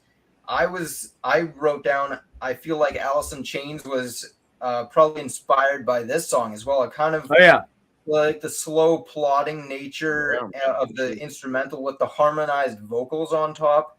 Yeah, kind of reminds me of like Love Hate Love or something like that. Yep, absolutely, man. Yeah, definitely. Would not be shocked at all if Jerry was a huge Scorpions fan, because Jerry's a big music nerd like us, you know. Yeah. Awesome. What do you give this one? I gave this one like an 8 out of 10. How much? 8. Okay, I album overall. It's just, I mean, there's some amazing songs and there's some that I'm not too crazy about. So I have one serious problem with what you said. Very fucking serious. So serious I'm interrupting and jumping out of turn. You said something along the lines of "Hold me tight." It's okay. It's no. What'd you say? Say it again. I said, do you want me to read my exact notes? Yeah. I like the main riff in this one. The chorus is good but not great, and it's a bit. Oh my god, that's it right there. Stop. One of the weaker tracks on the album for me. That's what I wrote. Stop. You said the chorus is weak. You're gonna tell me this chorus is weak? I said it's good. Don't want me to stay. Good but not great. Right, then have it your way. Come on. Out of your sight. I'm making a playlist of the songs that you love that I don't from these deep dives. I'm gonna re-listen to them again. There's a couple of Frank Marino ones too. So Dennis, I need some help here, man. Is the kid just fucked up in the head, or what's going on here? I mean, it's a great song. Okay, all right. I rest my case. Metal O-Mania. We'll get to you in a minute, Dennis. I'm out to lunch on this one, I guess. Yeah, I think so. Well, 8's not bad. It's not bad. Go ahead, Metal, Chris. All right, 1980, a 10-year-old youngin, and another cover that captured the attention of a young man because it's a bit suggestive again. Very. I do wonder, is the dog about to stop that BJ from happening or what? Or is he just gonna watch? I don't know. It makes you, if she makes you want to pull it out, the dog makes you want to think twice. You might think it's a hot dog. I'm just saying. But it's certainly suggestive of some oral situations, I'll say. Sure is. Clean it up a little. Also suggestive of, quite frankly, misogyny in terms of subservience. Well, there's very little to do with this era of rock that doesn't at least dip into some of that. So exactly. This album will always be one of my favorites, though, because it has the Zoo, which we'll get to in a minute, which is one of my all-time favorite songs. But I'll cover that in a second. But it opens up with "Make It Real," and I can't overstate how much confidence this song gave me as a young dummy of an idiot kid trying to figure out who I was and what I was doing here and what the fuck was going on. You know, the message behind the song: go and take your chance to get what you want, and if you're, you know what I mean. It really resonated with me. This song was a really, it's no overstatement to say it was a real soundtrack to the person I've become today, honestly. Wow. Nice. It made me want to turn the fantasy into something real. It made me want to think the things I fantasized about. It made me want to do the things necessary to try to grab some of that stuff. And it honestly, it's a song that gave me confidence as a young man. So you can't overstate that, I don't think. Don't make promises that your body can't keep. Another. All right, I won't say it in the vulgar way I've been saying it. Let's say it. No matter how much steak you put on the plate, I'm still hungry. All right, you know, I still want to eat. Let's go. What are you doing? What are you taking a break? I'm hungry here. You know, there was a lot of that. That's a Scorpions theme. Yeah, there's just not enough. I can't get enough of it. It's a great rocking song. I do love it. Hold Me Tight. Me and Eric definitely disagree on this one. I love this song. It's a grinding groove. It's a rocker. You know, here's where I'm going to introduce a real term that was big for all of us around, especially around our age. I'm sure you'll back me up on this, Jeff. The fucking infamous mixtape that we used to make 100%. in this era. We used to make cassette tapes and put lots of songs on them. And this was one of those. If you put this song on a tape for a girl, it was subtly saying we're breaking up soon. You know what I mean? I'm almost done with you. I'm gonna be out of your sight. You know, you better hold me tight. That's exactly what he says. Yeah, I'm almost gone. So I'll get out of your sight. That's right, man. And he sings it so convincingly and intense, and the riff is so goddamn good. So good. Eric, we're coming to Canada for you, brother. I'm just saying. Eric. But yeah, the number one song on your fucking mixtape, my friend. It's a real staple.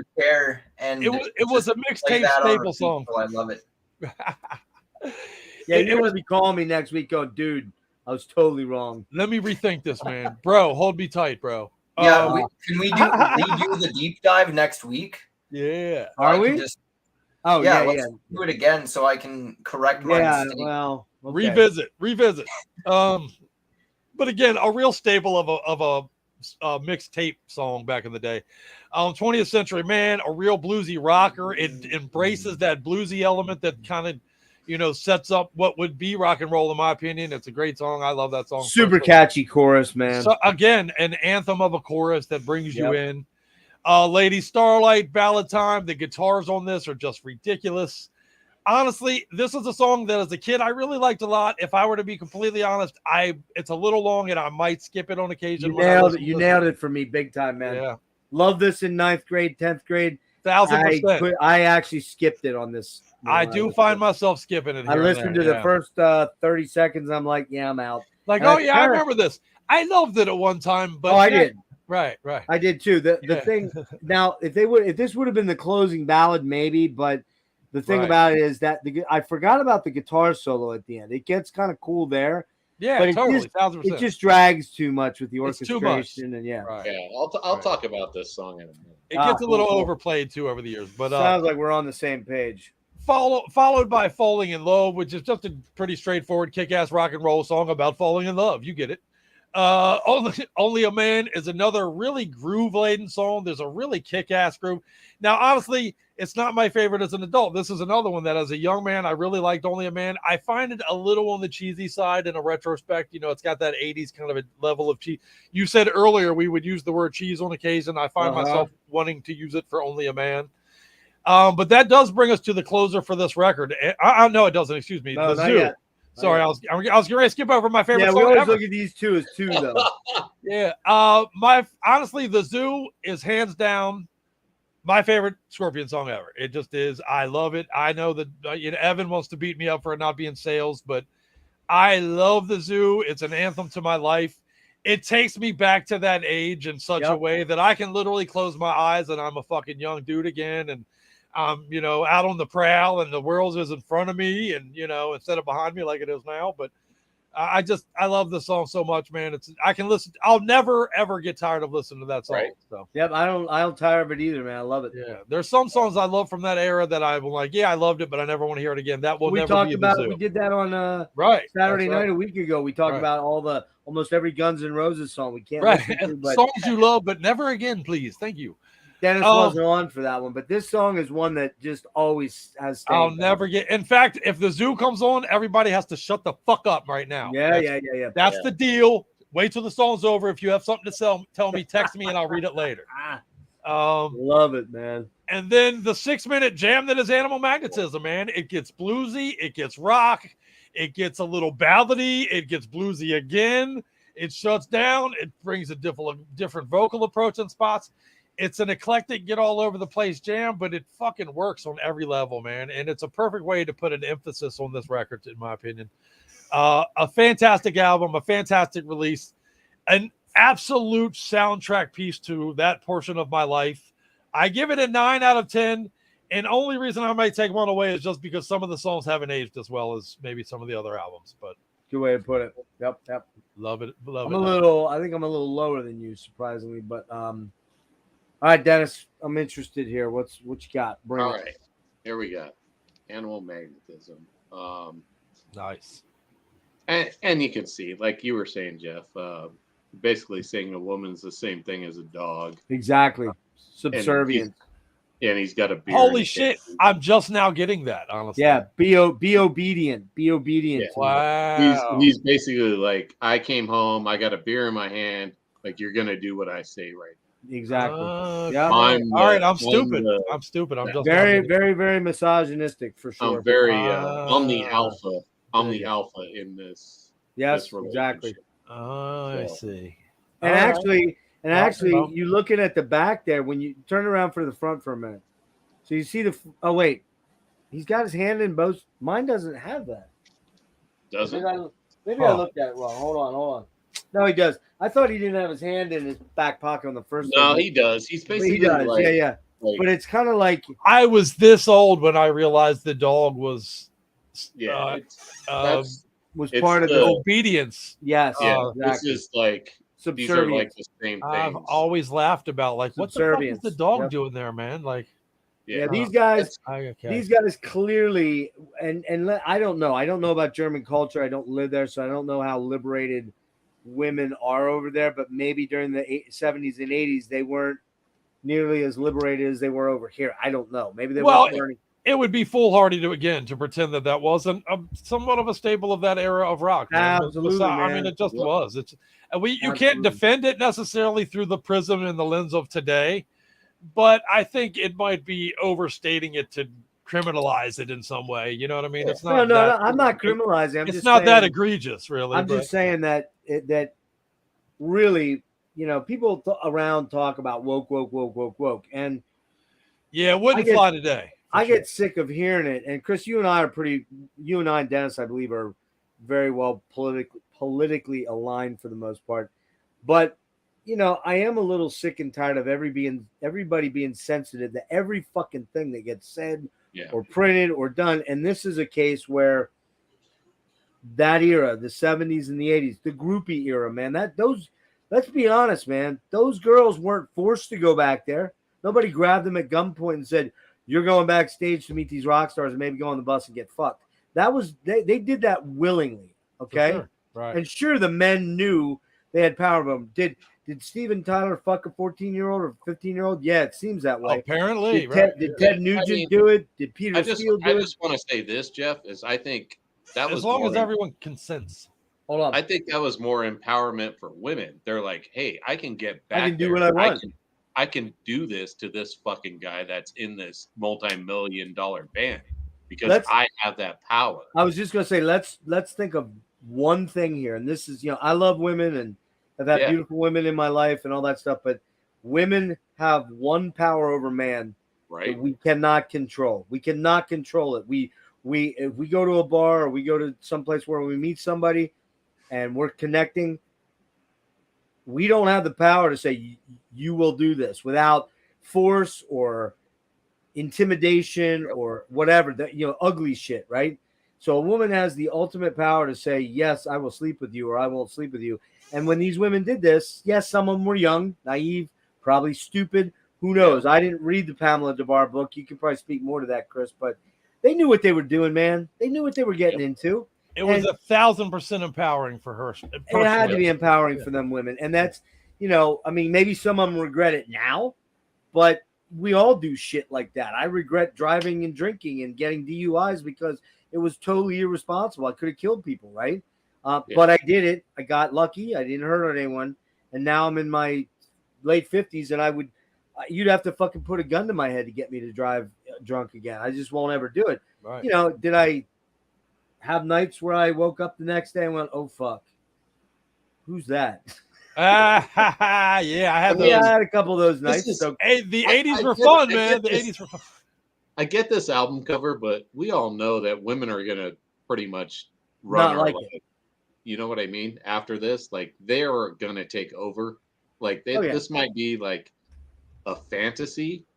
Yeah, that's what I think this album cover is. This is like 1,000% for sure. Yep, this is like a 13-year-old, like, hey, perception. Yep.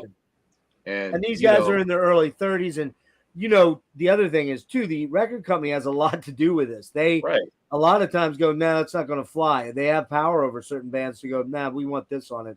And no doubt, we talked about it. All those bands, Guns N' Roses, LA Guns, all the metal bands, except maybe Stryper, and who knows? Who knows what Stryper is doing. But I mean, every good man wants a strong woman. I mean, Motley Crue, Rat. They're I'm not going to want someone like that in my life. I want someone that's going to. Well, yeah, your adult self doesn't, and then that's a reality. See, the Scorpions were selling you a fantasy back then. Yep, and that's very accurate. Well, right. again, and you're right. Your 13-year-old self wasn't thinking on that level where I want to be challenged by an intelligent woman. No, you want to be serviced by a hottie.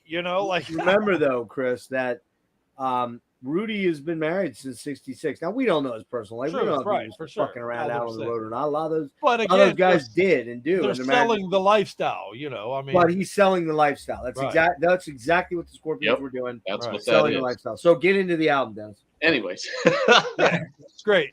Big precursor. That was a good chat. Awesome. All right. So great fucking record, man. Make it real, fucking rock. I put this rocking the fuck out of the 80s with this one.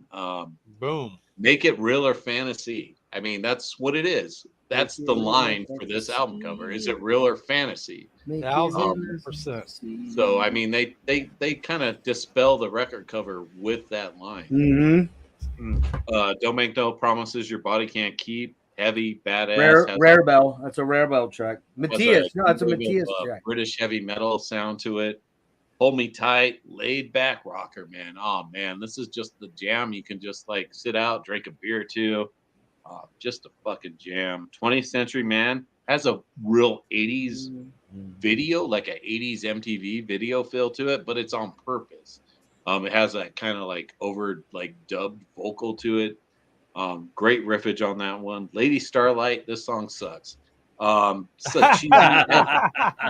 Total 70s like radio song vibe. Sounds like a Carpenter song or something. Almost, That's funny. I don't know where they were going with this one. Cheese, can you say cheese? Yeah, I don't. Like I said, I'm not gonna. I talk straight about these records. I'm not gonna blow this up. I hate that song.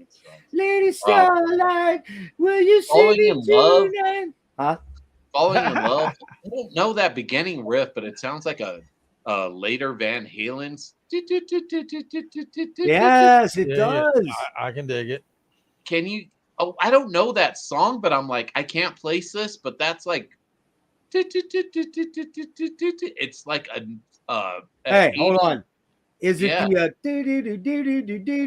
Panama? Panama. It's that little harmonic thing he does. I heard that riff later on. So Bon Jovi, girls talk about their social life. No, okay, go ahead. Yeah, but anyways, that song's cool. It starts out with that like kind of weird riff, but then it gets heavier. Goes into a banger riff. Only a Man, man. This is where like the album changes for me. Like those are good songs, and then it gets Only a Man, and it's like such a badass vocal arrangement. Like I love this song. It's kick-ass chorus, and then it goes into the zoo, man. Oh man, that riff. I mean, that's the riff, man. And you can hear like so many. You can hear like all these other bands that have gone on. Like listen to Walk from Pantera. They just rearranged the zoo. That's dude, you fucking nailed it, man. They did, dude. I was like, this is like the Walk. They just took the zoo and changed the tempo song a little bit on. Yep, you're right, because one is the exact fucking same song, and then the other. Fuck, you just blew my mind with that. I gotta go take a nap, man. Dude, I didn't hear that. Great catch. I gotta go take a nap now. All right. You put the zoo with Animal Magnetism together, that's a fucking crime, dude. Those two songs together, oh my god, dude, it's a fucking mind melt right there, dude. That's like being in front of a firing squad with those two tracks. Yep. And then fucking Animal Magnet, heavy, dooming, fucking crushing song, man. And I wrote here, should be a crime to put them together. Should be a what? A crime to put those two songs together. Oh yeah. Ah, man. Beautiful. What do you got on it? I'm gonna give it a 9.5 out of 10 because of fucking Lady Starlight. Wow, nice. All right, man. I got some thoughts because again, this is the first album I ever bought by them. It was the first album I spent a lot of time with because think about it, 1980. I'm 9th grade. I'm 14, maybe 15, 14, 15. I'm doing school. I'm doing track. I'm trying to pick up girls and failing miserably. I am, although I had my first French kiss when I was in 8th grade. It's pretty killer, man. My mom walked in on it too. That was awesome. But she walked around the side of the house that I was at this party making out with this chick, and she's like, excuse me. What are you doing? The girl looks at me and I'm like, that was the time she took your Styx tickets? No. No, that was 77. That was earlier. Oh no, wait. No, it might have been around that time, but not that she didn't do it for that. No. And speaking of Styx, man, Grand Illusion, fucking A, that album rules. Anyways, fuck yeah. All right, so let me jump into this quick, man. This album just, I love this album.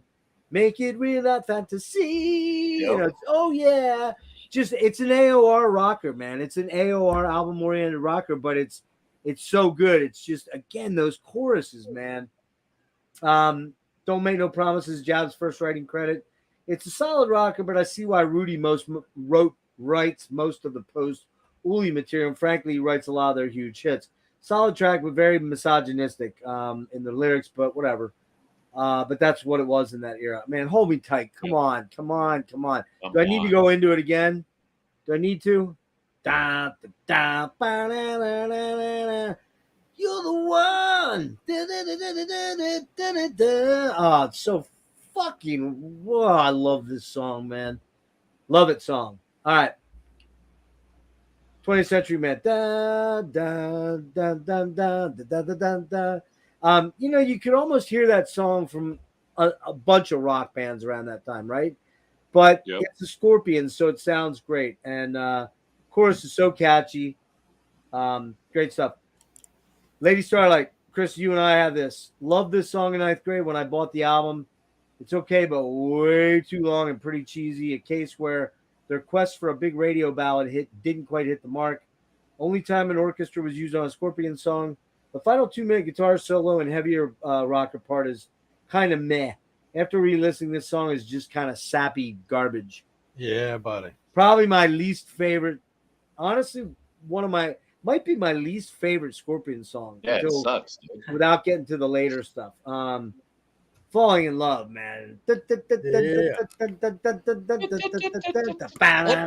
song is that? I'll have to think about it. And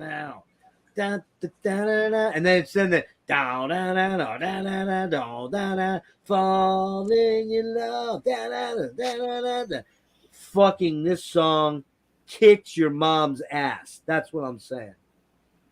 Only a Man. Man, that opening vocal by Klaus sounds so weird. But when the heavy guitar kicked in, it's pretty swampy and badass. Curious. This is Oh, this is patented Scorpions. Here's what I said. But it's a cool track. Love the solo on it. And then, God damn it, man. The Zoo. Right. The Zoo. The Zoo, baby. I mean, it's got to be one of their two most recognized songs beside Rock You Like a Hurricane. For Gotta sure. be, right? Yeah, for sure. And maybe Still Loving You. Still Loving You, yeah, maybe. And what's the one Winds of Change, maybe. Yeah, Winds of Change is used. What's the one off Blackout? No One Like You. No One Like You. No One Like You. Thank you. No One Like You. Those are probably their top 5 or 6 songs that everybody has Rhythm heard. of Love got pretty big. But man, the Zoo, a banger, of course, one of their most recognizable songs, kicks my fucking ass every time I listen to it. Every time I listen to it, it's great. It never, ever, ever gets old. Never. And I don't think till the day I die it'll ever get old. Never. Animal Magnetism, such a dark, menacing track. Possibly their only real heavy metal track. They can be metal without being heavy metal. This fucking song is balls heavy, man. This is like a death metal track without death metal vocals. Without fucking gargle vocals. Yeah. It smokes, no joke. It's between this and Falling in Love for me as favorite tracks. But what other track do I love, Eric? Rush. Hold Me Tight. Hold Me Tight. Hold Me Tight. And the Zoo, of course. This is my first album I bought by them, so it's super sentimental. Yeah, there's a huge amount of that. But I'm only going in 8.5 because I really fucking hate Lady Starlight now.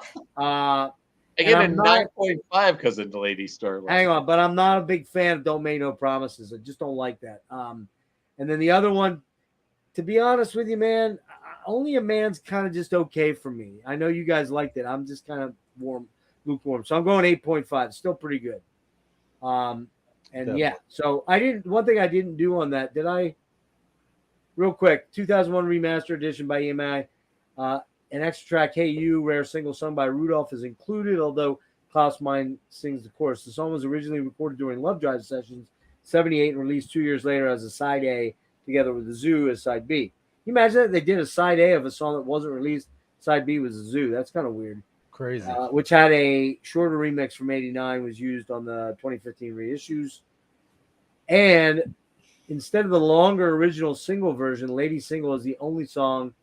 I'm sorry, never mind. I already talked about that. I think that's it. I think I got everything on that. So, man, I don't have Blackout. You have it. Who has it? Dennis, you got it, right? Yeah. Right. Let's see it real quick. I'll throw some stuff on it. Love that cover. Love it, love it, love it. Covered by Gottfried Hellween. He's the guy. That's the guy it is. Gottfried Hellween. Released March 82, recorded November 81 through January 82 at Villa Saint-Pierre or wherever, I don't know, Saint-Jacques, France, with Dieter Dirks recording mobile, and then at Dirks Studio on Harvest and Mercury, and Dieter Dirks producing. In the U.S., the album was certified gold on June 24, 1982, platinum on March 8, 84, and it's ranked as 73rd on their list of 100 greatest metal albums. That might be a little low for me. Yeah. After losing his voice during the writing for the album, lead singer Klaus Meine had to undergo surgery on his vocal cords and was uncertain as to whether he would be able to record the album. Demos of the material, and I knew this, but I didn't know it. Demos of the material were recorded with Don Dokken. This is where Don Dokken comes into the picture. Dieter Dirks then produces the first Breaking the Chains album, right? With they formed that band. Dokken has listings as backing vocals on some of the releases. He's only credited with backing vocals. Right. None of the recordings are featured on the album with Don Dokken the lead. Man, I would love to hear those. Me too. Love to hear those. Me too. Because I will say this: Don Dokken may suck balls now because he really does. Oh God, he's horrible. But back in the day, he was, in my opinion, he was my favorite of the hair metal guys. One of mine too, man. Yeah. Other than Klaus. All right, almost done. Rudolph Schenker said that he could not choose between his guitar solos on China White, so the U.S. and European releases have different solos on them. Didn't know that either. China White was used as the entrance music for, I don't know about professional wrestling, tag team, the Skyscrapers and World Championship, WCW. A self-portrait of the artist Gottfried Helloween is featured on the cover of the album. Schenker portrays this character then in No One Like You, which I think there's the eye thing you were talking about, right? I think that's it. So we'll go with our order again, but Dennis, because I know you got a lot of thoughts on this one, and so do I. All right, Eric. Yeah. This was a big hit kind of album for them, right? Oh yeah. And it's easy to see why. It kind of easily walks the tightrope between heaviness and commercial acceptance. Yep. Resulting in material that pleases the metalheads and the masses alike.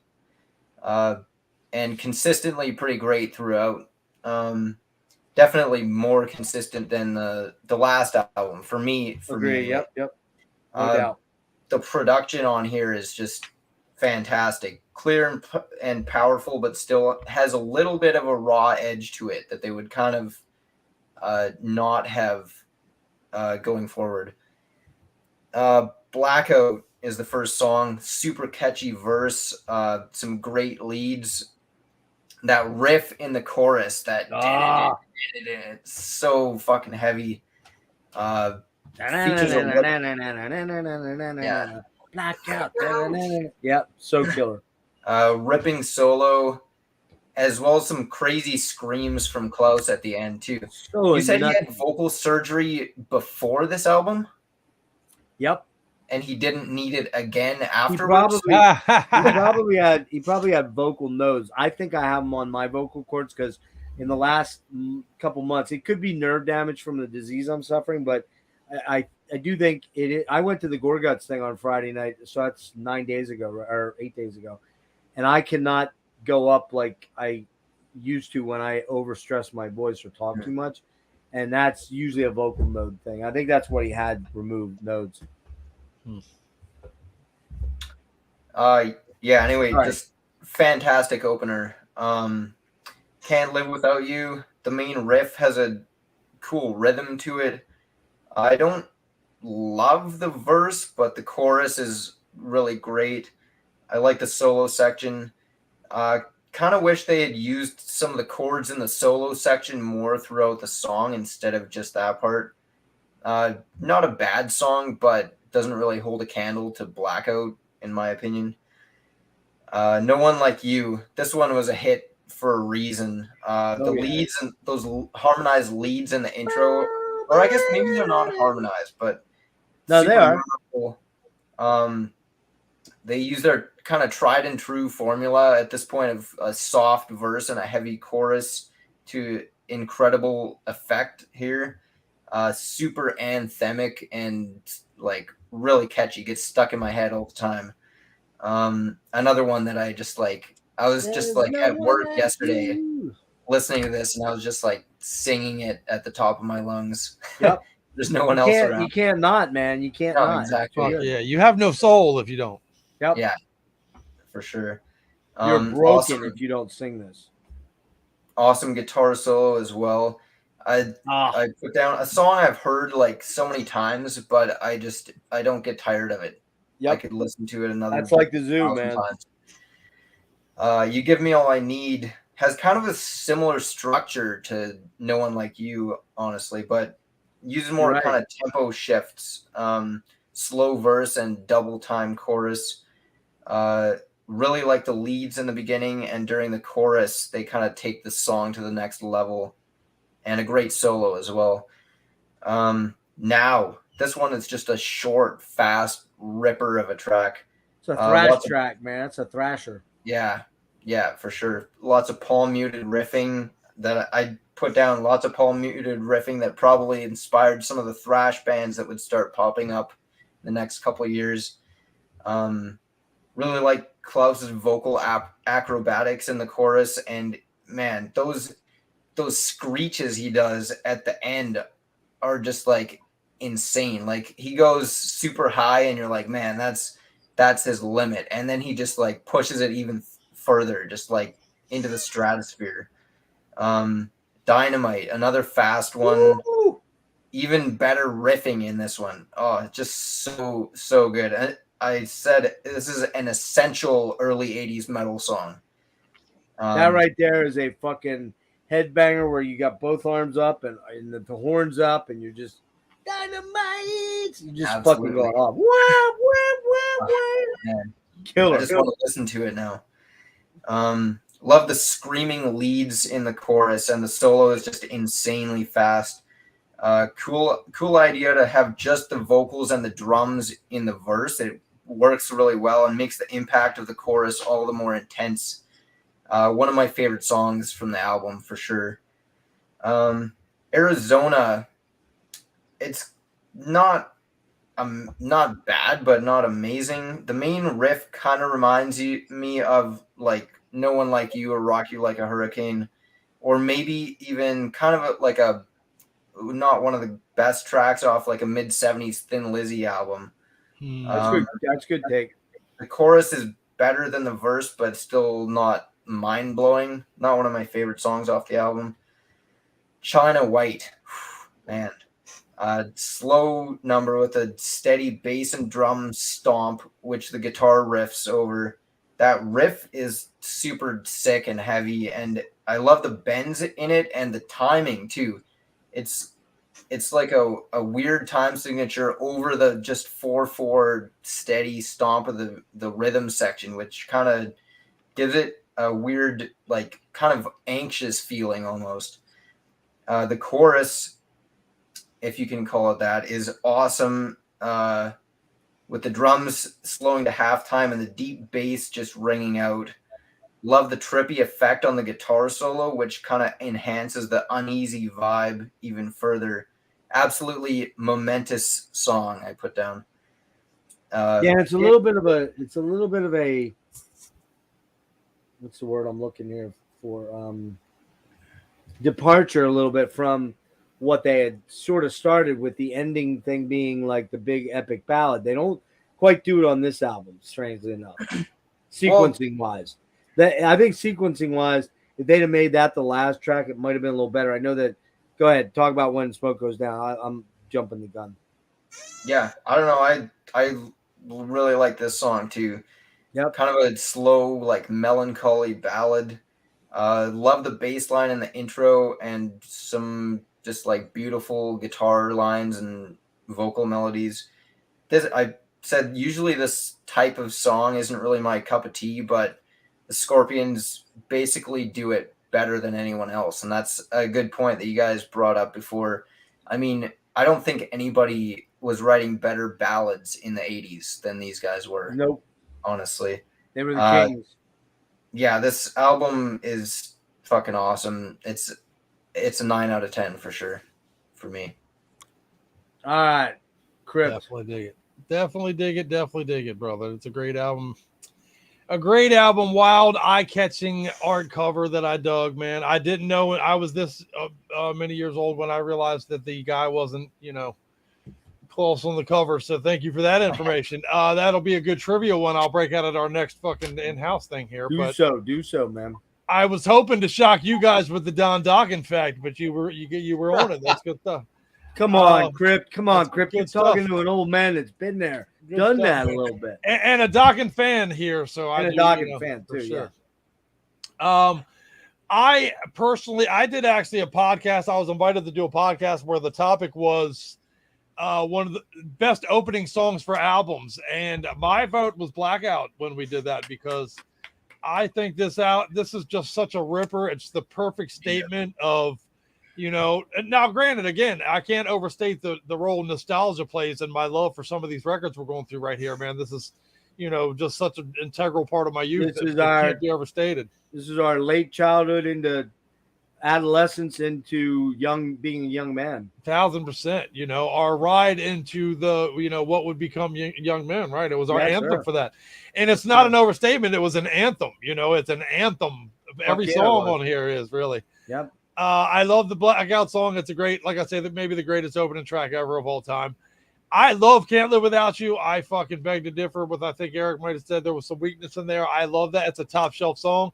Again, I believe I've won awards for air guitaring this song. If you have to know, it's got that reserved kind of chorus. That can't live without you. Bam, bam. I think that's fucking. That shit fucking does it for me, and man. And Klaus is screaming in there, man. His screams are like fucking absolutely outstanding. No one like you. You know, this album, even as when me and Scully go on road trips together where we're going on vacation, this is an album we lean on a lot. Yep. It's definitely one of those, you know, I love you love your woman. This is fucking a love song type of shit. I play this song for her all the time. I love this song. It's literally one of my favorite songs ever. Yep. You know, it's one of those things where, you know, the morning after a particularly good night with your woman, you're like, hey, babe, let's listen to Scorpions. This song, you know, here you go. I crank it up from another room to subliminally send her thank yous. But anyway, You Give Me All I Need maybe is the rockingest straight love song. It's one of the rockingest love songs ever. I love the fuck out of that song. Another one I play for Skulls all the time. Now, a song as urgent as the title suggests, it's a coming at you rock and roll song about staying up and getting fucked up and being ready to party, man. This song was a theme to my youth. Again, I can't overstate that. You know, Now was one of those songs that made me want to be a rock and roll guy, you know? The slider effect on the guitars and Dynamite is that fucking sets that song to ride to the sky, and it blows up like, you know, well, Dynamite. But it's also a great come and get some butt song. I just have to say that it's a great what? It's a great come and get some butt song. There's an underlying theme there, like Dynamite. You know, give me some of the good stuff. You know, and actually, this song would be a great album opener too. Indeed, fuck yeah, it is a statement, man. This album's such a statement for them. I'll tell you where it ranks for me later, but this album is a part of my youth. It's stapled onto my forehead type of shit. Arizona, I have as a very, very memorable rocker. I think it's got a catchy groove to it that I love. It's a rare bell track. It's a fucking Arizona feels all right. And apparently, dude, if you listen to the lyrics, there are some fantastic women in Arizona. So, you know, it makes you I've been there. Yeah. If you listen to the Scorpions on that song, get out there for the ladies. Anyway, China White, the snarling groove that is the glue that keeps this song together is fucking filthy. It's 7 minutes of just nasty. I love it. Again, it's got that groove that underlies this song is infectious to the soul, in my opinion. It gets all up in you. You know, the line, the more love you give, the more you find, you know what I mean? That shit's just, goddamn it, part of my youth. The theme of this song even seems to be the world's probably going to be over soon, so let's bang, you know, at least that's what I get from it. I can't speak for the rest of you, but and finally, when the smoke is going down, it's a killer ballad that follows China White perfectly, in my opinion. It's a real testament. Again, one of those songs as a young guy, I wanted to be a rock and roll star, and this was one of those songs that spoke to you, like, you know, I'm made to be on a stage, and I'm made to play music to the masses and share this thing that we call, you know, that we have this love for this art together, man. It was so, you know, it made me love music, man. The Scorpions made me love music. How do you label that? How do you thank someone for that? How do you rationalize that even? It's such a thing, you know, like, I mean, you know, I've been fortunate enough to meet a lot of rock guys that I never in a million years, like nobody, like if you came to me in 1978 when I discovered Rush, we're going back to Rush quick. I love Rush. And said in 2007, you're going to get to meet Geddy and Alex. I've been like, sure I am, man. Sure I am. Right, bro. Right. They live on a different planet, dude. How the fuck can I meet them? They live like on Olympus somewhere, right? In 2007, I'm standing next to Alex, talking to Alex. I'm literally shitting my pants for the most part. And I'm like, I can't fucking believe I'm talking to fucking Alex. Listen, I did it. And I forgot to talk to Geddy. Like I turned to him. I'm like, hey, Geddy. He's like, hi there. What's up, dude? If you'd have told me in 1978 when I discovered Frank Marino and Mahogany Rush that I'm going to be talking to him next week, I'd be like, no fucking way.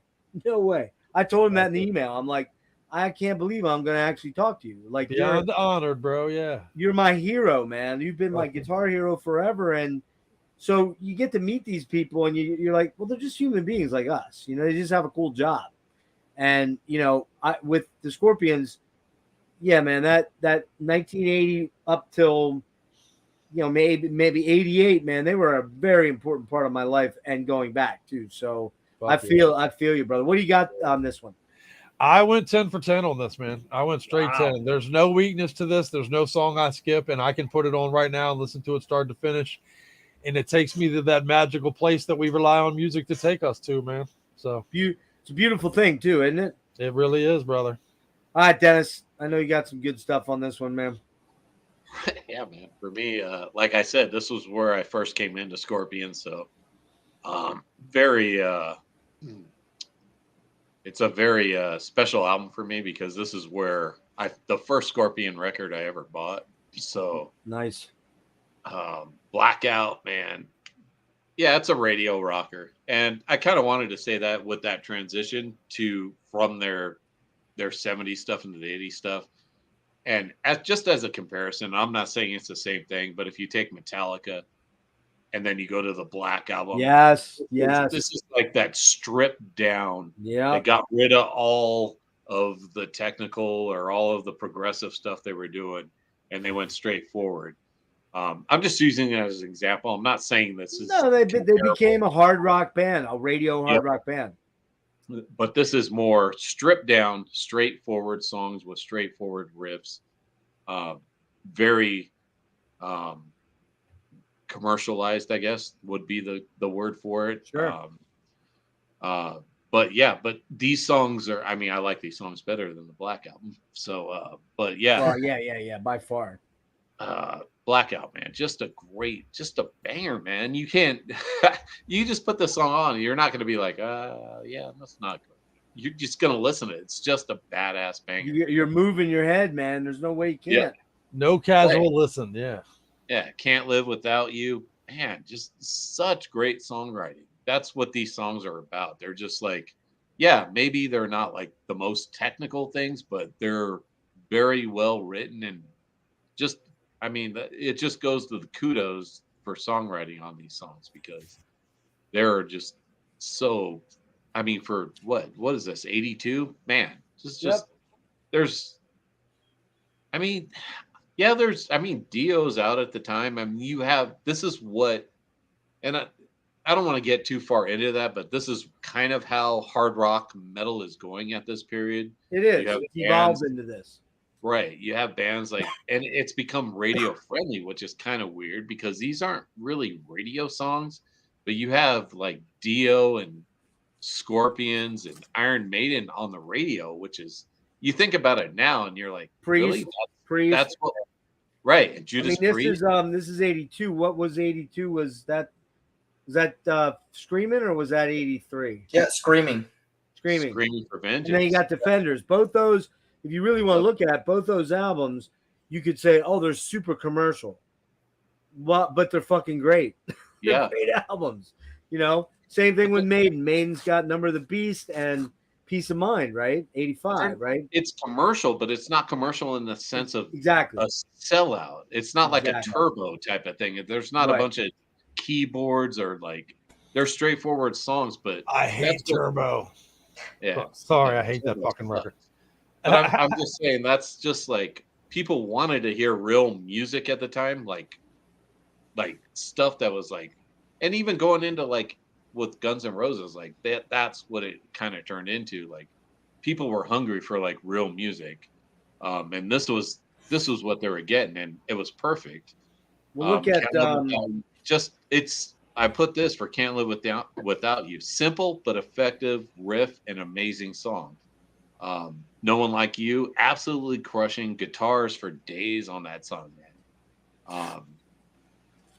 You Give Me All I Need, sick arrangement, again, awesome. Like you can sing all these songs. That's the thing, too. Well, you can sing all these songs. Let me interrupt for 1 sec, man. Let's compare somebody very comparable to them because they were running neck and neck and they were friends. Dokken puts out Breaking the Chains in 83 or 2. 82, I think. 82. What do you got in 84, man? You got Tooth and Nail. Every fucking song on Tooth and Nail is a banger, and you can sing it. You can sing it. I'm Alone Again. Fuck yeah. Just Got Lucky. When Heaven Comes Down, man. Yeah, Bullets to Spare. I mean, or like Bullets to Spare. Yeah, that's on there, right? Yep. So, was it formulaic? Everybody, it's a metal elitist or whatever. It's formulaic. It's radio. Fuck off, man. Fucking good songs are good songs. Yep. It's that simple, man. I mean, I like a lot of dissonant, ugly stuff too, but you know, let's be honest, man. When it comes down to it, generally speaking, would you rather hear Alone Again or Obscura most days? And I love Gorguts, but that's a time and place thing, man. You're not listening to Obscura over and over and over. Alone Again, easy peasy, right? Easy listen, right? Yeah. And still a very good written song. So fuck yeah, man. That solo by George Lynch. I smell a Doc and Deep Dive coming on. Oh shit. See, we're doing it. All right, so get back to the album. My bad. All right, sorry. That was me. You Give Me All I Need, super sick arrangement. Again, awesome. Now, oh man, just a banger, just like a pounder, man. No. But that one goes back to kind of a new wave of British heavy metal too. Like, yeah, that one has like an early Def Leppard. Priesty, Priesty Angel Witch. Yeah, man. Dynamite, man. Just a banger of a song. It kicks your ass to heaven, man. Cool vibe, just a sick vibe on that one. Arizona, man. That's just like that's the one you fucking crank up in your car and just start driving down. All right. Did any of you guys check out the video for Arizona though? Have you seen the video for Arizona? No. You gotta watch it when we're done tonight. I was tempted to put it on. I thought, now they're gonna fucking, I don't know if they can kick me off, but they can definitely copyright. I don't care about that. But dude, I didn't know they had a video for that song. Dude, it is the 80th cheesiest video you will ever see. Girls in tops dancing and like real tight, like bikini tops and bikinis. So California, man. Although they say Arizona. Yeah, and then China White, heavy fucking bitchin' song. That riff on that song. Yeah, man. It's probably my favorite song on the record. When the Smoke is on, man, that's a good one too, man. Just a good ballad, good ending ballad on that one. Yeah, man, 10 out of 10 for me on Blackout. And again, I'm gonna go like Chris said, just it's nostalgia for me too, because I heard it when I was like, 13 or 12 years old. So, but it made a huge impression on me. It probably put my fillers out for different music of that same genre, like you were saying, like Dawkins and Rad and Motley Crue and all those other bands. And I get it, like all those bands were like, whatever. But Scorpions always had like a certain edge to them. You know what I mean? So, yeah, just 10 out of. Nice. Jeff, you're muted. You're muted, sir. Oops, sorry. I'm trying to remember Dynamite. That's the one, or not Dynamite, Arizona. I like Arizona. Can you hear this? I'm looking at the video for it right now, though, and I see what you're saying. That's a cheesy fucking video. Pretty funny. Hey, it's not bad on the eyeballs, though. I'm just saying. Oh no, a lot of crazy hot chicks in it. Yeah, for sure. But they're dancing around doing weird shit. It's a really terrible. It doesn't go with the song very well, but Hey. All right, real quick for me. You guys hit everything. A ripper for Blackout. That chorus, those riffs, they're gold. And a huge radio hit. Really had to black out. So the riff is, like Eric said, the riff is just badass. Monster. Can't live without you. Great radio rock track. That's good fun. Has that top-down beach rocker vibe with the fucking, you're driving through the mountains or whatever, and you got the fucking convertible and you're just going, right? There's no one like you, man. So wait, Jeff, real quick. Sorry to interrupt you. No. You said like you could put this on the Can't Live Without You. Like, yeah, you could put it on the beach or rock out to it. But again, at the same time in '82, your mom's not gonna like it. So it still had that edge to it. Nice. It's not like big point, actually. That's a good point. Yeah, it's got the distorted guitars and the solos that the boomers are not going to be into. It still offended the other generation, and we wanted that. That was important back then, for sure. That's the main thing. Yeah, great point. Great point. Yeah, indeed. No one like you, man. One of the greatest fucking heavy rock ballads ever written. That that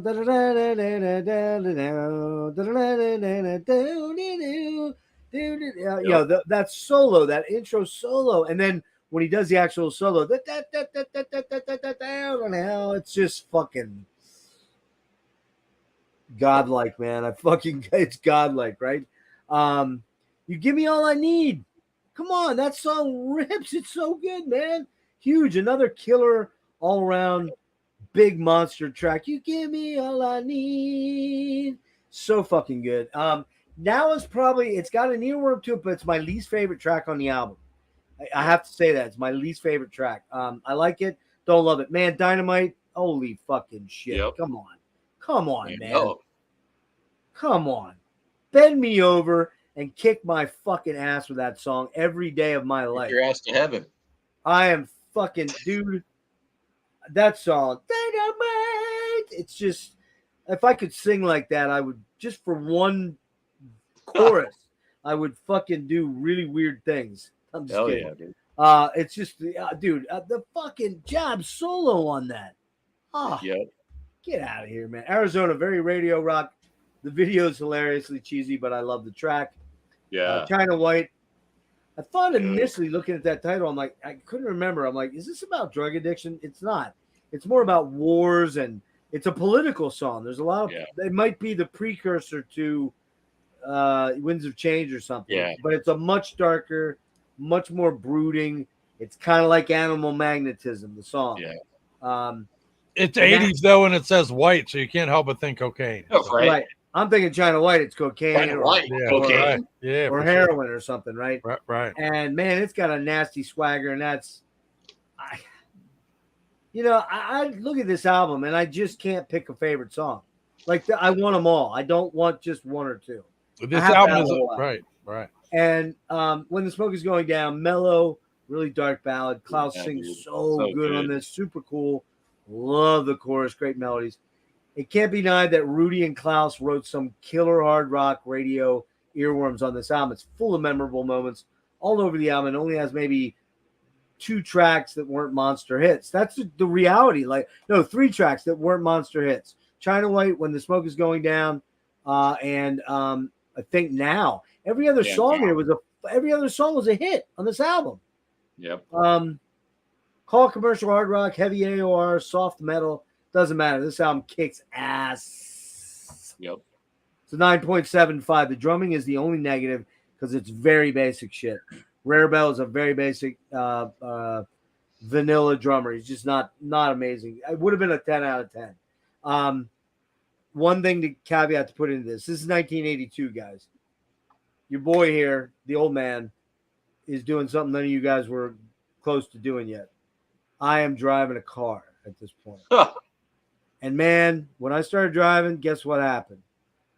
All the possibilities opened up, man. Everything opened up. Now, I didn't have a car until I was about 16 and a half, almost 17. And my first car was a 1976. So about a 8-year-old VW, orange VW Bug, man. Nice. You want to talk about a chick repellent car, man. That is the car. Right? No self-respecting hottie was getting in my car ever. That's fucking. But I will say this: I had one of the baddest ass fucking sound systems. I had an Alpine system in there. Fuck yeah. Jensen triaxles in the back and Jensen coaxials in the front. You come at me, bitches.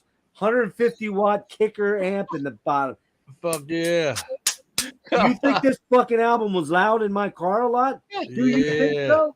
You better think so, because it was a lot. I guarantee. 9.75. Again, only ding on it is the drumming production. I don't love the song now. You guys like it. It's just not my thing. What a fucking album. I can't wait till we rank these. We're close, guys. We're close. We're going to hopefully get this done in under 5 hours. So next one up. Who's got Love It First Thing? Because I don't own it. I have it on cassette. Sorry. I thought so. OG Dennis has it. Comes out March 84. Recorded 83, 84. Dirk Studio. Harvest EMI in Europe. Mercury in US. Dieter Dirks. This is the 9th studio album. The album contains Rock You Like a Hurricane, Still Loving You, and Big City Nights, 3 of the band's most famous songs. The album was recorded in 83, 84, West Germany. Initial sessions took place in Stockholm at Polar Studios in the summer of 83 with ex-Rainbow members Jimmy Bain on bass and Bobby Rodinelli on drums, but nothing made it to the final album. Because remember now, this is Herman Rarebell leaves after this, and so does Francis Bouchos, I believe. It became the group's most successful album in the U.S., where it peaked at number 6 on Billboard in 84 and went double platinum by the end of the year, reaching triple platinum. I imagine it's probably 6-7 times over now. And gotta be, yeah. Yeah, and this coupled with Blackout, and really probably started with Love Drive, made Rudy and Klaus multi-millionaires. And I'm sure the other guys did very well when they split too. But yeah, let's jump into this, Eric, before you fall asleep there, my boy. I saw that yawn. I did one too earlier, but yeah, like you said, another huge album for them. The production sounds a tiny bit slicker to me, kind of than Blackout. 1984, man. Yeah. Still lots of great songs here, but you can kind of tell they're going in a little bit more commercial kind of direction. I agree. For sure. Yep. Man, Bad Boys Running Wild. Lightning speed guitar lick opens the album, and then a great heavy riff comes in. The chorus is really good, super catchy. The solo just blazes. I also like how the song just ends with a bang, kind of awesome opener. Great song. Rock You Like a Hurricane. I mean, I don't need to really say much about this one because everybody and their grandma has heard it 1,000 times. Yeah, if you haven't heard this song, man, you must be living in some tropical island with no connection to humanity at all. Yeah. I thought it was kind of interesting, actually. You mentioned, what was it, the zoo? Was the zoo on the radio a bunch? Like, oh yeah, played a lot. There was an edited. I never heard that song. I don't think. I believe there's an edited. Yeah, I believe there's an edited single that they used back then. It cuts out. Okay. It cuts out one part of it, and I can't remember what it was. Yeah, I don't think I've ever heard it on the radio, personally. Wow. Yeah. Back then, it was on the radio a lot. Trust me. Yep. Okay. Or was I? Yeah, Rock You Like a Hurricane. It's kind of like the No One Like You of this album. Absolutely. But I don't think it's quite as good. It could just be that I have heard it 1,000 times and I'm a little tired of it. Still a great song. The one thing I kind of get annoyed with is the snare sound is starting to get that like real 80s thing to it. It's all over this album. That's my one detractor too. And that's the one thing about this song, when he's like singing the verses and that snare is just like psh, psh. Yeah. It's like so loud in the mix and just like it's like kind of, yeah, I agree. Feels like I'm getting smacked in the face by it. You fucking musicians, I swear to Christ. Right? No, go ahead. I said you fucking musicians, I swear to God. Sorry. No, go ahead. I kid. I play. Yeah, I know. I'm Leaving You. A killer riff in this one, with lots of soloing throughout. The vocal melodies in both the verse and the chorus are super memorable. Found myself singing along to this one like by my second or third listen ever. Really like it. Coming Home, really subdued for the first couple minutes, just clean guitars and Klaus singing. Then it turns into a great up-tempo metal song with tons of energy and great riffing. Really good melodies from Klaus and some awesome solos. Another great song. Yeah. The same thrill, similar tempo and energy level to the last one, but not quite as good. The riffs are, I don't know, just a little basic to me. They don't really add a whole lot to this to like spice it up. The ending where they kind of just go off the rails is pretty cool. Big City Nights, man, this just has everything that a fantastic hard rock song needs. steady head-banging groove, good chord progression in the verses, and an absolutely anthemic chorus. Not one of my absolute favorites, but it's just undeniably great. And super, like, that's another one that just, like, impossible not to sing along to. As soon as the good times roll, pretty cool rhythmically. It feels like the drums, bass, and guitar are kind of all just like filling in the gaps of between what each other are playing. Just kind of cool. Really like Klaus's vocal lines and the screaming guitar leads toward the end. Another good song. Crossfire, built around kind of a this one's definitely like different from the rest of the album. Built around a marching band style kind of snare pattern. Guitar and bass lines here are really good. This one stays pretty slow, but it's got a subtle intensity to it. Different kind of song for these guys, but I really dig it. Still Loving You. Melancholic, clean guitar part and vocals open the song. Pretty low key at first. The drums come in after about a minute, and the distorted guitars hop on board for the chorus. Klaus like really sounds like he means it on this one, just really going for it. Fantastic guitar solo toward the end. Another example of these guys just excelling at a ballad. They own the power ballad, man. Yeah, absolutely. Yeah. And a fitting close to the record and kind of to this era of the band in some regards. Pretty much. I mean, the last time we're gonna talk about has trappings of it, but you can see they're starting to move in a different direction. Mm-hmm. Anyway, even more commercial. Still a really good album though. I gave it an 8 out of 10. Strong you're 8. You're off on that, sir. All right. 8. Oh, that just was honestly painful. But easily their most commercially successful album with their most commercially successful song, Rock You Like a Hurricane, is definitely one of the most sampled songs in the history of mankind. It's in everything, video game songs, it's in movies, it's in, it's in your girlfriend's underwear drawer, it's everywhere. Probably is. And in that regard, well, let's go Bad Boys Running Wild first. I treated my teenage years. This was the theme song for my teenage years, man. There's not a time I went out with my friends and got into a car to go party for the night in this era where we didn't crank this song out and just think we were some bad boys running wild. You know what I mean? It was almost too literal. You couldn't pass up on that one, I love that song. It was a soundtrack to my jams, but Rock You Like a Hurricane, great song. One of the greatest songs ever. And I never want to hear it again for as long as I live.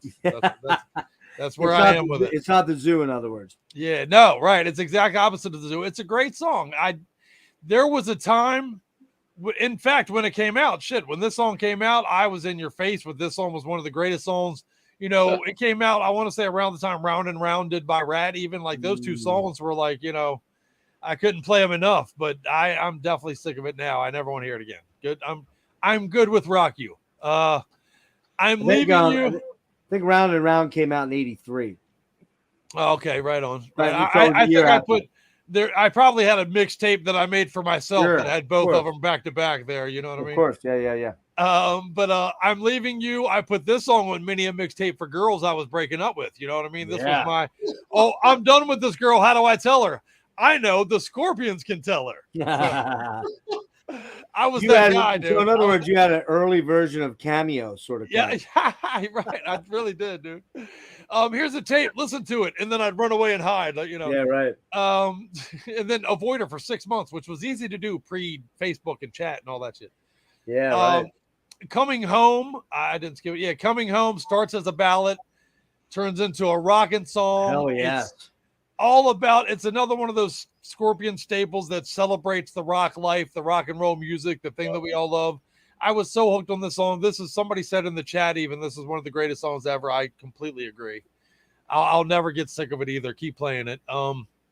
The Same Thrill is rock and roll, and I get it. It still infects us all. Another celebration of the metal, or the music, I guess, as it were.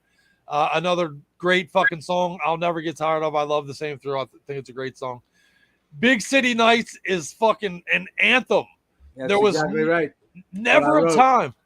And never a time, you know, I grew up in rural Maryland, so we either went to DC or Baltimore to do the shows. And, you know, driving into those cities where you started to see the lights of the city, man, with this song playing on I can't express how erect I was. I mean, how excited I was about about just everything that was in front of you, man. It's such a part of the youth, and that how the whole world was ahead of us and we were going to conquer it. It was you can't overstate that angle of it, you know.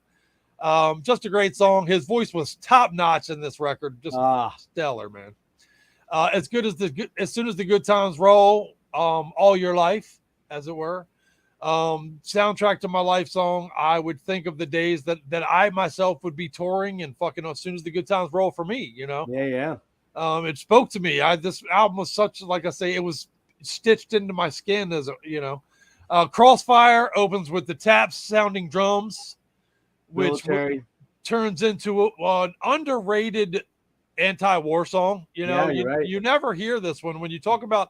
I've seen a lot of lists of anti-war songs, and you never see Crossfire on it. And I've never understood that. It's a fantastic and timely one for back then. And then Still Loving You, man. And we talked about mixtapes earlier. This song is to mixtapes what Girls is to fucking stripping in a strip club. You know what I mean? Like, Still Loving You there's never been a song more used on mixtape by guys our age back in that era than Still Loving You, man. This song was the give me another chance, please, please, please, baby song. You know, like, you know, I know I fucked you over. I know I did shit wrong, but God damn it, I still love you. I shouldn't have banged your best friend, but she came on to me. I'm sorry what I did with your sister, but you know, yeah, dude. All right, now here's the question, though. Well, the funny part about it, though, is anybody back then that you dated more than 2 weeks earned the title of still. You know, I'm still loving you, but it's been forever. You know, I've known this girl 12 days, but hey, I'm still loving you, baby. Yeah, you never had sex with her. You barely even kissed her, but you're still loving her. Right, here's the question, though, Chris. Here's the question. Yes, sir. Here's the $1 million question. Is this a song like Rock You Like a Hurricane, or is it like The Zoo? You know, it's like The Zoo, honestly. I could still listen to it. I'm there with you. I'm right there with you, bro. It's a part of I Play It For Me and Scully, actually, and you know what I mean? It's just, that love angle part of it always gets me. It's a killer song on top of the fact that it's literally the anthem for Give Me Another Chance, baby. You know what I mean? So, this record, I do give a 9.9 out of 10. Wow. I love it. And again, probably it's unfair that I'm taking that point away for the overplaying of Rock You Like a Hurricane. In a way, I'm punishing it for being too good, I guess. You are, yeah. But that's how I write. But I understand it. I get it. Yeah. Okay. Tyler had one thing he said here. Man, this was my first introduction to Scorpions when I was 9 or 10. That's crazy. Coming up, I was already like 15. No, I was 18. I was getting ready to graduate high school. Coming Home, still one of my favorite songs. Not just man. I'm gonna go there in a minute. We'll get Dennis up. I graduated with the next album. 88. Yeah, yes, sir. Okay. This was my graduation year here. What is this? Love at First Sting, huh? Yeah, baby. Not gonna like me much on this. Commercial behemoth. This one's not as good as Blackout. This feels like I'll put it in comparison. Blackout is like high and dry, and this one's like pyromania. Oh wow, that's a good comparison. What an commercially, this feels very much like a commercial record, like fantastically relayed image, my friend. Very not overproduced, but it's very got a sheen on it. Yeah, definitely. Overplayed for sure. But not to say it's a bad album, because I like a lot of these songs on here. Bad Boys Running Wild, I think, is a great fucking opener. I love that song. This could be on Blackout, honestly. This is like a very good continuation from Blackout onto this record. So I could see that continuation from Blackout onto Love at First Sting with this first song. Rock You Like a Hurricane, obviously super, overplayed. Great arena song, but this to me is like a photograph to me. This is like that's a good comparison. song. Good comparison. Yep. But Or, again, it's a Rocket. Song. And I like Pyromania, but it's not High and Dry. Yep. And then I'm Leaving You, killer guitar, cool song. Coming Home, it's a pretty good ballad. Gets, like you said, it gets into this ballad, then it gets killer as it goes on. Good song, Same Thrill, kind of a shred fest, speedy, but it's kind of a filler song for me. Big City Nights, good song. I think this should be a companion piece to Bad Boys Running Wild. I think those two songs go together very well. As Soon as the Good Times Roll, okay song. Again, this song to me seems like a filler song. Crossfire, killer drum-driven track, very political, sick solo in this one.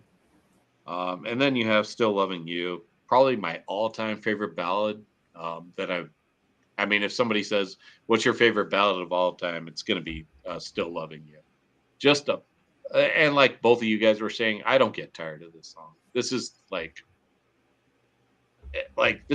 Blackout, Still Loving You. And, I mean, you don't get tired of it. And the Zoo, man, those songs. Still Loving You. Still Loving You. I think you guys would like this. Still Loving You is the apex predator of rock ballads. It's the mountain. You got to climb that mountain to get over it. And nobody really has. There's, I Remember When and November Rain, but they just don't. Yeah, you can't. This song cuts hard, man. Like every dude, and probably a lot of chicks too. A lot of women that listen to this. Every dude that listens to this song can identify with the one that you really loved. You fell in love with in high school or in junior high or wherever, grade school, and you just are like, I am so in love with her, but I'm invisible. And I fucked it up. Is even I want to get back, or I want to get back, right? Yeah. And that's Solo. My God. Dude. Oh, I think Erik kind of said that he can feel like the emotion in this song. He said he feels like he's really into this song. You know what I mean? Like this isn't like a fake ballad. This is like real. So this ain't Beth. Junior high. Right. Yeah. So I mean, yeah, man. It's a great album. I love it. But I was a little disappointed when I was younger. But I still love the record. Wow. I just think there was like a few songs I didn't like when I was a kid that I still don't really care for. I mean, not like, but they're just not stellar. And coming from Blackout, which I love every song on it. Yeah, like, you were a little let down. I was a little let down. So I'm going to give this like an 8.5 out of 10. But here's the bonus is I did see this concert when they played this. So I was like 13 years old. So I wanted to pull out the shirt. Nice. Nice. Oh, that's hurt. That's painful, man. Oh my God. Look at that shit. How much? Fuck yeah. I'll trade you a Zeisma demo for that. This was the fucking Day on the Green in '85 with Metallica, Yngwie, and nice. Fucking Rat. Wasn't Scorpions on? Wasn't the Clash of the Titans or what was that? Monsters of Rock? Wasn't that '85? Not Clash of the Titans. Yeah, what was the Monsters of Rock? The one with Dawkins and hang on, I'm getting to that. That's '88. I'm getting to that. I got something on that. I didn't see that. I saw that one. Didn't get a shirt, but I got. Yeah, I was there at that. Yeah, got some great memories of that. I'll get into that in a minute. That'll be the last thing on Savage. Just that show. I mean, and then because they had that plus this record that came out for that. Right. Now, I will say that is a killer live album, but most of it's studioized. Yeah, but man, it's kind of like just a timepiece for when I saw the band. You know what I mean? Mm-hmm. Yeah, right on. That nostalgia factor, man, can't be overstated. Yeah. Just being that young and seeing that and like all those bands at that time, it's like,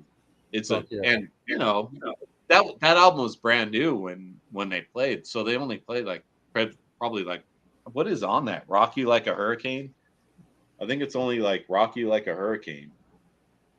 For what? That's on the when they did this record because that record was just out at the time when they were doing that tour. Right, the only one Yeah. off of the Sting, right? Might be Bad Boys Running Wild on here too, but yeah, Bad Boys Running Wild's on here too, and Still Loving You. So Yeah, that those was are- put out. That was put out between Love. Love at First Sting and Savage. Right? It was in between, right? yeah. Yeah. Okay, yeah. that's what I thought. Big City Nights is on there too. Yeah. Oh, is it? Because it doesn't have like Rhythm of Love or Passion Rules the Game. Right? No, it doesn't have any of that. no. Okay. All right. So let me tap into this. And you gave it an 8.5? Yeah. Oh, Dennis. God damn it, man. You had to do that to me. All right, Bad Boys, man. That opening riff, that descending little legato run he does. Down. Oh my God. When the daylight is whatever. I don't know the lyrics. It's coming down into my eyes. Yeah, I can't remember lyrics. I'm terrible at it. But you'll get there when you're old, Eric. But I mean the chorus, man. Big city nights. Oh, you give me my God. Man, that fucking So just how does it get better than that? How? I don't know. It does actually on this album. It gets better. And the harmonized solos on there, those watery chords at the beginning where he's got that Leslie or phase effect on where it's kind of or tremolo effect where it's tremolo. It's so good. Hurricane, yeah, it's played to death. It's oversaturated on the radio. I still dig it, man. I still kind of dig it. I don't like the drum sound on it, like you said. You picked up on that too. The drum sound bothers me. Because I never really focused on it, and I realized just how average a drummer Rarebell really was back then. Jab's solo on this song rules. The solo on Rock You Like a Hurricane is fucking pure epicness. Sorry, it just is. Leaving You, man. I don't know, man. I think it might be my favorite track. Girl, I'm leaving you. I've got to go tonight. So fucking good when he doubles the vocals. He throws the harmonized vocal in there, and it's just like, oh, just fucking beat my ass. It's so good. So good, yeah. Yeah, man. Great riffs, propel the track, cool multi-layer harmonies. Klaus and smoking lead on that by Jabs. Coming Home, it starts out very mysterious and kind of like almost like a dreamlike state when he's singing, right? It's just dreamy, right? Right. And then it gets in a I'm coming home. It's just fucking brilliant, man. Fucking brilliant. That could have been a great closer, right? That could have been a great closer, but it's not, right? Next up, we got The Same Thrill. I'm not a great fan of that song. It's the one song. I know it's the one song that's kind of run a mill for me. Yeah, I said it was kind of filler. Yeah. I Big City. I love The Same Thrill. Okay, go ahead. Big City, man. I know it was you, Chris. I'm sorry. I apologize. Big City Nights, man. I mean, come on, man. Like those opening riffs, it just kicks ass, man. Klaus is wailing on this song. Big City Nights. It's a huge in-your-face song. Yeah. It's just epic. It's gigantic. Yeah. As soon as the good times roll, a little bit of a reggae thing, sort of like the track off of Love Drive, right? A little bit, just a little bit. And then it gets into a killer chorus, snaking lead guitars from Klaus and Rudy on that. And the Crossfire is the one that I didn't remember from this album. Remember, like in my brain, right? And I listened to it, kind of a military beat with some big power chords. This one, Scarily, this one could be heard. Scarily, this one could be heard as Homie. I don't know what I wrote Homie there for. I don't know what word I was trying to say there. Homie. I don't know. But I think it rules. Cheesy. I went to say not horny. But I think it rules. Big vocals, lots of epicness. it's a keeper. And then just a monster rock ballad. Yeah, it's good on. It's good. Here's what I said. It's a monster rock ballad, and yeah, it's good, and you know it's fucking good. So just stop. It's a slow burn that with huge chorus and wicked riffs. And man, that solo on this song. With you were talking about how evocative Klaus's voice is on this, like he's feeling every minute of it, every second of it, right? Matthias Jabs on this song just fucking levels up. He just levels up hard. This song, the solo, the chorus, the vocals, fight, baby, fight to win back your love again. I will now. And then he goes into the I don't know the words, sorry, but all the way from the start. God damn, man. It makes me emotional listening to this song, man.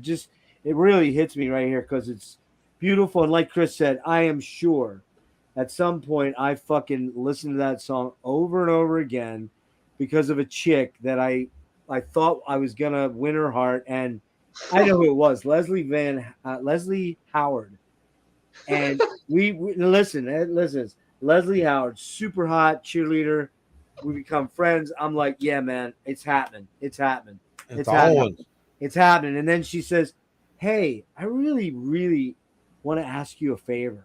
I'm like, sure. I'm thinking she wants to ask me the prom, man. Maybe she wants to get naked with me. Maybe she'll let me feel her up,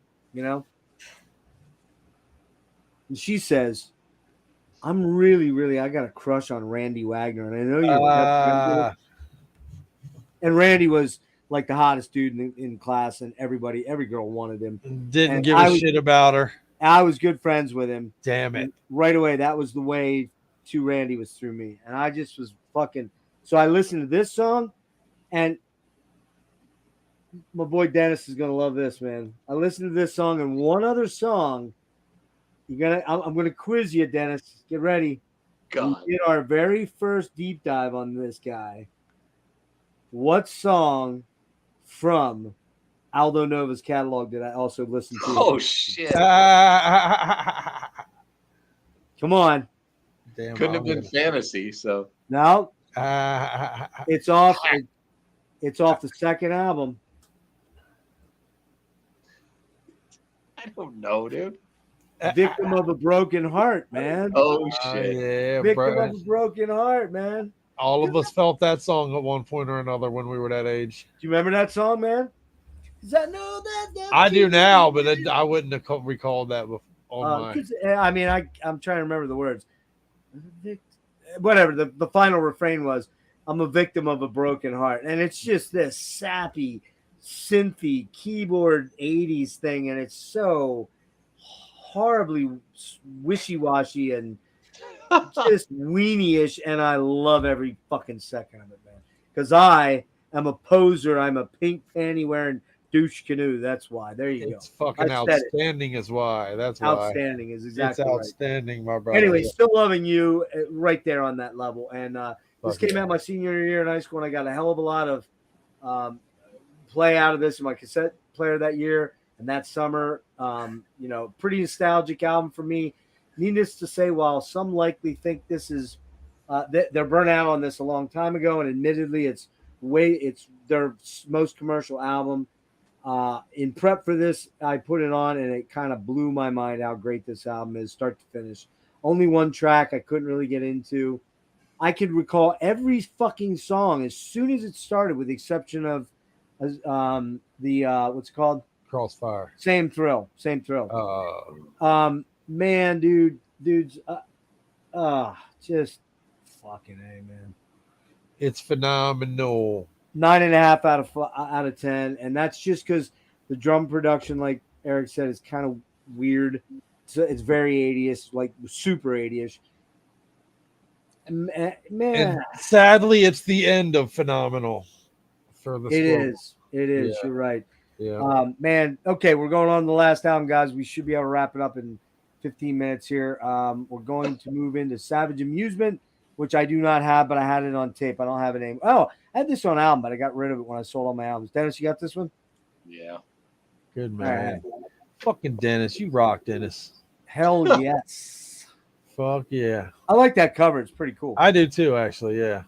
And man, look at the hairdos on these guys. No, dude. How 80s is that goddamn picture right Especially there, dude? Rudy. Look at Rudy, man. Holy shit. And Matthias, look at Matthias's face. Look at that look he's getting. Dude, if you shake that, will a Rubik's Cube fall out of that motherfucker? I don't think so. The Aquanet will hold it in. Yeah, right. Jeez, man. All right, so we got Holy the 10th studio album, released April 18th, 1988, recorded 87, 88, Dirk Studio, Scorpio Literally Sound Studio. right as my graduation. Yeah, there you go. Harvest EMI in Europe and Mercury in US, Dieter Dirks. This is the 10th studio album, peaked at number 5 in US, was certified platinum by RIAA on June 20th, 1988. So it went platinum right away in a few months. And then it was the last Scorpion album to be produced and recorded by Dieter Dirks. They cut ties with him, and that was probably a big fucking mistake. Huge mistake.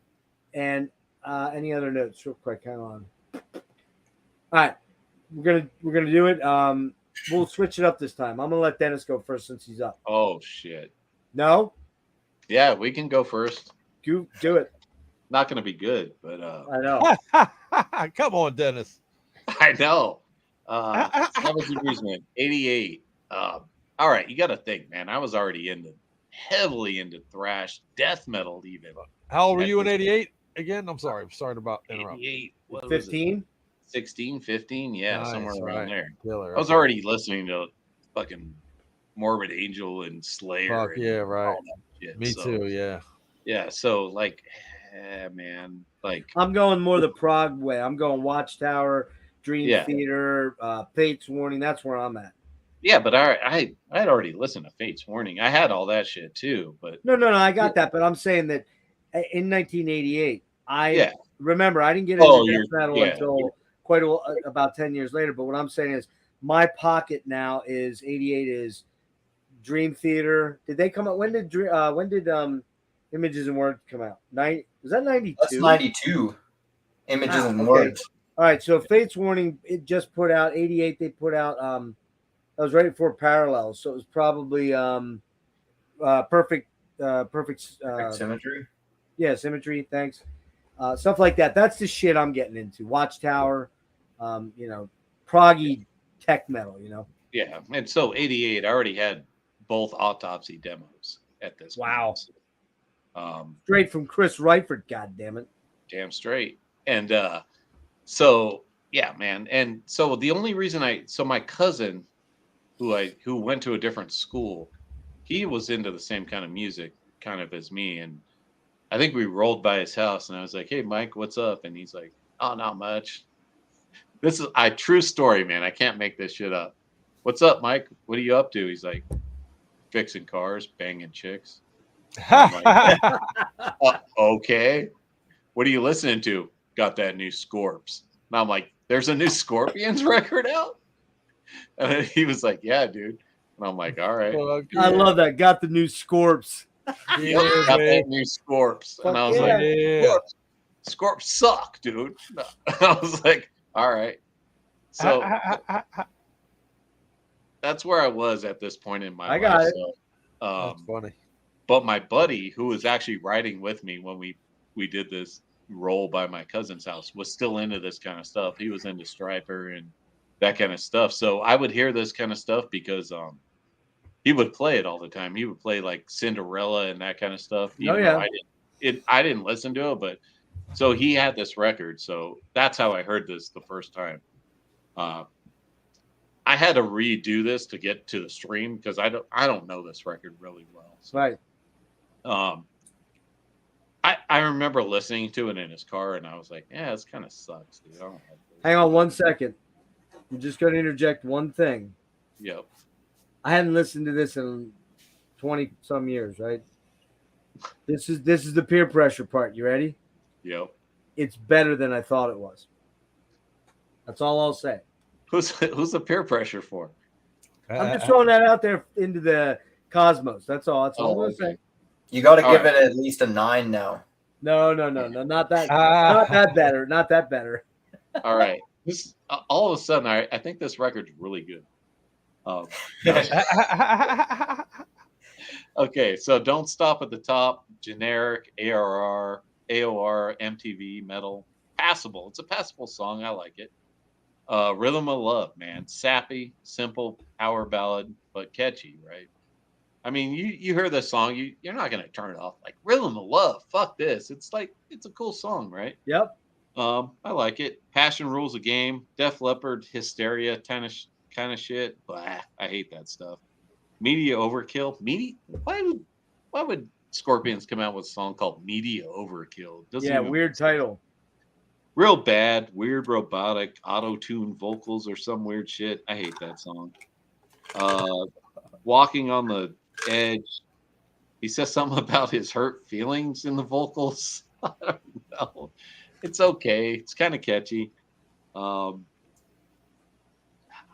this next song called? We Let It Ride? Is that what it's called? We Let It Rock, You Let It Roll. We Let It Rock, You Let It Roll. I still wrote. Oh, hold on, you froze there for a sec. What's that? Oh, I wrote You Let It Rock. Sick riff, cool song. I gotta say that's probably the heaviest rocker on the album. Mm-hmm. Yep. Every Minute, Every Day, not good. Love on the Run, speedy, upbeat, but just not feeling it. And then I just wrote Believe in Love, and I didn't write anything after it, so it's probably not good. Where are you going? It's okay. I mean, it's listenable, but I don't know, man. This is like a completely.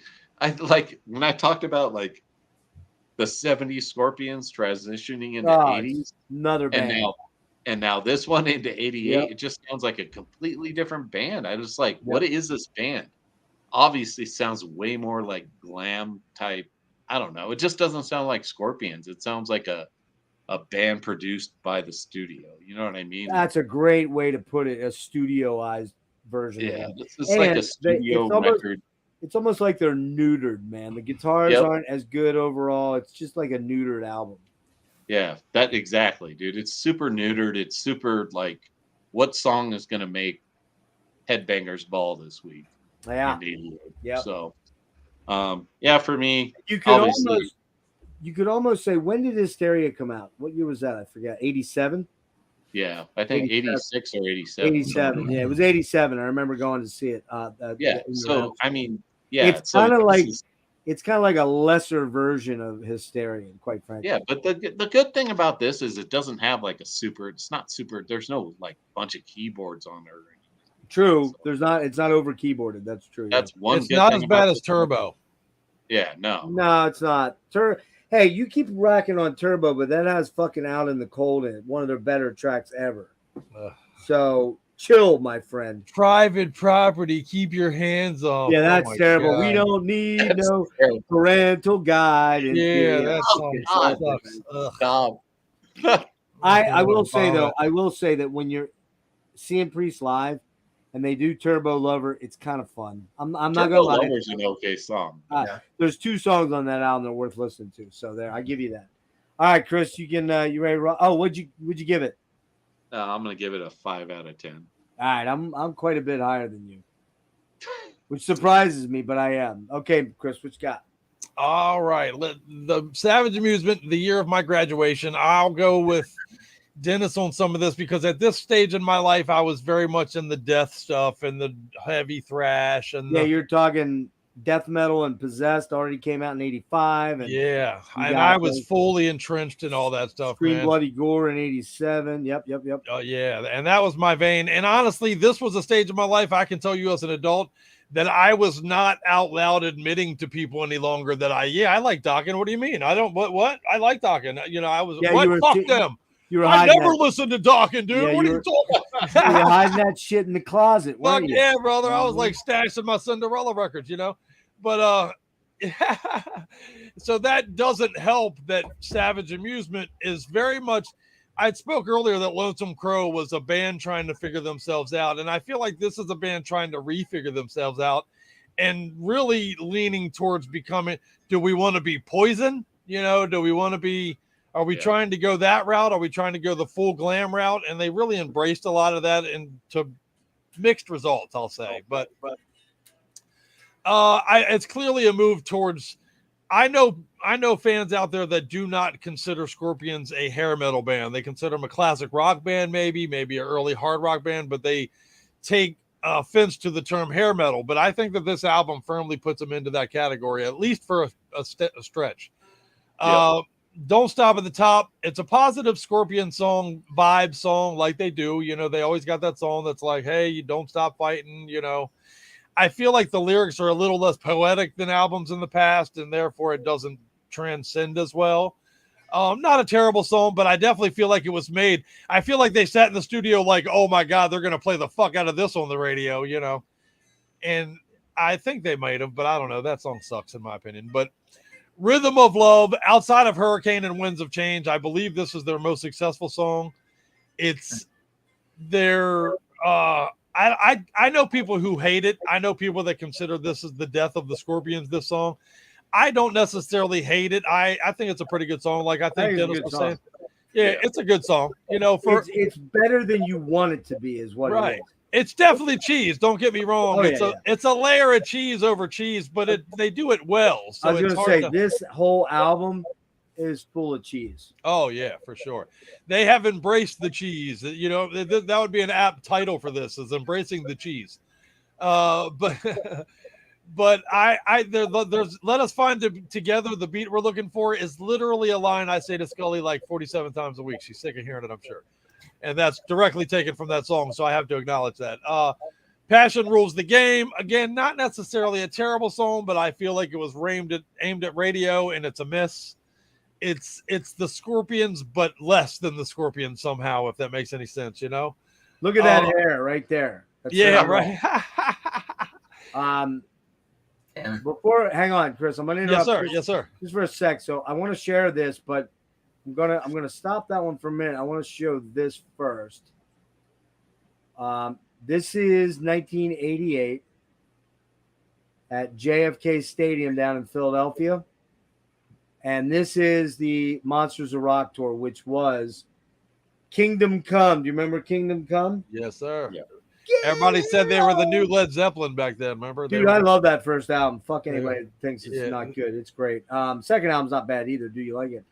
But next on the bill, oddly, strangely, unbelievably, was Metallica.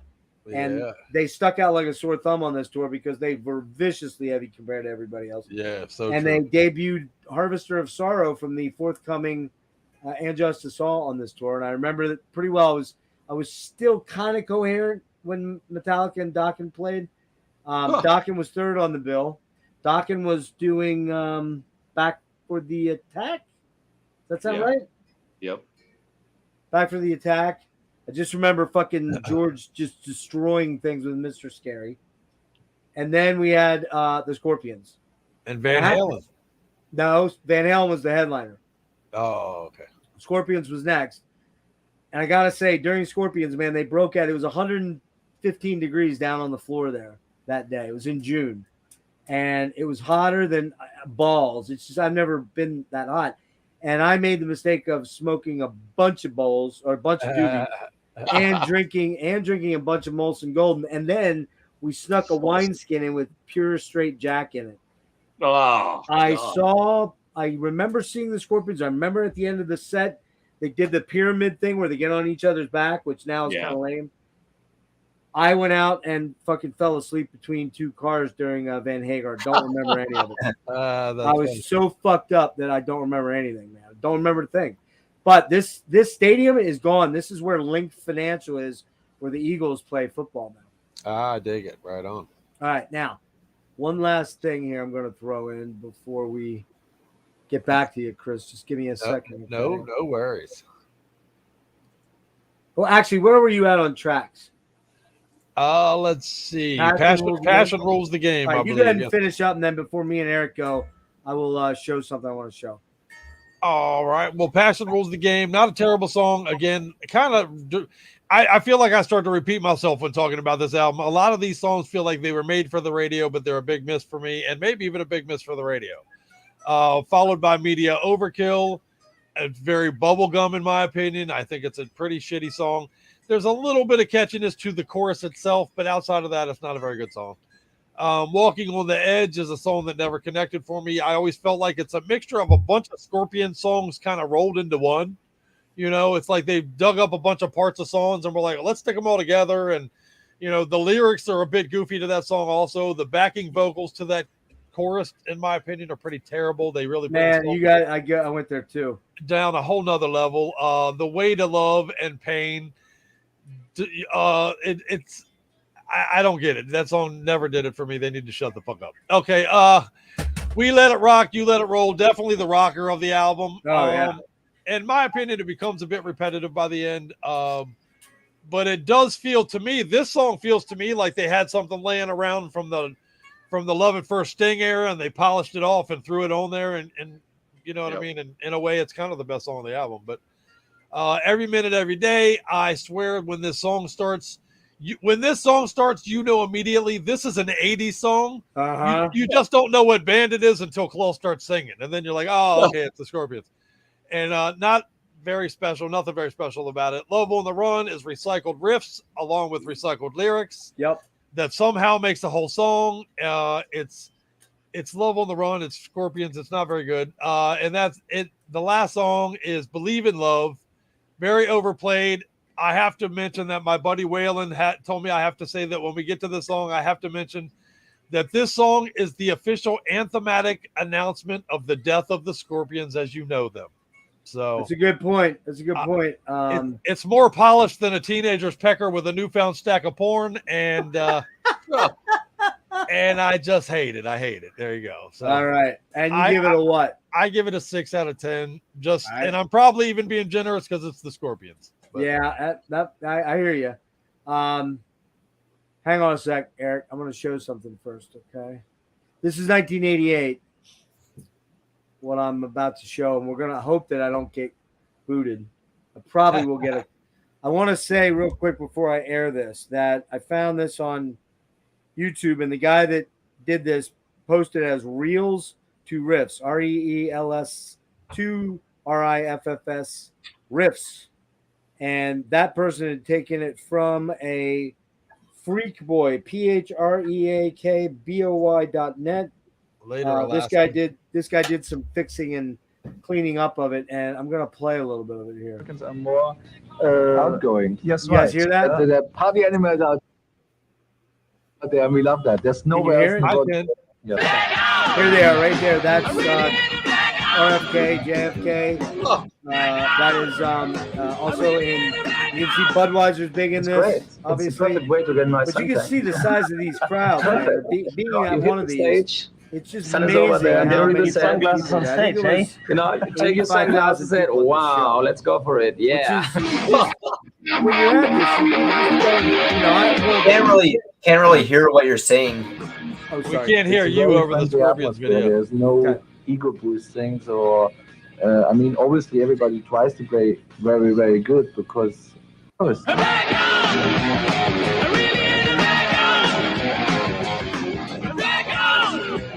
You know, it's very good. Interesting, makes your whole life. Leave it all behind me now. So many words away. It was like those outfits. I mean, we like to play in front of big crowds, but still, listen, those outfits right there. Remember, Doc and his doing Back for the Attack. They had just done a lot. What's it called? Under Lock and Key, right? What's it called? Yeah. Right? Is that right? Okay. Yeah, Under Lock and Key, right. And they had the frilly outfits. And this is 1986, 87. Ultimate Sin. Ozzy looks like fucking Ruth Buzzy or something, right? You know, which you guys will know who that is. Eric was like, who the hell's that? But it was just all this overblown show. Everything was an overblown show. But I will tell you that I fucking loved every second of being at that show, man. That was, killer. And that was the album that they were pimping there. So, Erik, you're up, and we'll do this again, and we'll pull you over there. We're close, guys. Then we'll do our top, rank them, and then we'll call it. Yeah, I put down not a terrible album, but not a standout within the scene at this, like at the time of release. Scorpions at this point are kind of just starting to become a little anonymous among the crowd of bands they originally helped to inspire. That's good thought. Production sounds definitely more dated than the other 80s albums. A lot of it is the snare, man. That snare is just like getting into that zone where it's just like drowned in the reverb tank kind of. Yes. Yep. The songwriting is the main thing that's just not quite there on this album for me. Just, I don't know. It just lacks standouts kind of. Even the stronger tracks here wouldn't have been strong ones on the last bunch of albums. Don't Stop at the top has some good riffing. The guitar leads are pretty good, and the solo not bad, but kind of underwhelming as an opener. Rhythm of Love, mid-paced and has kind of a cool drum beat, but I'm getting annoyed by the snare sound. I did kind of. I'll admit I was a little hungover when I took my notes on this. Oh, here we go. The snare was like really drilling into my brain. Nothing else on this track seems noteworthy. Passion Rules the Game, kind of one of the better songs here for me. I do think the lyrics are kind of dumb in places. And he's like, don't you need some love tonight? And then he's like, I do. Yes, I do. It's like, that's Herman Rarebell. Herman Rarebell is not going to be mistaken for Neil Peart ever. No. 1,000%. In drumming or lyrical abilities. Yeah, right. Great point. Yeah. The vocal melodies are better than anything from the last two songs. I said some good soloing too. Still a little basic overall, but not terrible. Media overkill.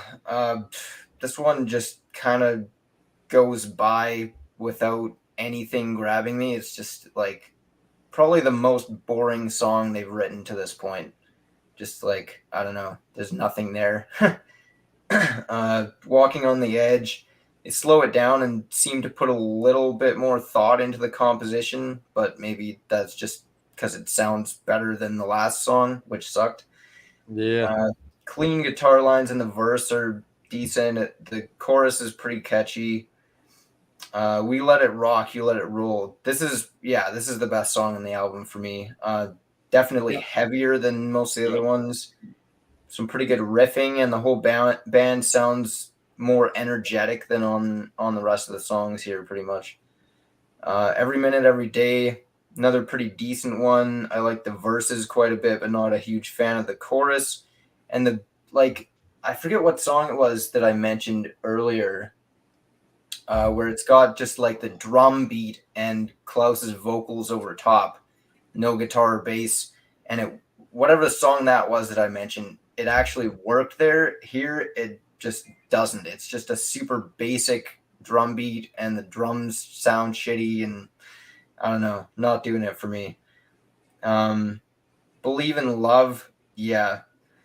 Another ballad. Like, they've closed a bunch of albums with ballads, but this one is just like, I don't know. The cheese factor is pretty bad with this one, especially the chorus. I don't know.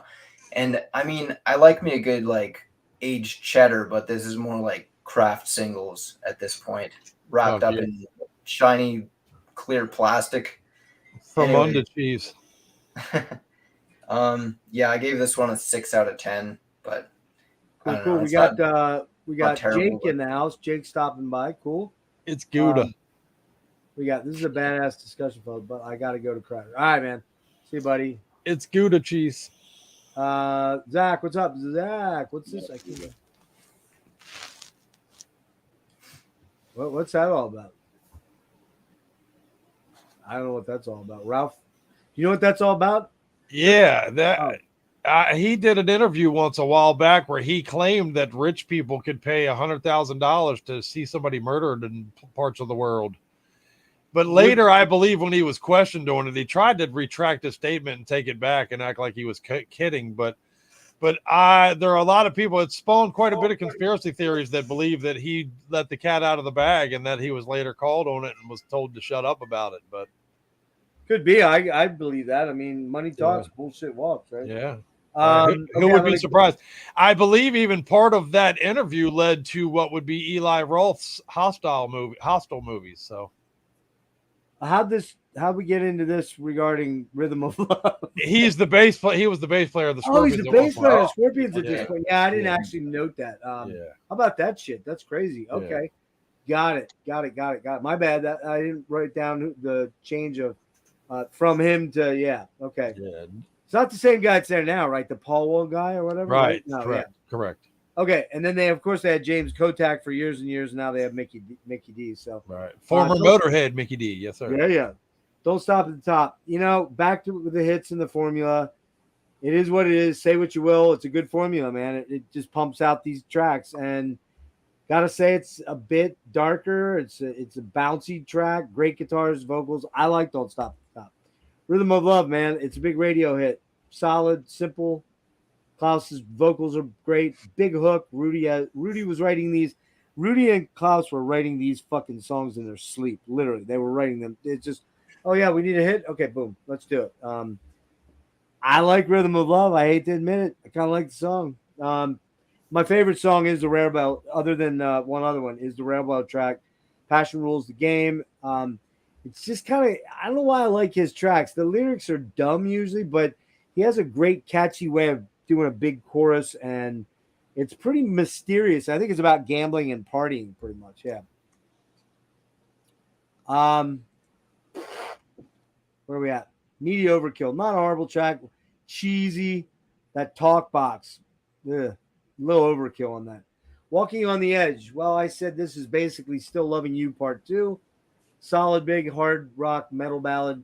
Big, huge chorus, but it's basically Rhythm of Love Part 2. Those two mixed. Like Chris said, there was almost like two songs that they'd already done, and they merged them, right? Every Minute, Every Day, meh, cheese, but almost too much cheese whiz for me lyrically. Not as smooth as the other cheesy tracks on here. But the chorus is big, of course. Rare Bell is consistent, but boring as fuck to listen to. The synth or sampled female backing vocals are trippy, and the 80s solo is pretty cool, though. Love on the Run, throwaway track, but up-tempo rocking, meh. Believe in Love, Still Loving You, and Coming Home Part 18. Again, Rudy and Klaus, they're on autopilot with some of these songs. Yeah, totally. Well, I missed one, didn't I? We Let It Rock. I missed that. Oh, yeah. Probably the hardest and darkest hitting track on here. Some fucking cool riffs and speedy tempo for Rare Bell. Actually, my favorite track on the album. That one and Passion Rules the Game. Not nearly as good as Sting, but it's still got a couple of radio hits on it. And this 80s era is where the Scorps became a corporate cash register. I saw them on the Monster Rock tour in Philly with Kingdom Come, Metallica, Doc and Van Hagar, not Van Halen, Van Hagar. They kicked ass. I have to admit, they were probably the best band there. I never sniffed getting closer than that. That was the first time I saw them, and the last time I saw them in '88.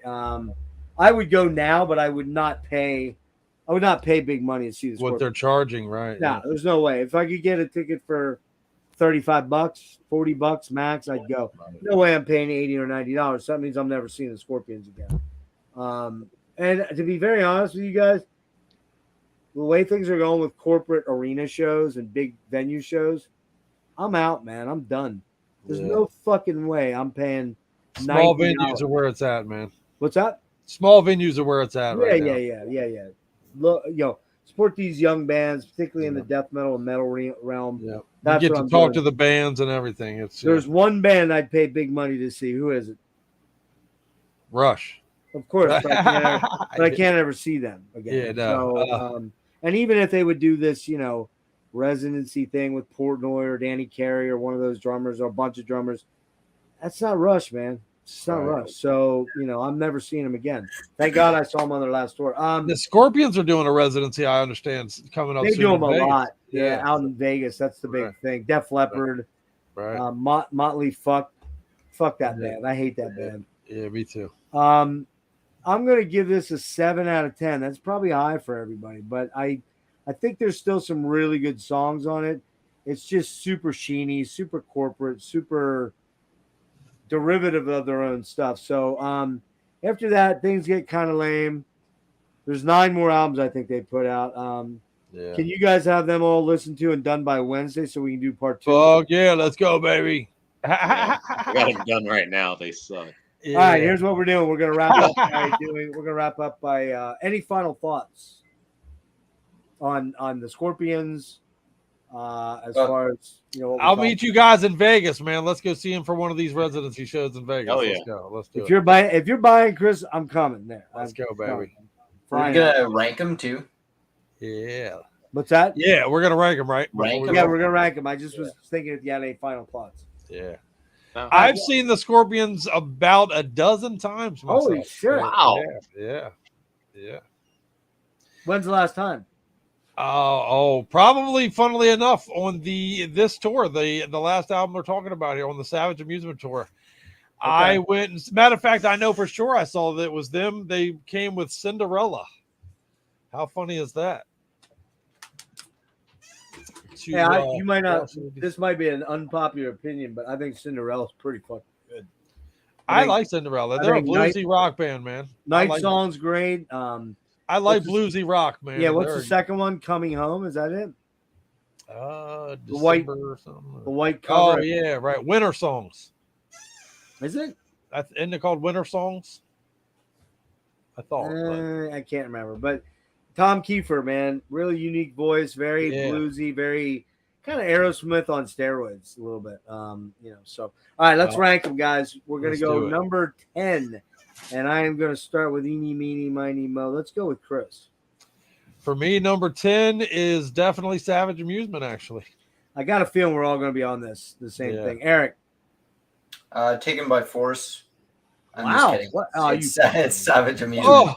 You just stabbed me in my face. You got me for 1 second there. Wait till Dennis, I got you at Savage. Yep. I'm Savage too. There we go. Yeah. Ninth. 9, Lonesome Crow for me, sir. How about you, Eric? I got Animal Magnetism. Wow. Animal Magnetism. Okay, that's all right. Oh my gosh. He's really hating on that fucking Coming Home, or not Coming Home. God. Shit, what's it called now? I forgot the name of the song. One of my favorite songs ever is on that. I forgot the name of it again too.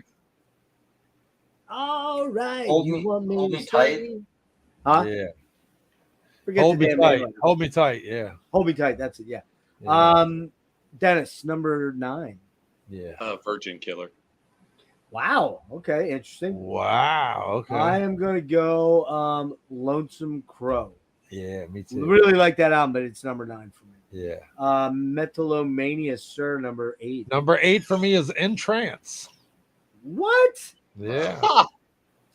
What I love, it's not a down on this record as much as it's how much I love the other ones. Yeah. Oh my goodness. That one took me by surprise. My balls just puckered up inside a little bit there. I love the record. I just love all the other ones more. All right. What do you got there, Eric, for number 8? I got Lonesome Crow. Dennis, number 8. Lonesome Crow. All right. I am going at 8. I'm going Fly to the Rainbow. Love the album, but I love other ones more. Right. Fly to the Rainbow is number 7 for me. Fly to the Rainbow. Number 7 for you, Crypt. Okay, number 7 for you, Eric. Love It for Sting. Ah, but it's probably gonna move up, honestly, in the future. Oh, I know it's gonna move. When we were talking about it, you're like, that song. Yeah, I got to go check it out. I love that just record. go listen to that after we're done here. I love that album. Nice. Dennis, number 7. Fly. Okay. Yep. Number 7 for me is Virgin Killers. And Virgin Killer's my number 6. All right. Erik? Same here. Okay. Dennis? In Trance. Wow. Holy shit. Okay. Number 6 for me is Animal Magnetism. Number 5, Crypt. 5 for me is Taken by Force. Okay.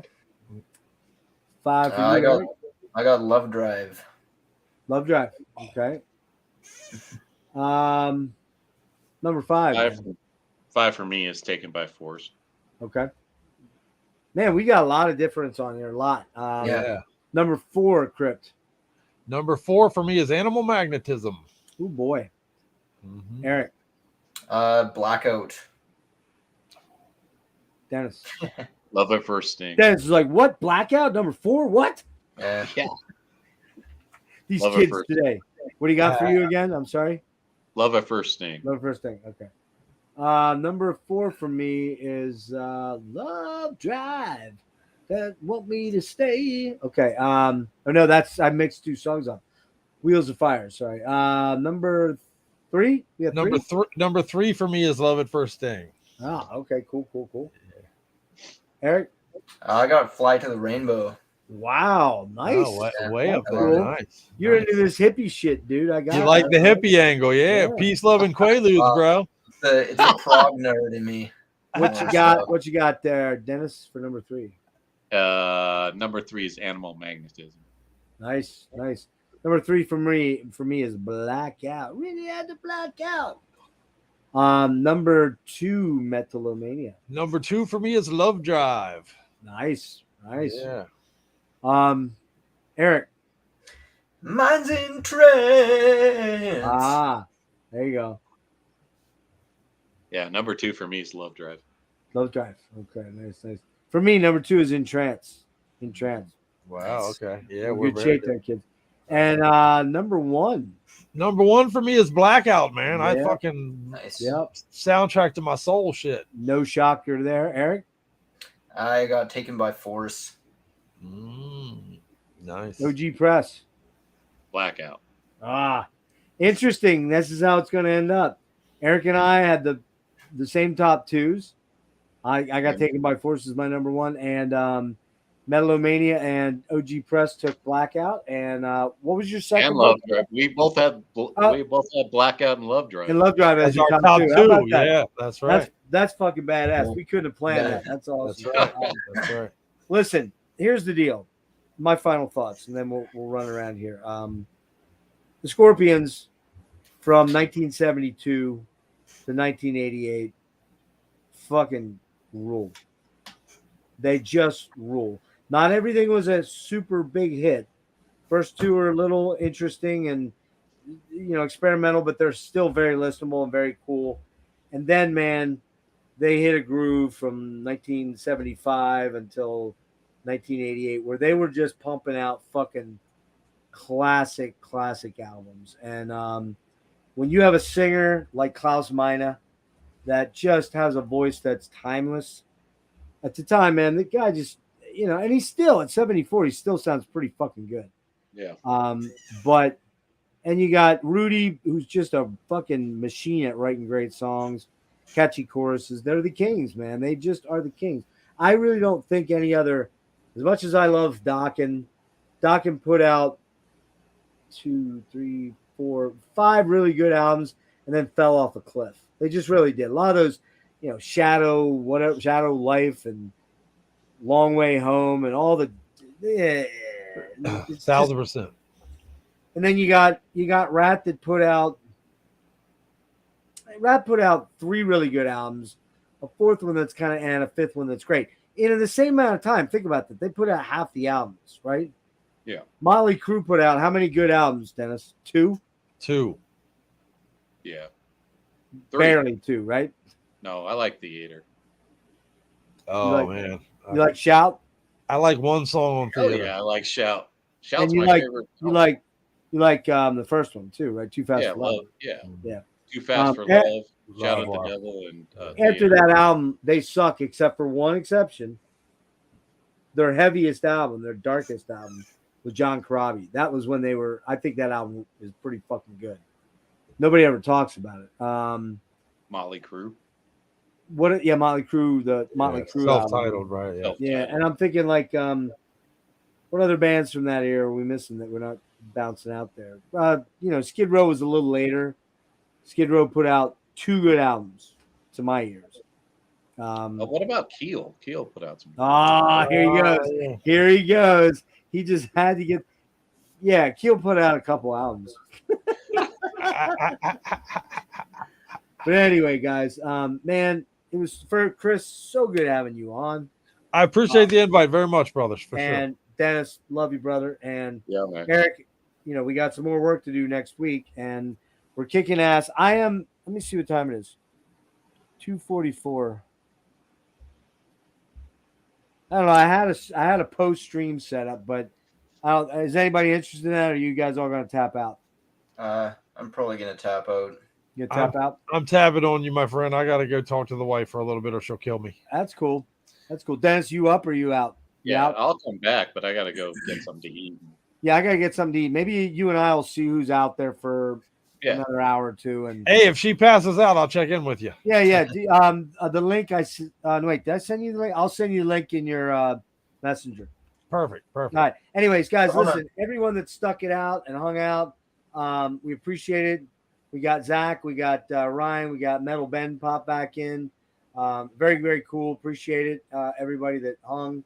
We still have 17 people. How's that possible? Damn, that's Yeah, crazy. rock. Dude. Like it went higher as we got later. Anybody from Europe, say hi real quick. Again, check out Metal O-Mania's channel. He's got, I will say this about Chris.